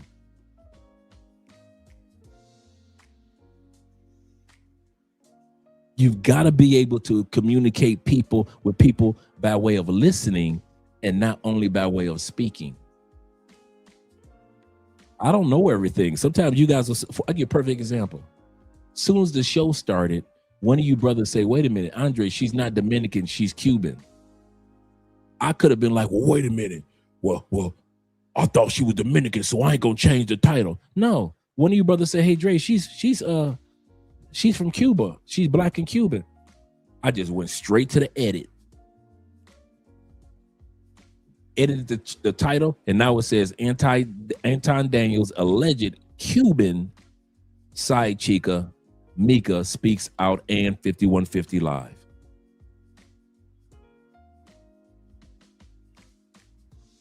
I don't act like I know everything, because I don't. I'm gonna tell you guys something.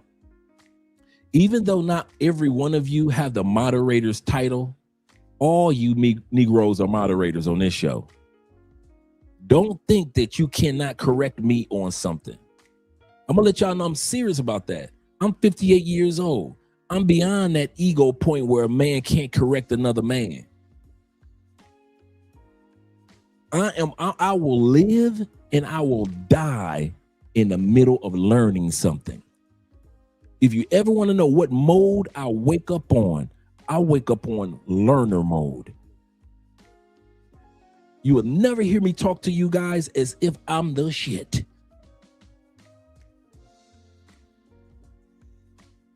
And if you notice about Corey may not be the most couth brother that you ever met, but you gotta admit, for the most part, Corey doesn't talk out of his ego. And that's what makes Corey, Gary Owens, and a lot of other comedians, D.L. Hughley and the other ones, somewhat relatable to us average dudes. Because we can see these dudes, when they get done with their podcast, having to go back to regular lives when the cameras are off. Anton acts like his cameras are always on. And that's what kills Anton. So now, check it out. Because of Anton's mouth,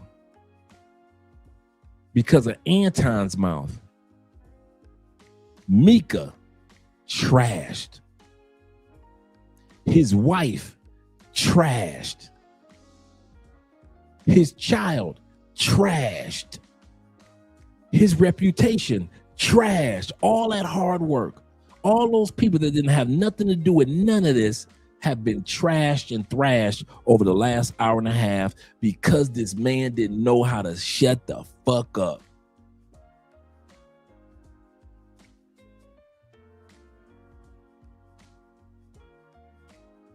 All he had to do was be quiet.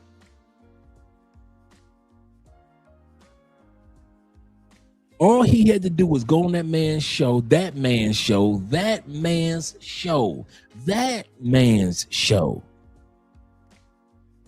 and stop acting like he was moderating for a panel. Anton, this was not the moment in which you were moderating on a panel. You were not on Fox News on this particular episode. You're on this man's show. Whatever question that this man asks you as a guest, you answer the questions as a guest. But I want to say this. He didn't ask you about this. Answer the questions. The question was about, why is it that you have a tendency, for the most part, not all parts, to notice that you can find some footage to do reaction to black people, but you don't in the same vein find that about white people. And what did you do? You ran into the stereotypical answer of what I talk about white liberal women. Anton, every fucking body talks about Karens. Everybody talks about a Karen. Karens talk about Karens. The safest thing, the safest group to talk about in the United States right now is Karens. You can do a whole YouTube channel called Karens. Karens with ICE.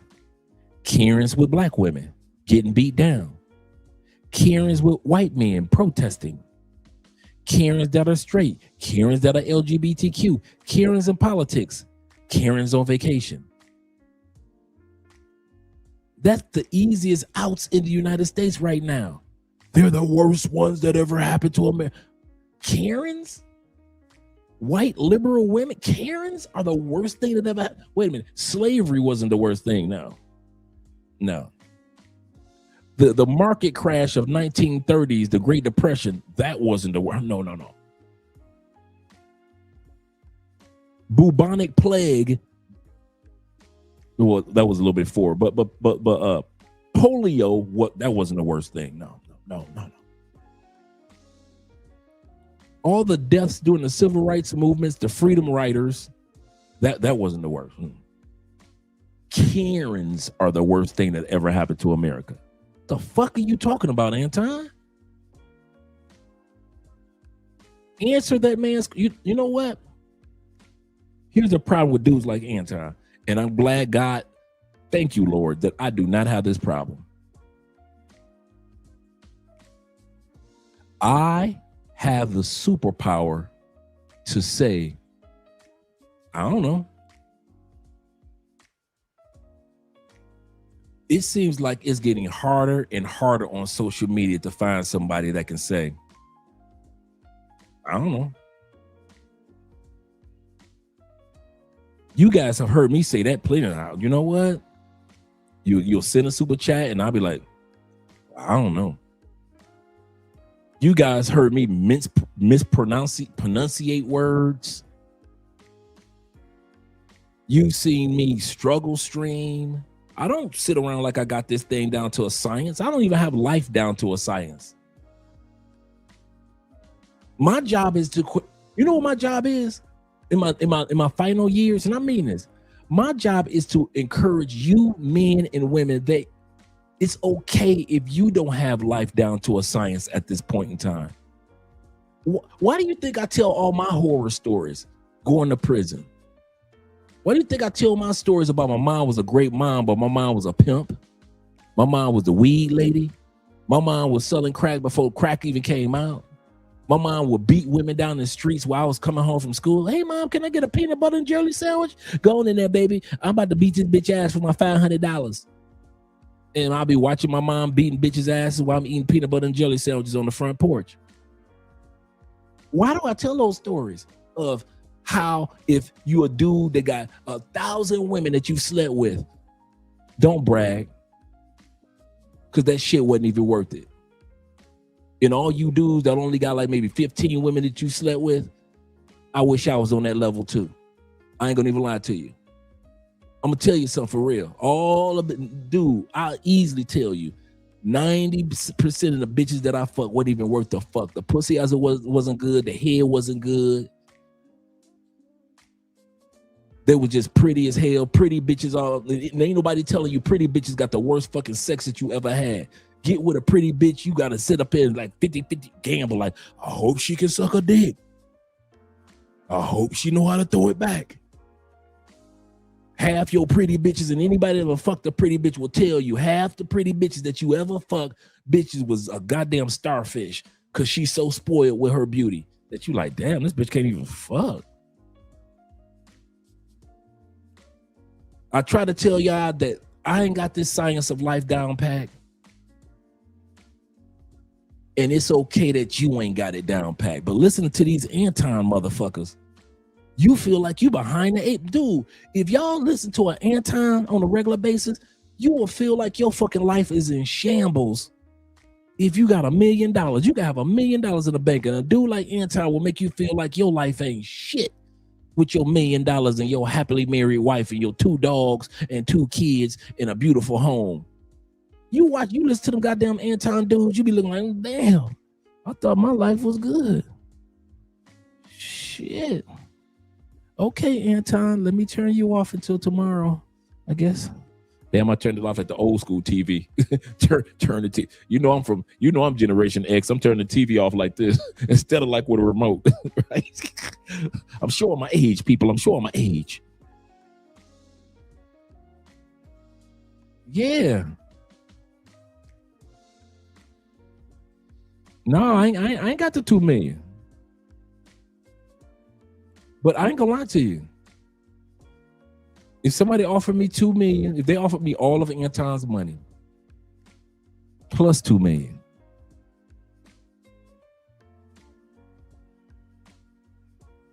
and they told me I had to go back to the United States to live the rest of my life, y'all can keep that shit.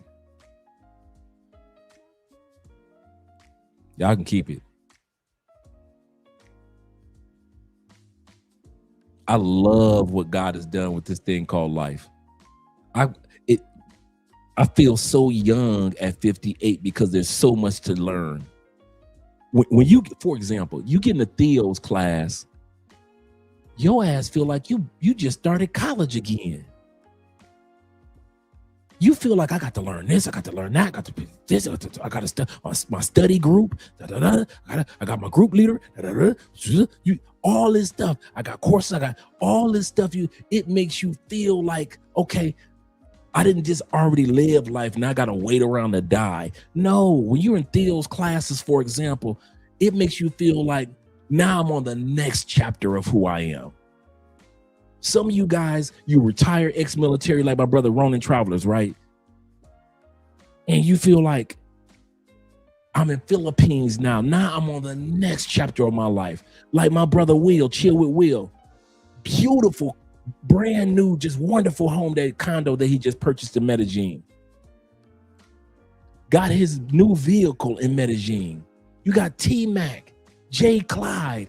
Man, one thing that travel makes you feel like when you're an older dude is like you just balled up the paper of your past and you just tossed it to the side. You're like, okay, I got me a pen. No, where's my pen? I got me a pen. Now let me write the next chapters of my life. And now you don't feel your age anymore. You got to learn a new language. You got to get visas. You got to decide on what country or countries, plural, that you want to live in.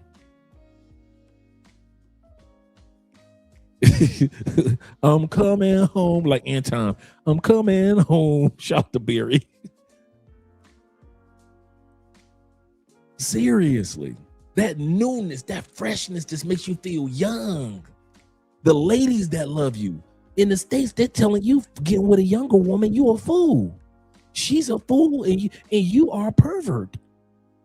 You come to these other countries and these women are like, listen, I fuck with older dudes. I don't know what y'all talking about, but in our country, my mama taught me we want our men older. We don't need no little young ass boys. And what did they tell you in the United States? She only with you for the money. So are older women. For all you dudes that like 45 and up, that like women that are 45 and up, have your fun, brother. We ain't tripping on you. Enjoy yourself, seriously. But those women want you for your money, just like the women that we date that are 35 and down want us for money. We don't trip on it. We're willing to admit that the younger women, one of the reasons, is because of financial stability. But you old heads don't want to admit the women that you date that are 45 and up, they want your black ass for money too. No matter how much money she got in the bank, no matter how big her house is, she want to spend yours. You don't never want to admit that. Y'all never want to admit that. Them young girls just want y'all for money. Shit, what you think the older women want?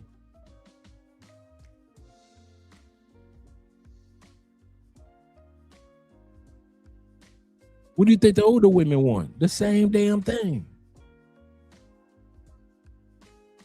But yeah, we're gonna do our reaction tomorrow, guys. I know I did a mini reaction today, but we're gonna do our full reaction tomorrow, man. And I kid you not, man.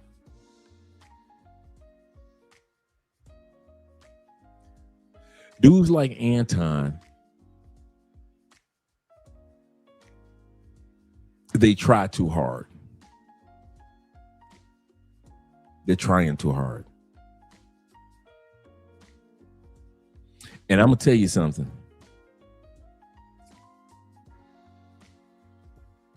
Once Trump is gone, I want to see how this energy pet plays out. Once y'all don't, I'm serious, and I mean this from the bottom of my heart. Once y'all ain't got Trump to worship, because he can't run again. And I don't see y'all worshiping JD Vance like y'all doing Trump. I want to see how y'all energy is. I cannot wait to see the United States on the other end of this Trump administration. All this Trump worship as if he gonna be king forever. I cannot wait to see how y'all gonna act. Are y'all gonna go back to being like respectful Republicans? Or y'all just decide to be asses for the rest of y'all life like Anton? Dumbass. Took his ass on that man's show, on a comedian show. On a professional comedian show. That's like me going on Mike Tyson's show and then telling Mike Tyson, well, meet me in the ring. Dre, you might not want to do that.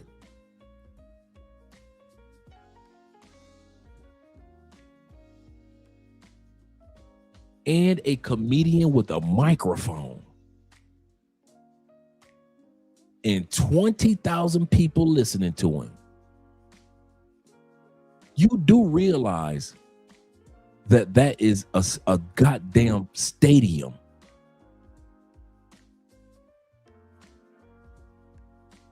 Okay. Here we go. I want y'all to see this and visualize this.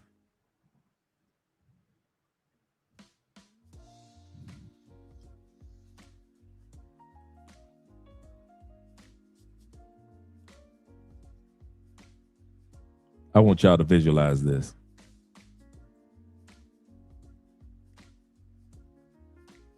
Here we go. Let's take off Corey for a second.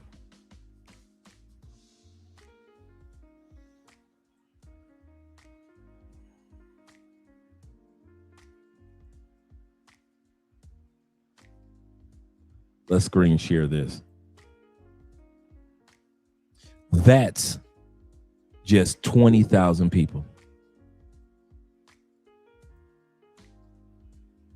That's 20,000. That's the amount of people that's watching Corey Holcomb right now. Right now, and it's growing. And he just got done in front of all these people, got done roasting your wife, your sad bitch, allegedly. In front of all these people, roasted your daughter, your child. Ain't got nothing to do with this, but because her daddy got a big ass mouth,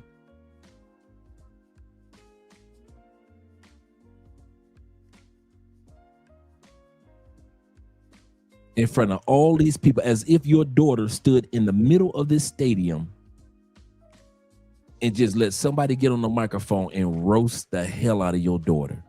And then once your daughter walked away crying, motherfucker roast the dog shit out of your wife as if she was standing in the middle of this tennis match or whatever event this is.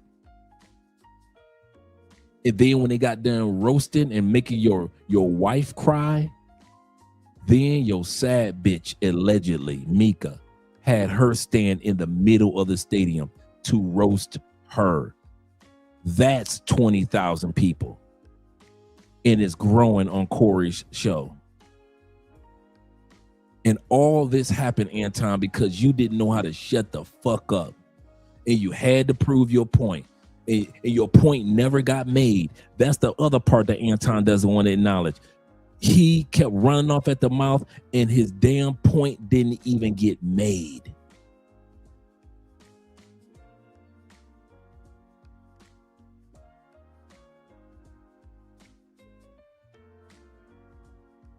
Crazy. So with 22,000, so as if these upper seats are filled.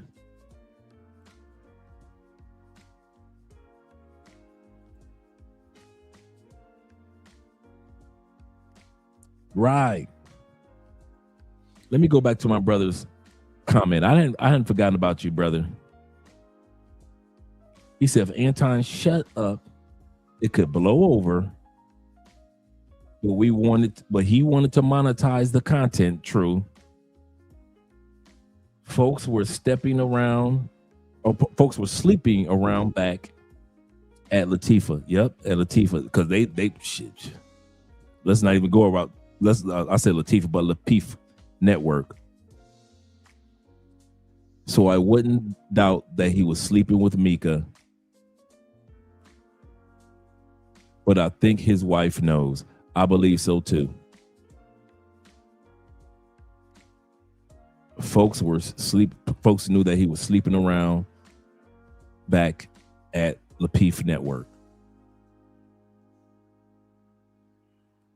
AMS says this. He said, AD side chicks looks better than his wife. And that's another thing. He said, I never knew until tonight. I did.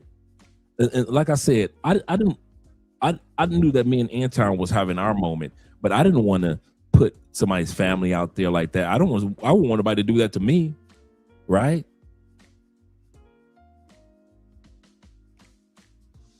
I never told y'all this.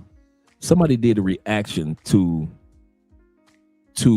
our channels, and they said that, I came across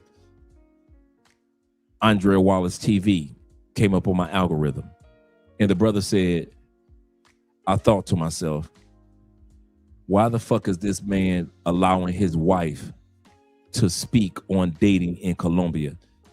Isn't the reason for us to go to Colombia and these other countries to get a wife to stay in the kitchen, not on the microphone? I never reacted to this. This happened a while back. Brother said the reason why we go to Colombia is to get a wife that's going to stay in the kitchen and not put them on the microphone trying to tell men how to date Colombianas. Okay. Then who the hell are you supposed to learn how to date Colombian women from if it's not a Colombian woman? You think these niggas on YouTube gonna tell you the truth? You think Pookie, who's trying to get views, gonna tell you the truth about how to date in Colombia? You think Ray and Paw, the old Pookies, who trying to get 100,000 views so they can buy a ticket to get back to Colombia, you think they gonna tell y'all the truth? Or maybe a Colombiano born and raised here that's lived in more than one city is gonna tell you how Colombian women think, move, act, behave, and most of all, how most of the South American women think. But this dude said, my wife should have been in the kitchen cooking. What's my point? I know what it's like when somebody crossed the line and talk about somebody's family. So when I said I had that video that Corey showed, I had that video. I got video of Anton walking next to Micca and his wife is walking way in the back while they're going out shopping.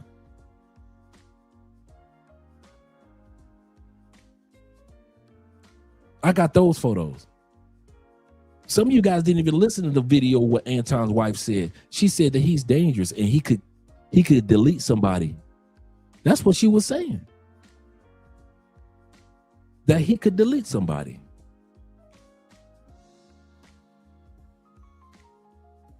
I don't know. But I wouldn't put somebody's family out there like that. But Corey just said, fuck it. Corey said, fuck it. So tomorrow we gonna say fuck it too.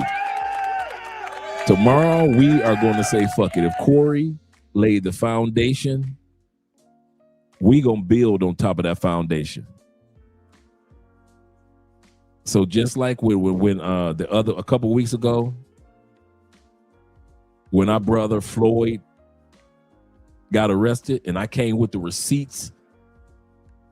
Oh, I'm coming with the receipts tomorrow night with Anton. Fuck that. I'm okay. If Corey ain't holding back, I ain't holding back. I ain't holding back. Shit. I'm tired of babysitting these grown ass men. If your ego is that big to where your ego can cause you and your mouth can cause you to keep running on, so be it.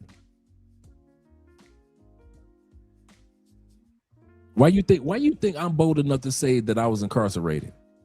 Because I've gotten emails from so many people that didn't know that you can get your passport if you were incarcerated. So I said, fuck it, I'm gonna tell my story, and dudes can sit back and say, oh damn, this nigga been in prison. I don't give a fuck what y'all think. Only time I care about what somebody thinks is when I get an email from somebody that's saying, dawg, I did not know I could get my passport. You mean I can travel too? Yeah, man, nigga, you can travel. You lying. Nah, dog. And if you owe this amount of child support, make sure you get under, and you can still get your passport if you under the threshold for the child support. What? Niggas, my baby mama told me I can't never get my passport. Nigga, stop listening to your baby mama. I got your back.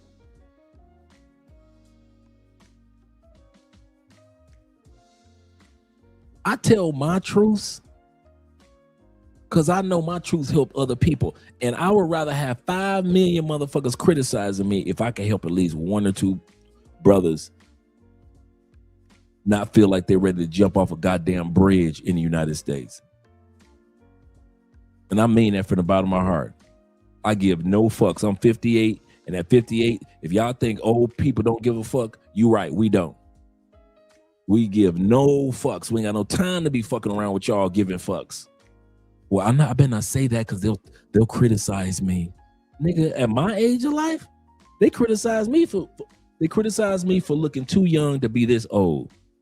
They criticize me for being with a younger woman. They criticize me for being with a woman from another country. They criticize me for going to another country. They criticize me for not being a part of the pay-for-play world and being a party guy.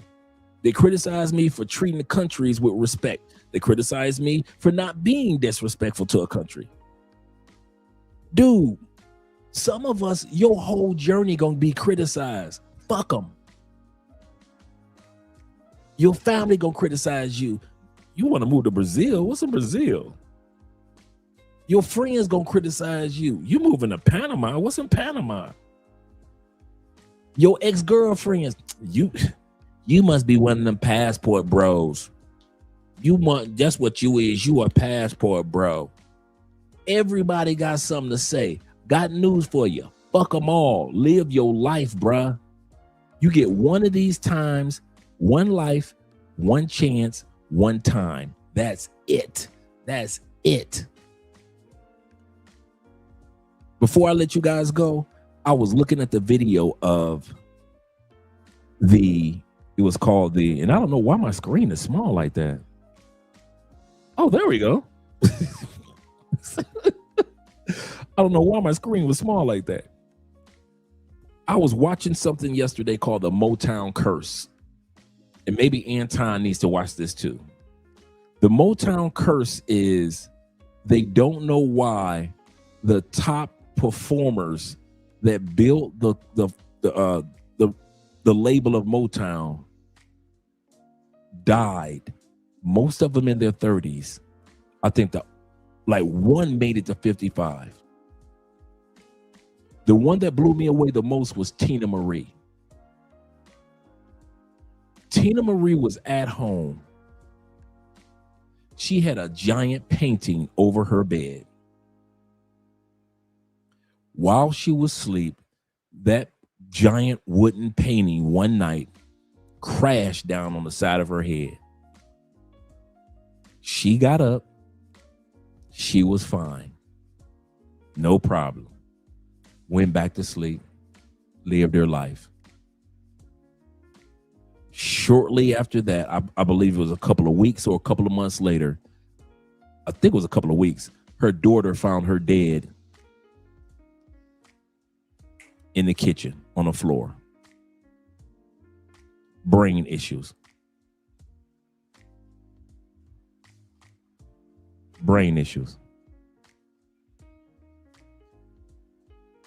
You say you just watched that documentary?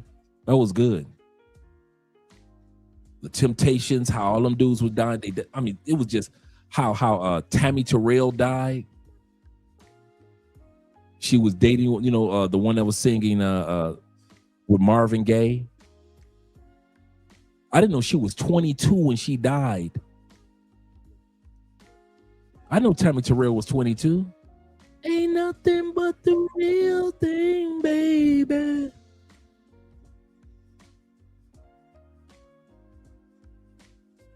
I Got You with Marvin Gaye. She went from getting her ass whooped by James Brown to being with the lead singer of the Temptations. He was whooping her ass and bust her upside the head one day with a motorcycle helmet.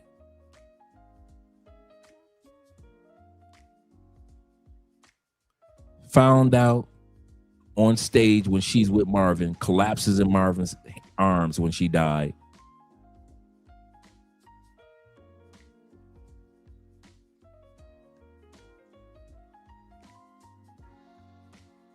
The lead singer for the group that sung "Wait a Minute, Mr. Postman," she was 16. She had sickle cell. And all of a sudden her body got ravished with another disease.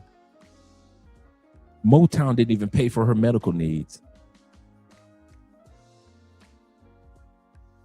And she died living in her mama's basement in her 30s. I think she was like 37. She died in her mama's basement. The same basement that she fought to get out of as a teenager when she went to Motown in Detroit. Her and her group were from Eastern Michigan. They created the first #1 song as a group. There was a solo singer that had a #1 song, but the first solo group she was in, and Mr. Postman was the first Motown group song sung by a group. And she bust her butt to get out of her mama's basement. And because of how Motown did her, her body just was ravished. She died in her 30s in that same mama's basement. If y'all want to look at a good documentary, the curse of, I forget how the title of it is, like The Curse of Motown or something like that. Even Michael Jackson. Michael didn't make it to 60. They showed Rick James. Like, all of these people did not even make it. These people died young.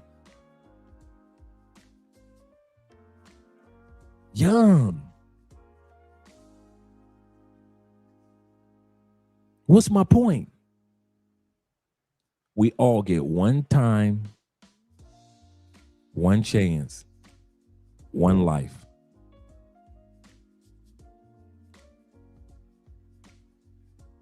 I've decided to use the rest of my life listening and learning. I mean that. You hear me talk a lot because I'm doing a broadcast. But I kid you not, off camera, my life is dedicated to listening and learning for the rest of my life. And that is one of the reasons you will always keep me from dealing with the Anton, the Marfollettes. Thank you very much, brother. That's one of the ways that you'll see that Andre will not, because you can't be a learner and be arrogant at the same time. And you can't be a true listener and be arrogant at the same time. And that was what the problem was with Brother Anton. All that damn talking, never listening, never learning.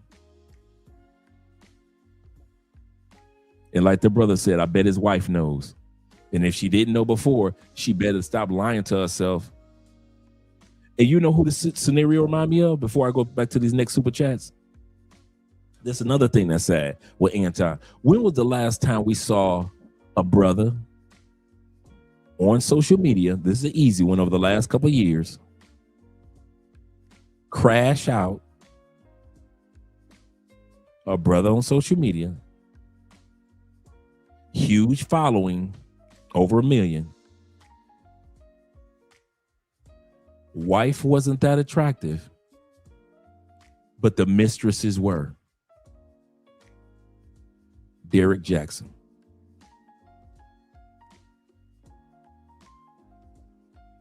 You see how Derek Jackson's wife was kind of like, yep. You see how Derek's wife was kind of like docile. Did you notice in the video how Anton's wife was in that moment? Kind of like, well, you know, I've seen sides of him. He could kill somebody if he wanted. There is no freaking way. Shout out to International Quiet Storm. There is no freaking way that I would ever have my wife being interviewed or on camera for anything looking like she's afraid to talk about me or afraid of me.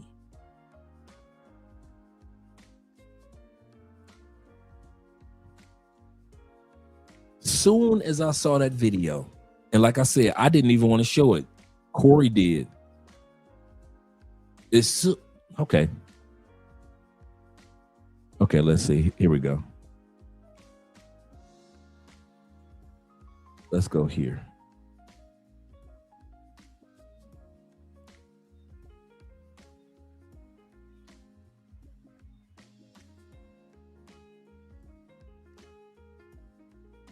Give me a second.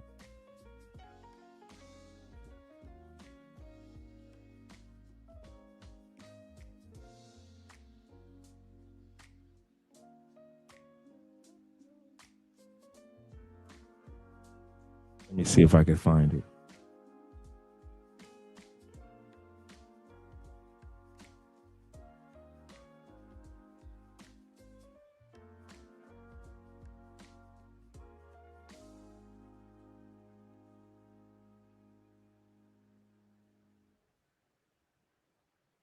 Because I might have even deleted it too.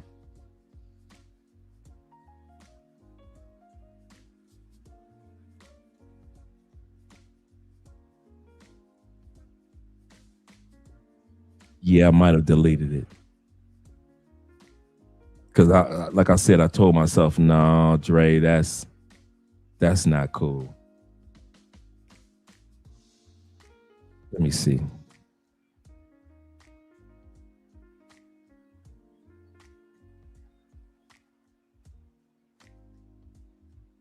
Yeah, I make sure I deleted it. And I'm glad that I did. I'm glad that I did. I kid you not.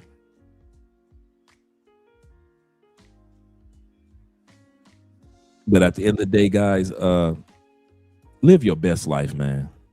Yeah, she seemed like she was more of a hostage. Yeah, that Kim Porter, that's a good way of putting it. That's a good way of putting it. And we don't know what's going on. Derek Jackson literally drove the women crazy. Drove that woman, the other woman crazy. She's so broke now. It's sad. He said, I can't to unsubscribe. Wow. AMSM says this. He said, Anton's side chick looks better than his wife. Like he said before. He said, I never knew until tonight. Laughing my ass off. Yeah. Oh, yeah. That's why when he was like, I ain't fucking her, I say, nigga, please. If I had that, nope. Hey, I might save this for tomorrow, but I have, fuck it. If that was my wife, I'd be fucking that side chick. Nigga, please. I wish no, dude. I don't, like I said, I don't even like chicks with big ankles. I will be a big ankle fucking motherfucker. I'll be fucking Mickey's big ankles all motherfucking day. If that was my wife,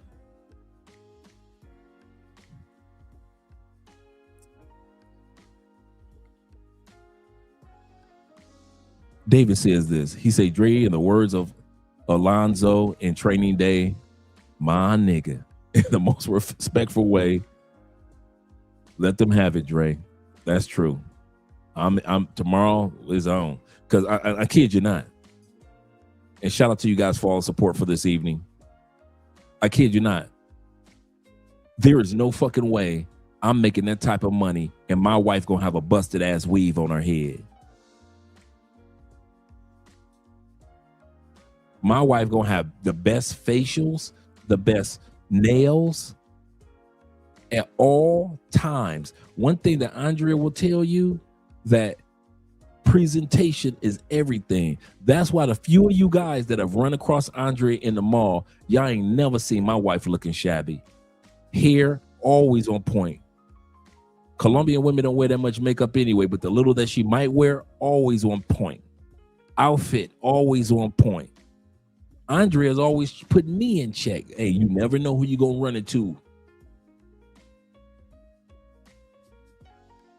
Me and Andrea go for a walk together every single day. That's some of our bonding. We just go for a walk. No music, no nothing, just us as a couple walking and talking. Remember when we were kids, all you Generation X, after you got done eating, you and your family just went for a walk through the neighborhood, just walking. That's what me and Andrea do. We walk. There's a lot about us that you guys just don't know. We are really a good couple. Andrea is my best friend. My wife is my best friend, bro. I got a lot of partners. That's my dogs. But as far as knowing me in and out, that woman in the other room, and knowing her in and out, this man here. And we just walk and talk and laugh. In other words, we still get our exercise in. We still get our melanin in. I mean, I'm not melanin. Our vitamins in from the sun rays. Just from walking and talking. Sometimes we just get tired of driving. We're like, fuck it, park that car, let's walk. There are times me and Andrea have walked home from downtown, Central Cali, and we'll just walk and be talking. Stop and get some tacos and keep going. Or burrito or something, keep going.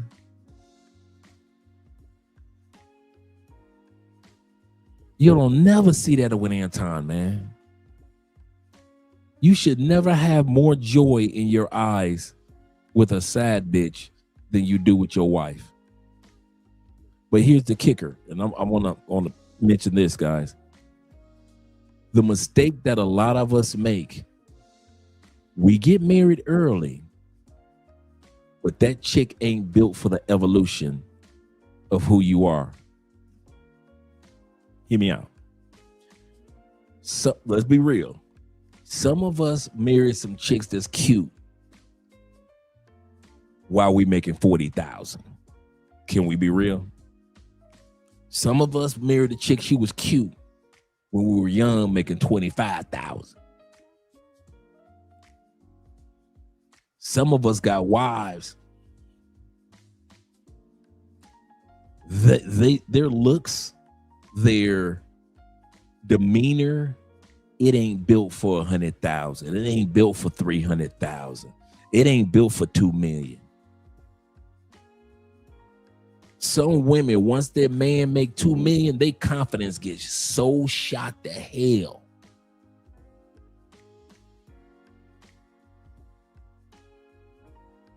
They ain't built for it.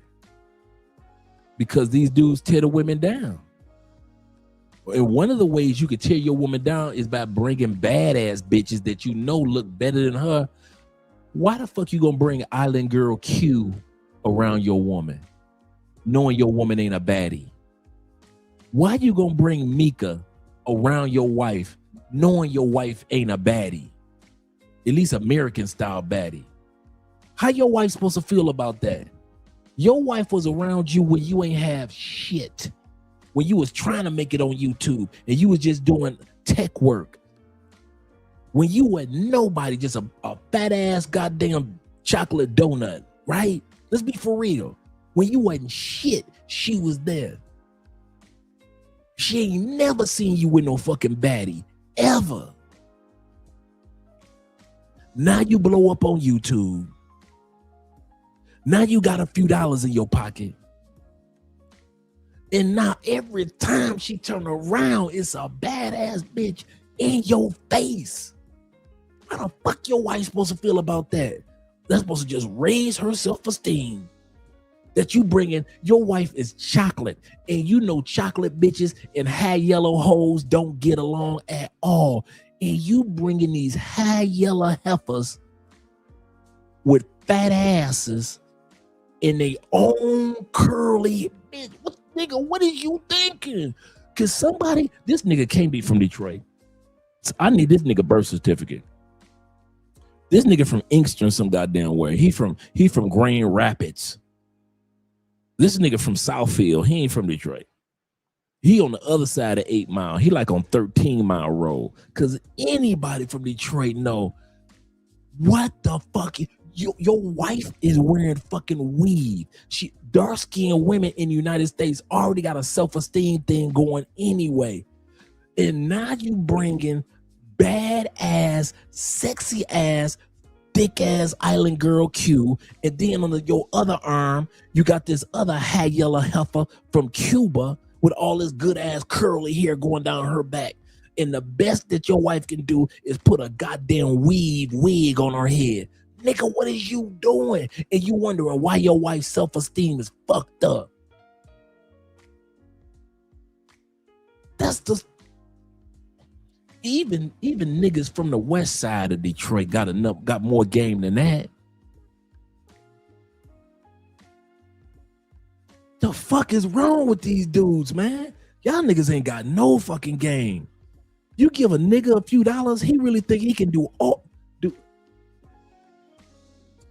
Promise y'all, once we hit 1 million, you will never see me throw a bitch in Andrea's face. Ever. First of all, I got an attractive wife, so I ain't got to worry about that shit. But let's say I didn't have one. Let's say I had a regular schmegler ass American wife. I got enough game about my motherfucking self not to be throwing this bitch in my wife's face. Like, hey, y'all gonna be friends. Nigga, what? The fuck you doing?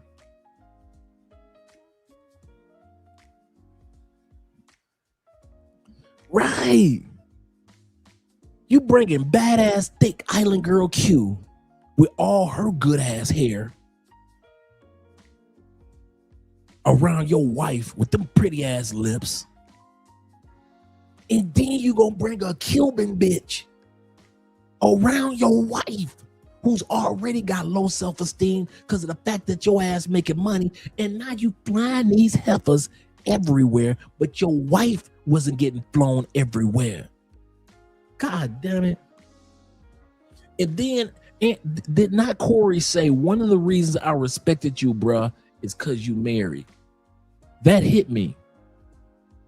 Before I let you guys go, because I know it's after 1, that hit me. I'm going to tell you why. I've always said this from the beginning.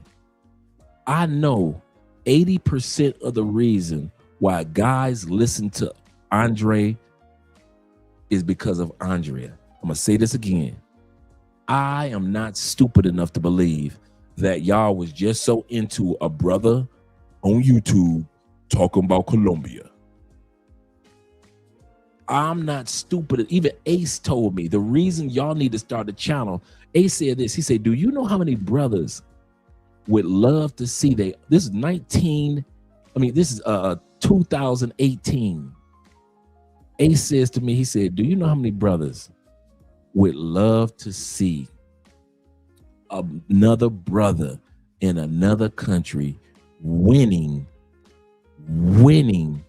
in a relationship. That's how Love Crossing Borders started. We was all sitting on our couch having beers, just talking shit. And he said, y'all need a YouTube channel. And we were like, why? He said, do you know how many brothers would love to see one of us winning? Not just traveling, not just getting the bitches. Look at all my party girls, but like in real life, winning. And so to this day, I know y'all don't watch Love Crossing Borders because of Andre old ignorant ass. Y'all watch Love Crossing Borders because you're like, okay, Andre and Andre talks about visas, relationships, getting different passports, buying property, online jobs, government contract jobs, tech work, cloud engineering with Theo. Andre and them talk about everything. So yeah, we can. But most of all, the reason why y'all listen to it initially and to this day is because of Andrea.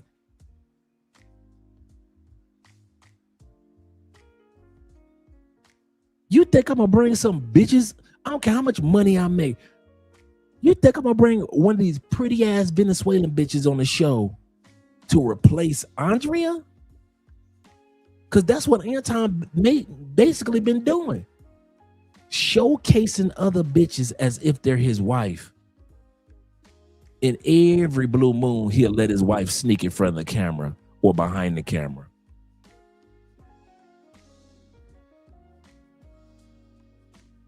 Niggas, but then they want to talk shit to everybody else because they got a few dollars.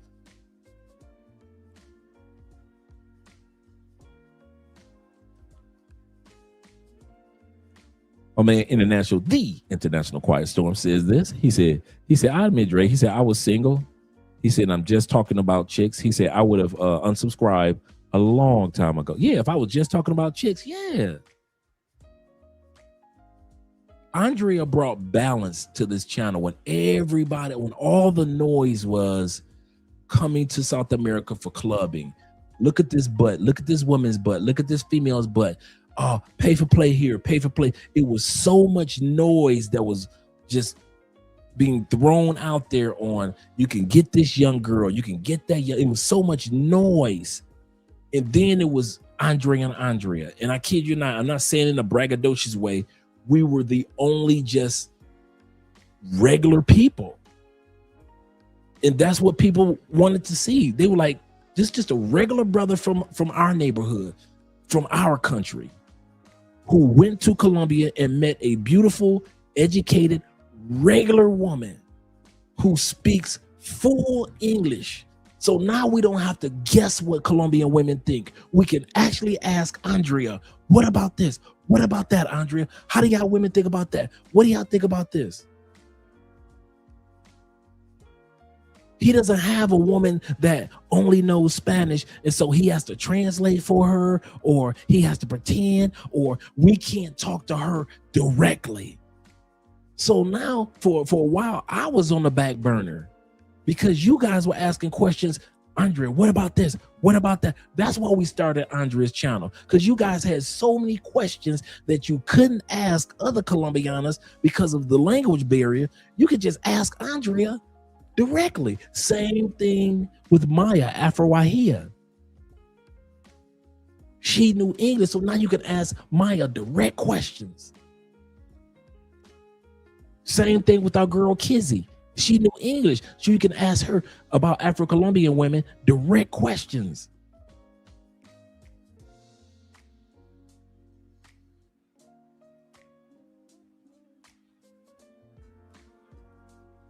I kid you not, man. It's sad, man, that when you sit back and you see motherfuckers get rich and treat their own wife like shit.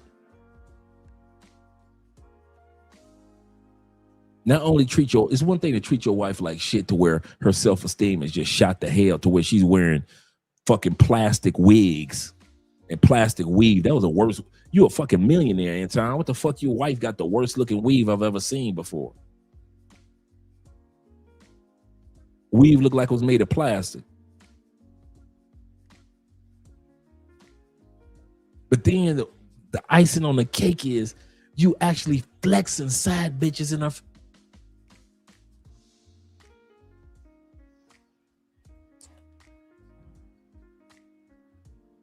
I remember that. El Guapo recorded a 30-minute full conversation with his wife and asked a bunch of questions. I remember that episode too.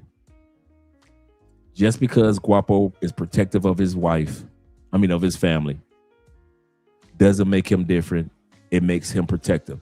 And believe you me, he has the nicest family. I met his wife and his son at the Black Manosphere Conclave.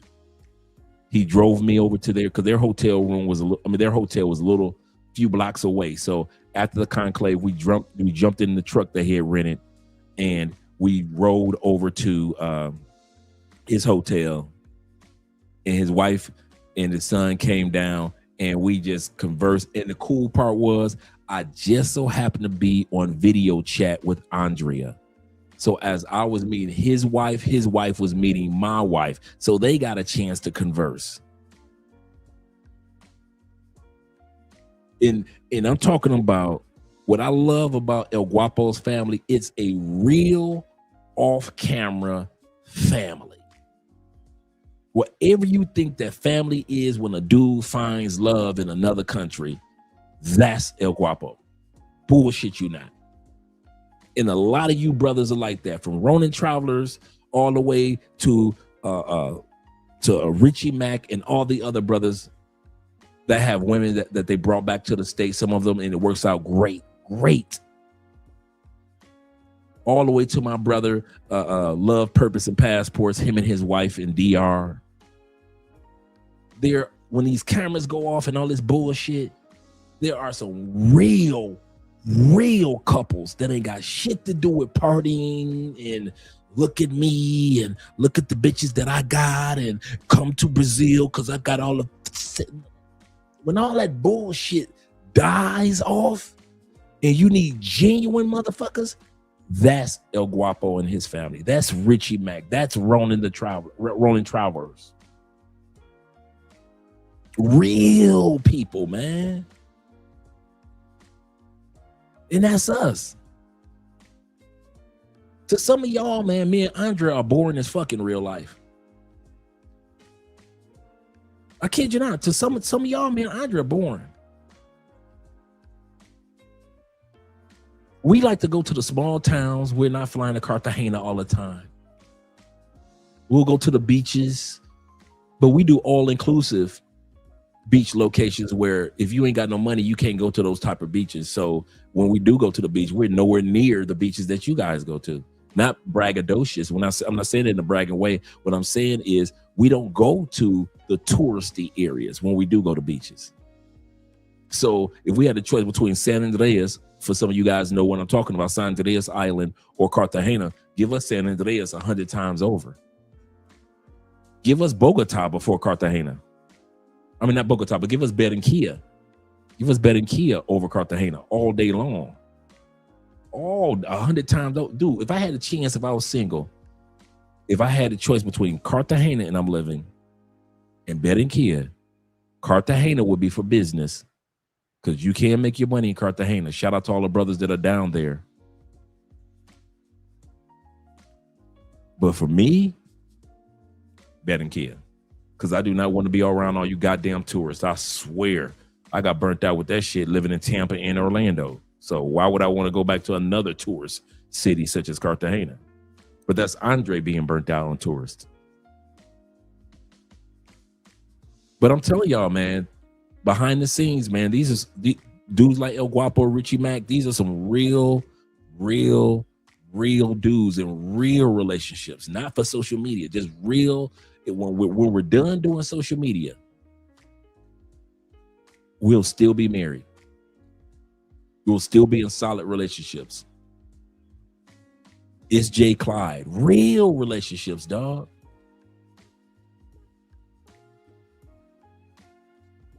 Yeah, man. I kid you not, man. Nice, just the sweetest wife, man. I kid you not.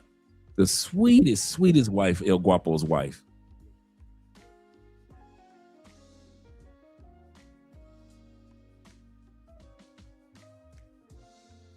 Wish I could put it any other way, but that's who she is. And I'm happy for her. Yep. Money only gives you access to be your authentic self. So if you're a real dude with money, without money, you'll be a real dude with money. Yeah. He said, I stepped away. Things must have went south. No, we're good. We're good. He said, yeah, Love, Purpose, and Passports is a stand-up dude. He always got the info for you in DR. Yep, him and his wife. That's an authentic couple. Real couple, man. Real couple. They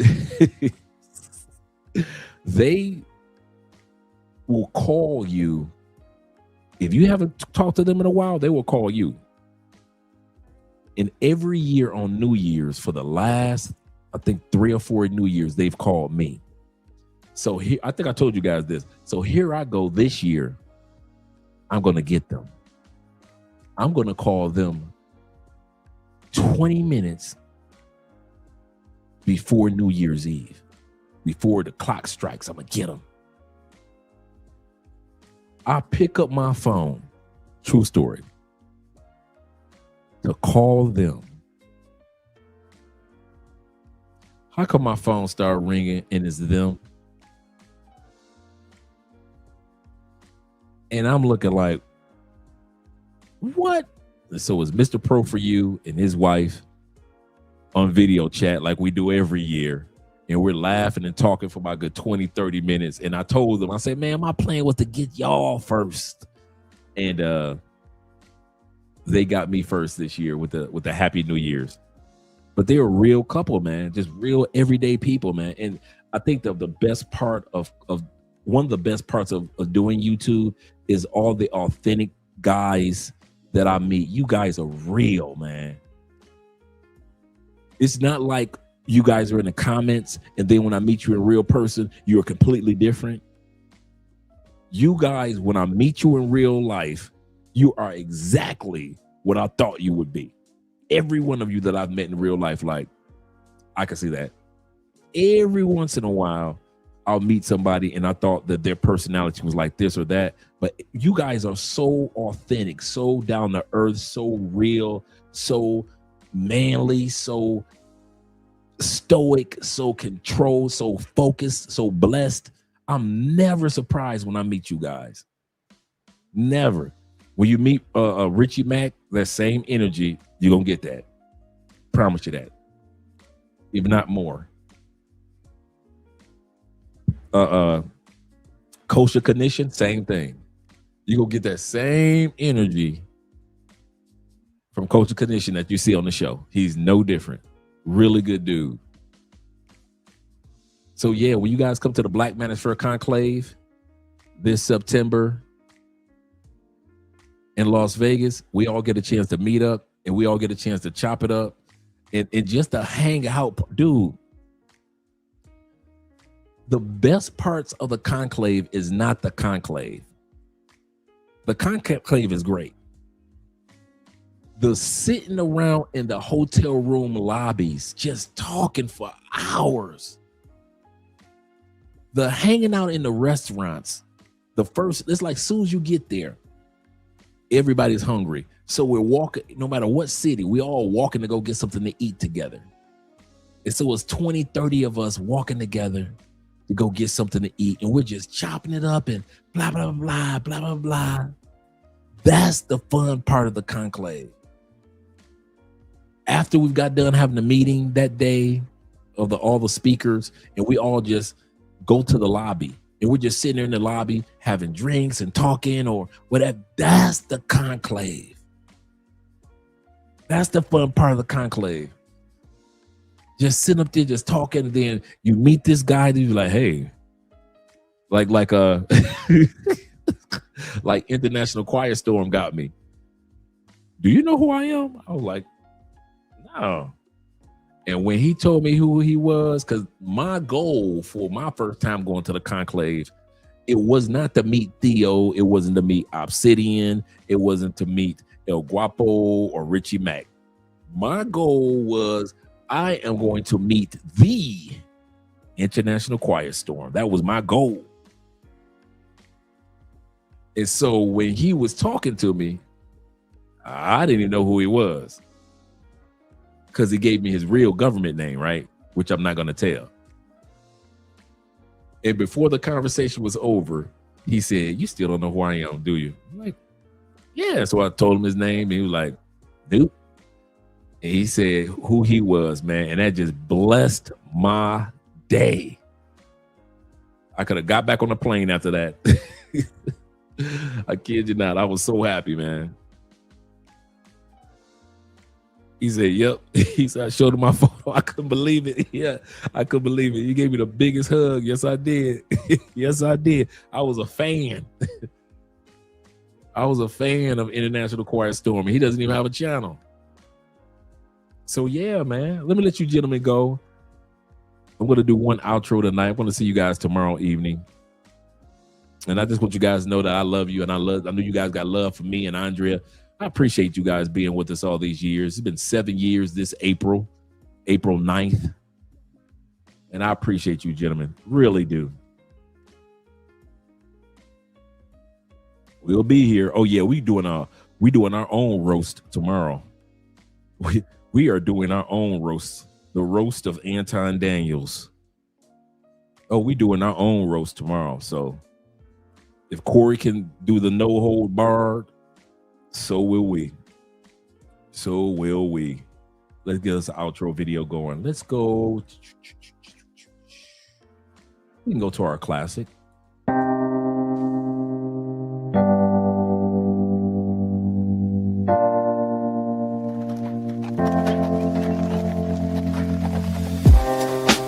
Living for weekends, wishing I could take a break from this world.